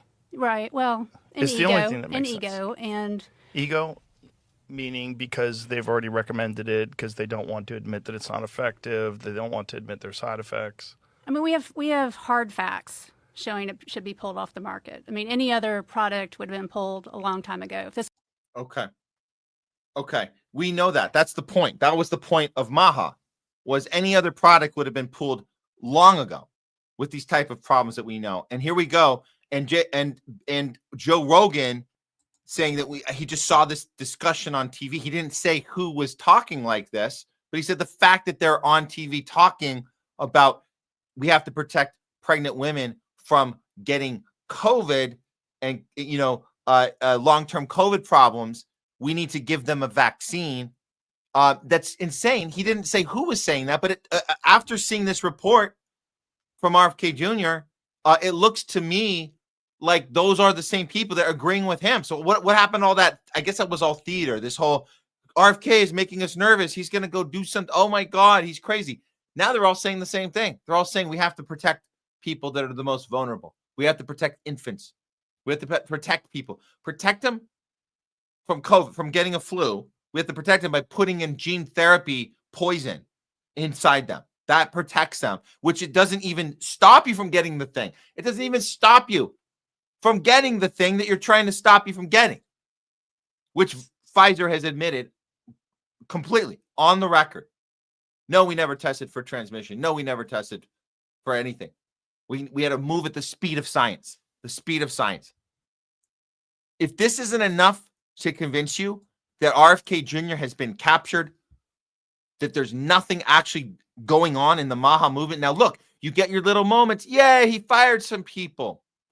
He might get some of these red dye 40s out of our food, out of our cereals. Good. He might even get pharma commercials off the TV. Okay. But you're not doing the thing. You're not doing the actual thing. And you want to know how bad it is? You want to know how bad it is? Not only is he not doing anything about mRNA, he's got another genius idea. You guys aren't going to believe this one. On top of this, not doing anything about gene therapy, he's got another genius idea about how to keep track of everybody and their health records. The same thing that we were all, the medical freedom movement was 100% against this type of tracing people, showing your vax cards to get into a fucking restaurant. What is your big idea? It's called wearables. Wearables? What's that? Well, RFK, tell us your big idea about wearables, and then we'll look into what that is. Here we go. About their physical activity, about the way that they live their lives. We think that wearables are a key to the MAHA agenda, making America healthy again. And we are going to, my vision is that every American is wearing a wearable within 4 years. My vision is that every American is wearing a wearable within 5 years. Well, what is a wearable? What do you have a vision? You have a vision that everybody's wearing this thing. What is that? I'm a little confused. We're all very let's borrow a term. We're baffled. We're baffled that RFK Jr. and the MAHA, this drive for it's digital biodata. That's what it is. It's a wearable device that every human should basically have as a detector so we know their bio data, and it's on their it's a wearable device that they're wearing at all times. And he says he wants everybody to have in 5 years. This sounds a lot like the psychopath technocrats. This one guy, Yuval Noah Harari. We've covered him before. This is him from 2018 explaining his vision, which seems to align a lot with what RFK Jr. is saying. It's pretty mad scientist-y. I got to warn you, this guy's kind of nutty, but this is what you get when you bring in the technocrats under the guise of taking on the deep state and big pharma, which is not actually happening. Here you go. This is the vision from 2018, and it seems to be playing out in real time. Is data so important? It's important because we've reached the point when we can hack not just computers, we can hack human beings and other organisms. Now, what do you need in order to hack a human being? You need two things. You need a lot of computing power, and you need a lot of data, especially biometric data. What we have seen so far, it's corporations and governments collecting data about where we go, who we meet, what movies we watch. The next phase is the surveillance going under our skin. The surveillance going under our skin. This is insane. So we already had to get used to this. What he's talking about is algorithms, right? And how you turn they did the net. You turn on Netflix and then it tells you liked this show. We're gonna recommend what you watch next. No big deal. It's just watching our watching patterns. Oh, we think you'll like this next. The next stage is doing it inside our skin. What? Wearing it on us? So it's not just our login history. It's not our Google search history. It's not just what we're watching on Netflix and Hulu. He's talking about the next step so this is where we're getting to wearable technology. Let's hear a little bit more from this, but this is good. I should have credited who put these clips together, but this was put together to tell you where we're headed and why RFK Jr. is aligning with this psychotic behavior from these technocrats that had this planned years ago, that they were going to do this with technology. As our technology evolves, we're going to have everybody on this digital system of tracking system of our health data, of all things, our health data. Most important development of the 21st century is this ability to hack human beings, to go under the skin, collect biometric data, analyze it, and understand people better than they understand themselves. This, I believe, is maybe the most important event of the 21st century. By hacking organisms, elites may gain the power to re-engineer the future of life itself. Because once you can hack something, you can usually also engineer it. So far, we have discovered the secrets of less than 0.3% of complex life on the planet. Think what will we will achieve when? And it is a matter of when. It's so insane. And of course, every world leader, Boris Johnson, getting on board with this back in 2018. Everybody's on board that's an elitist in power. Of course, they're on board with it because it's about controlling the people. It helps them govern people better. The people are the minions. You hear this language. Oh, I played enough of that. You guys get the point. That we're the minions. The technology is going to be better at knowing you than you know yourself. Did you hear? That's what he said. It's good. It's so good for humanity because human beings are so stupid. They don't know what they actually want. Just like when you scroll through Netflix, you can't know what you want. We're going to tell you what to watch next.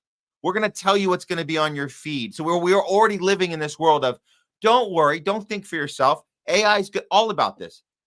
ChatGPT. We did a story with Jay Scott. We did this story 2 days ago. Go back and check it. We're going to throw this one up soon. It's the ChatGPT is making us stupider.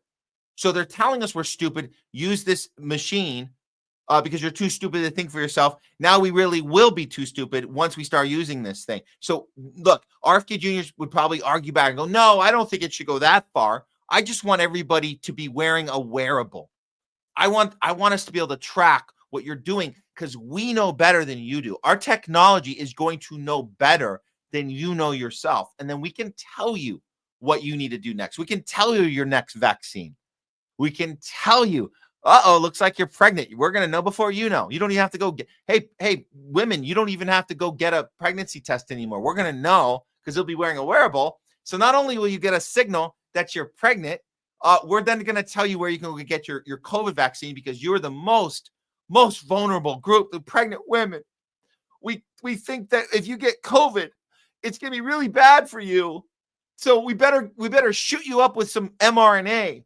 The second we know you're pregnant, and we're going to know before you know because you're going to be wearing a wearable, and we'll send you the signal, hey, you're pregnant. Here's your local pharmacy. Oh, I'm sorry. You don't even have to go to your pharmacy. We'll send it right to you. How about a home kit from Amazon? Click, click, click. Bezos. Cha-ching. Home care, healthcare, Amazon care. Here you go. We'll have a robot delivered to your house, and they won't leave until you inject yourself with it. How about that? How about that? Home care. Home robot policed nurse care. Don't even have to go in to the pharmacy. You don't have to go into Rite Aid. You don't have to go into your local hospital.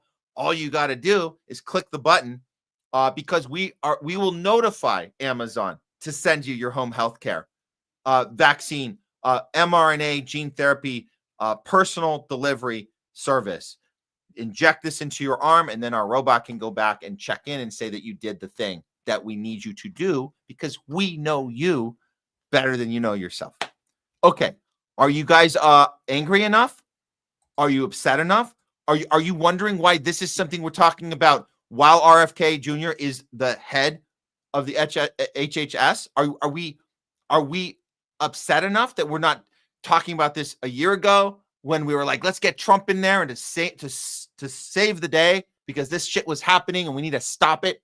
Are you mad that we're talking about this now? Yeah, I'm mad. I'm mad that this conversation didn't end once the American people voted Maha into power, that they were going to stop this from happening. We kind of suspected it. We didn't know it would be this blatantly obvious. The language he's using. Come on, dude. Wearables. And then putting out these mRNA is safe reports from the same group of people. You fired them, brought in new people, venture capitalists, investing in vaccines, and now you're saying mRNA is totally safe. In fact, we got to get it to pregnant women above all anyone else. Get it to pregnant women and infants. That's where we are. Before we go from the we know what it's not, what would we know what it's not be without a little check-in with the died suddenly arena? Now, of course, you guys know that this is not related at all to the critique we do honest critique about Maha and the inability to get anything done.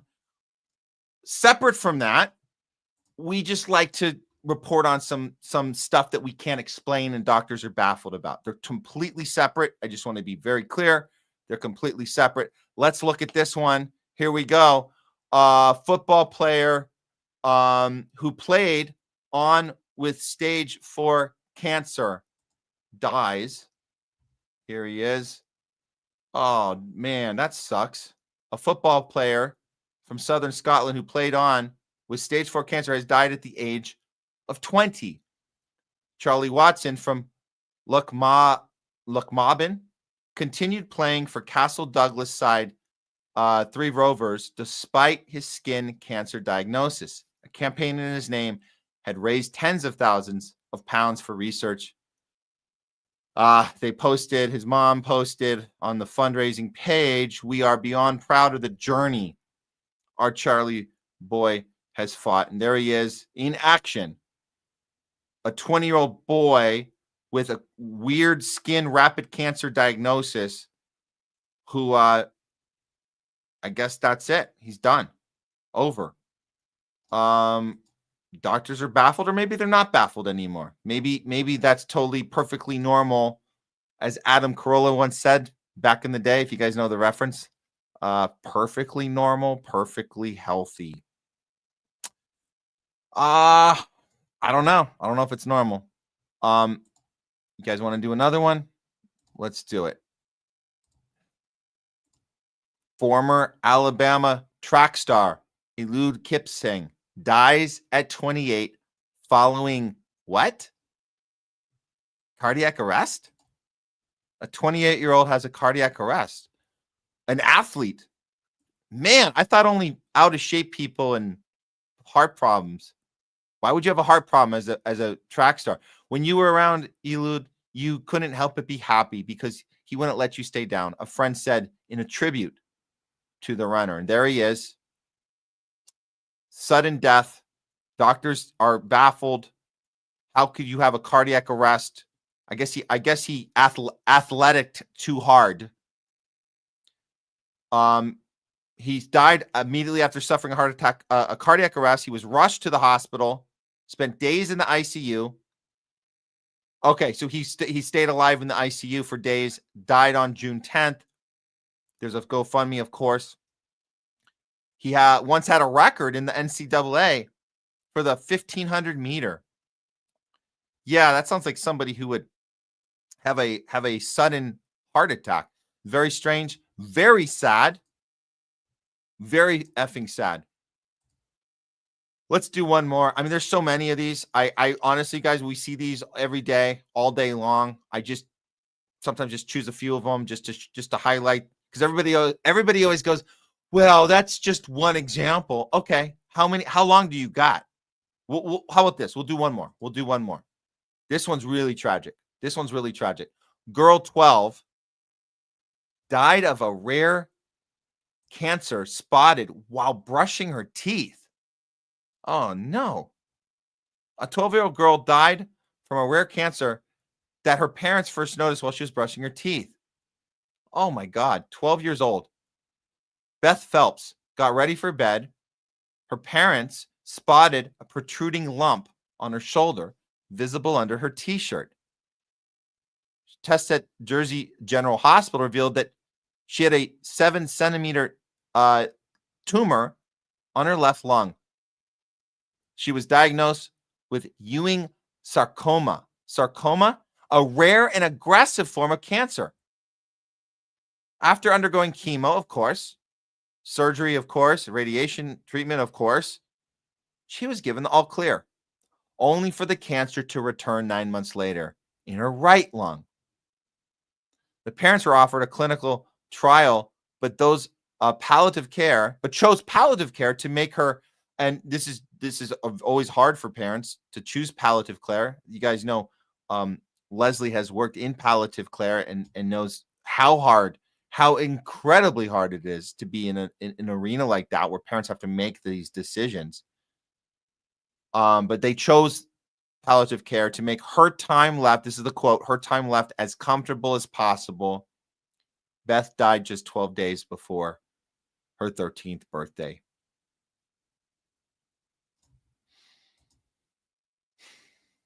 Again, I will reiterate that we're just highlighting these stories. We're not trying to connect them to any of the other politics involved with what's being forced on our vaccine schedule, what's in the vaccines, what are they actually preventing, what the cost-benefit analysis, who's funding these vaccines, who's on the vaccine panels, who's on these panels that are that have conflicts of interest because they also are investors in the manufacturer companies who invest millions of dollars, billions, to push their products, make as much money as possible. They don't have to show too much. They get to be very secretive. This is the Vaccine Act that happened in 1986 during the Reagan administration, which gave cover to the vaccine pharmaceutical industry. Pharmaceutical industry overall gets to not have any liability. You can't sue them. They don't have to show this data. They can just throw it onto the market. And that's why we have so many. Now, again, these are two separate conversations. We don't know why young people are getting rapid cancers. We don't know why they're having cardiac arrest. Perfectly healthy athletes breaking NCAA records with their athleticism on the track and field arena. We don't know why they're having cardiac arrest. Maybe they're working too hard on that field. They got to bring it down a few notches. You know that, right? We always were told in school to not run so hard. No, I don't think that was ever a thing. I don't think that was ever a thing. Don't run too hard. Drink lots of water. Don't get dehydrated. You could definitely have heat stroke. But your heart stopping on you and dropping dead, I guess that's a new world we live in. So here we are. Nothing going on with MAHA. Nothing worth mentioning other than RFK Jr. greenlighting more vaccines, pushing wearables so they can track our every move. And of course, people dropping dead for no reason at all that we can't figure out. Doctors are looking into it. Doctors are baffled. But there's one thing we all know, and that is we know what it's not. Okay. That's I'm about to call the show. No, we won't call the show because I have to do one more. I got to do loudest voice of the week. Let's do loudest voice of the week. We're going to do this. I was debating whether to focus on this one or not. If you guys were listening about 4.5 hours ago when we started the show, we threw this up in the opening, and you guys know that we don't generally spend too much time with the opening segments. They're just kind of a fun for the countdown, something to think about, something to shock you with. This week, however, I think it's important that we replay this as the loudest voice of the week. It's very important that we give Cenk Uygur a chance to be emotional on camera and speak from the heart. We've had issues with Cenk Uygur. We've known the TYT. There's a lot of shady shit with taking Hillary Clinton money back in 2016. We know every time they challenge the Democratic Party over there, they reel you back in for the election. So we know all this. We know the smear piece on Jimmy Dore. We know all this stuff they did. Anna Kasparian. But you know what? The two of them have been pretty right on Palestine. They've been pretty right on. And it's important to call people out when they get something right, just like we call them out when they get it wrong. So let's go ahead. If you guys missed this one, Cenk just kind of lets it go. It's every once in a while we need to do this. So here you go, Cenk Uygur, for this issue, for this particular issue. Way to be vulnerable on camera and just let it out, because sometimes we need to do this. Here we go. Cenk Uygur, this week's loudest voice of the week. Here we go. I to you on purpose to help Israel steal more land in the Middle East, and they claim it's self-defense. Self-defense, my ass. It's a goddamn genocide. And yes, Muslim lives matter. We're also human beings. The only human beings on this planet aren't Israelis. They're not some special benighted superhumans. Oh my God, if they die, we all have to say, oh, we bow down to you. But if Muslims die, right? That's what American media does. That's what American politicians do. I'm so sick of our lives not mattering. I'm so sick of it. I'm so sick of everyone has to grovel to Israel. But the minute you ask someone, can you be a decent human being and care about the Palestinians? They go, anti-Semite. No, F you. You're the one who hates Muslims. And American media, you are guilty. You're the ones who got the whole country, my whole life, to hate me, to hate my Muslim family, to hate all Muslims across the world. You're the sick, sons of bitches that called us terrorists when it was Israel attacking, when it was Israel taking land, when it was Israel slaughtering and slaughtering. How many times? Every war, Israel kills 100 times the civilians. This time they kill 1,000 times the civilians. Doesn't count, doesn't count. What does the American media say in their infinite racism? They say it's always the Muslims' fault. It's always the Palestinians' fault.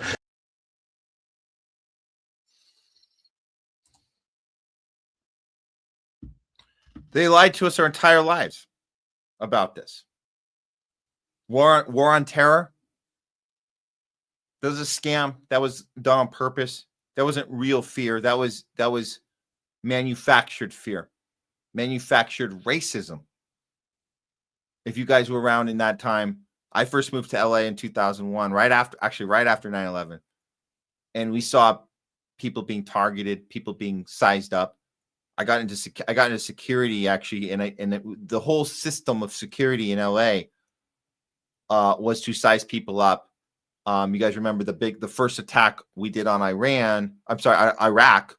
First attack was called shock and awe, and there was an element of our foreign policy, and we're going to do this to our people here at home too.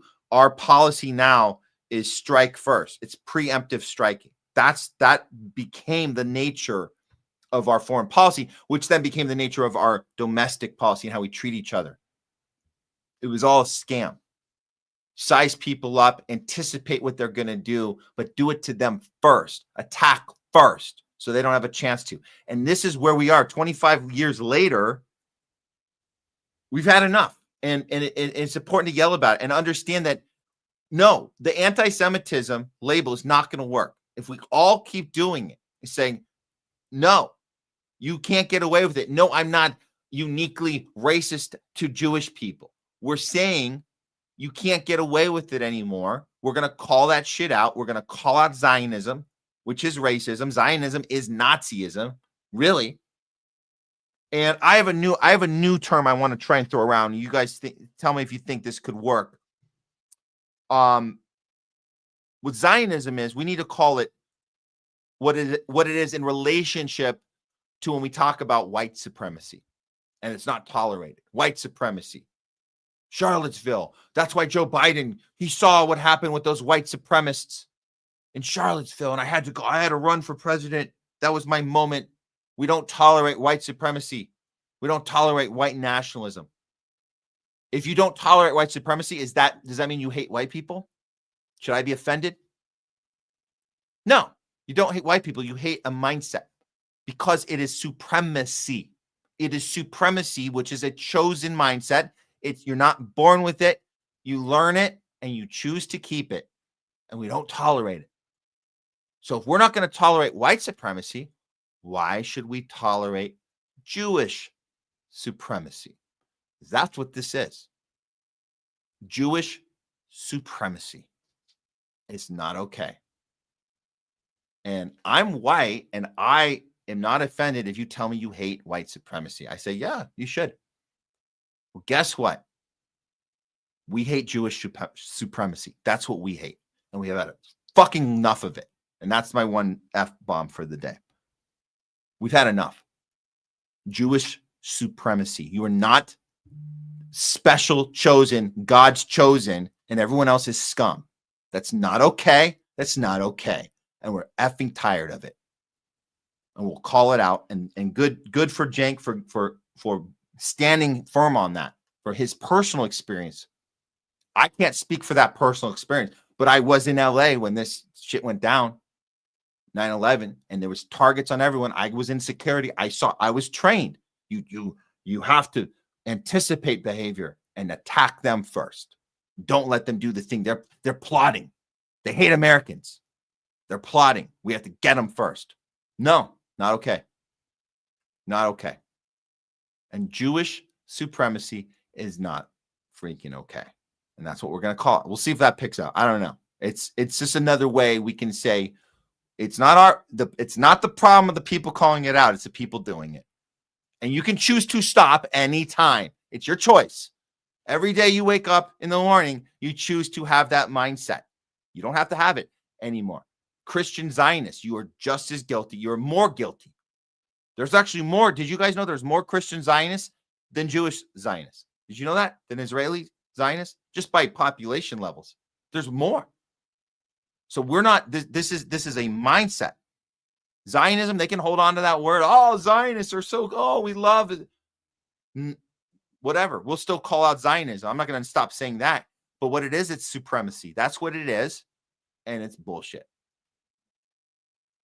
So Cenk Uygur, loudest voice of the week. And I forgot to put the intro on that, so I'll have to do that in post. That'll be fine. I'll just throw that on in post. No worries. Okay, guys, this has been an awesome show. Oh my God, we got a whole nother over 100 more comments since we stopped talking back just a few minutes. Okay, I'm really sorry, guys. We can't get to all of you. Jamie's working hard to put them aside, and we can hopefully get as much up there as possible in the outro. But I just want to thank everyone today. We had a great show. I mean, obviously this thing went well over the 4-hour mark, I can see. Or we're just about to hit the 4.5. So thank you guys all. Thanks to our guest today, Jose Vega, Caleb Maupin, our co-host Craig Pasta Jardula, of course, and Jamie Cheese Slice on the 1s and 2s and helping us with talking back, and of course Leslie talking back. It's great to have her back as well, and helping us out with the comments and interacting with you guys throughout the show, which I can't do because I only have 2 hands. I can only do so much on this side. So it does take a village.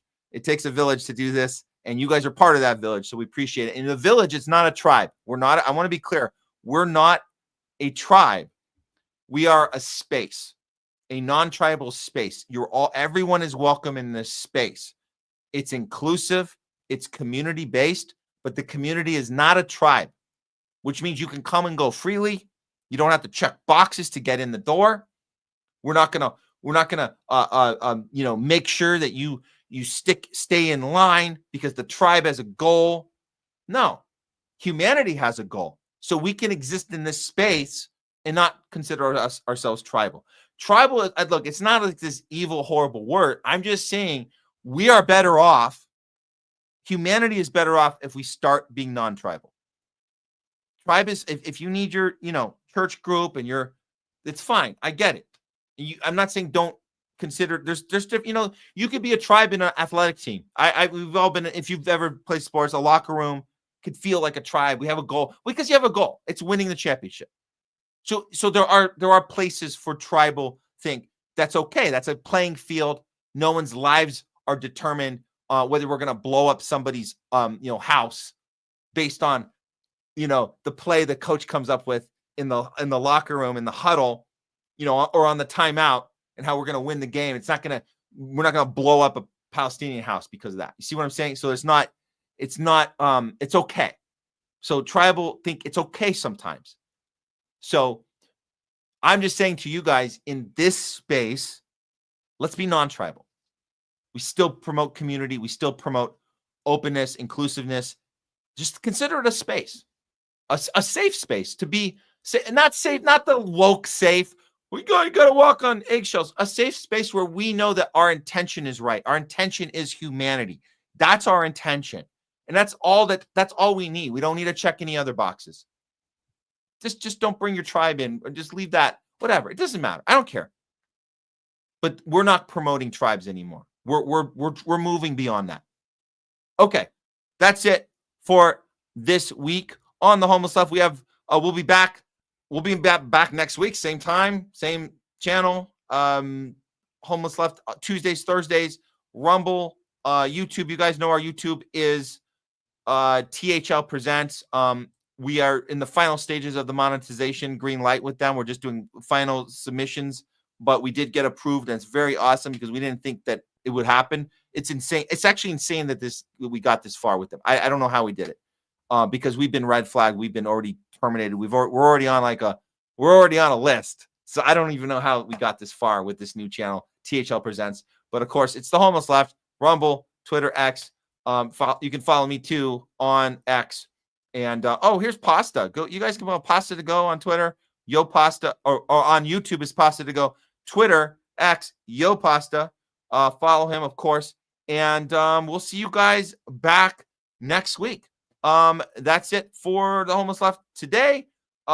Remember, always go at the world with courage, with conviction, and above all else, principle. Non-tribal approach to news, non-tribal approach to life. Power to the people. We'll see you guys next time. Enjoy this little mashup of Trump, and it's a remix of his little F-bomb moment. Kind of fun. It's kind of funny. Enjoy it. We'll probably have to chop it off at the end with YouTube because I don't know if it's copyrighted music, but I don't give a crap. It's the end of the show. So enjoy this little F-bomb against Israel. And Israel, Iran, they all suck. He's losing it, guys. I think he's having a mental breakdown. Not dementia, but just a little mental breakdown. It's a hard job. It's a hard job. But okay. See you guys next time. You know what? We basically have two countries that have been fighting so long and so hard that they don't know what the fuck they're doing. They don't know what the fuck they're doing. They don't know what the fuck they're doing. You understand that? You understand that? They don't know what the fuck they're doing. They don't know what the fuck they're doing. They don't know what the fuck they're doing. You understand that? You understand that? They violated it, but Israel violated it too. Israel, as soon as we made the deal, they came out and they dropped a load of bombs like I've never seen before. I'm not happy with Israel. You know, when they say, okay, now you have 12 hours, you don't go out in the first hour and just drop everything you have on them. The biggest load that we've seen. You know what? We basically have two countries that have been fighting so long and so hard that they don't know what the fuck they're doing. They don't know what the fuck they're doing. They don't know what the fuck they're doing. You understand that? You understand that? They don't know what the fuck they're doing. They don't know what the fuck they're doing. They don't know what the fuck they're doing. You understand that? You understand that? So I'm not happy with them. I'm not happy with Iran either. But I'm really unhappy if Israel's going out this morning because the one rocket that didn't land, that was shot, perhaps by mistake, it didn't land. I'm not happy about that. You understand that? Raise your voice! You know what? We basically have two countries that have been fighting so long and so hard that they don't know what the fuck they're doing. They don't know what the fuck they're doing. They don't know what the fuck they're doing. You understand that? You understand that? They don't know what the fuck they're doing. They don't know what the fuck they're doing. They don't know what the fuck they're doing. You understand that? You understand that?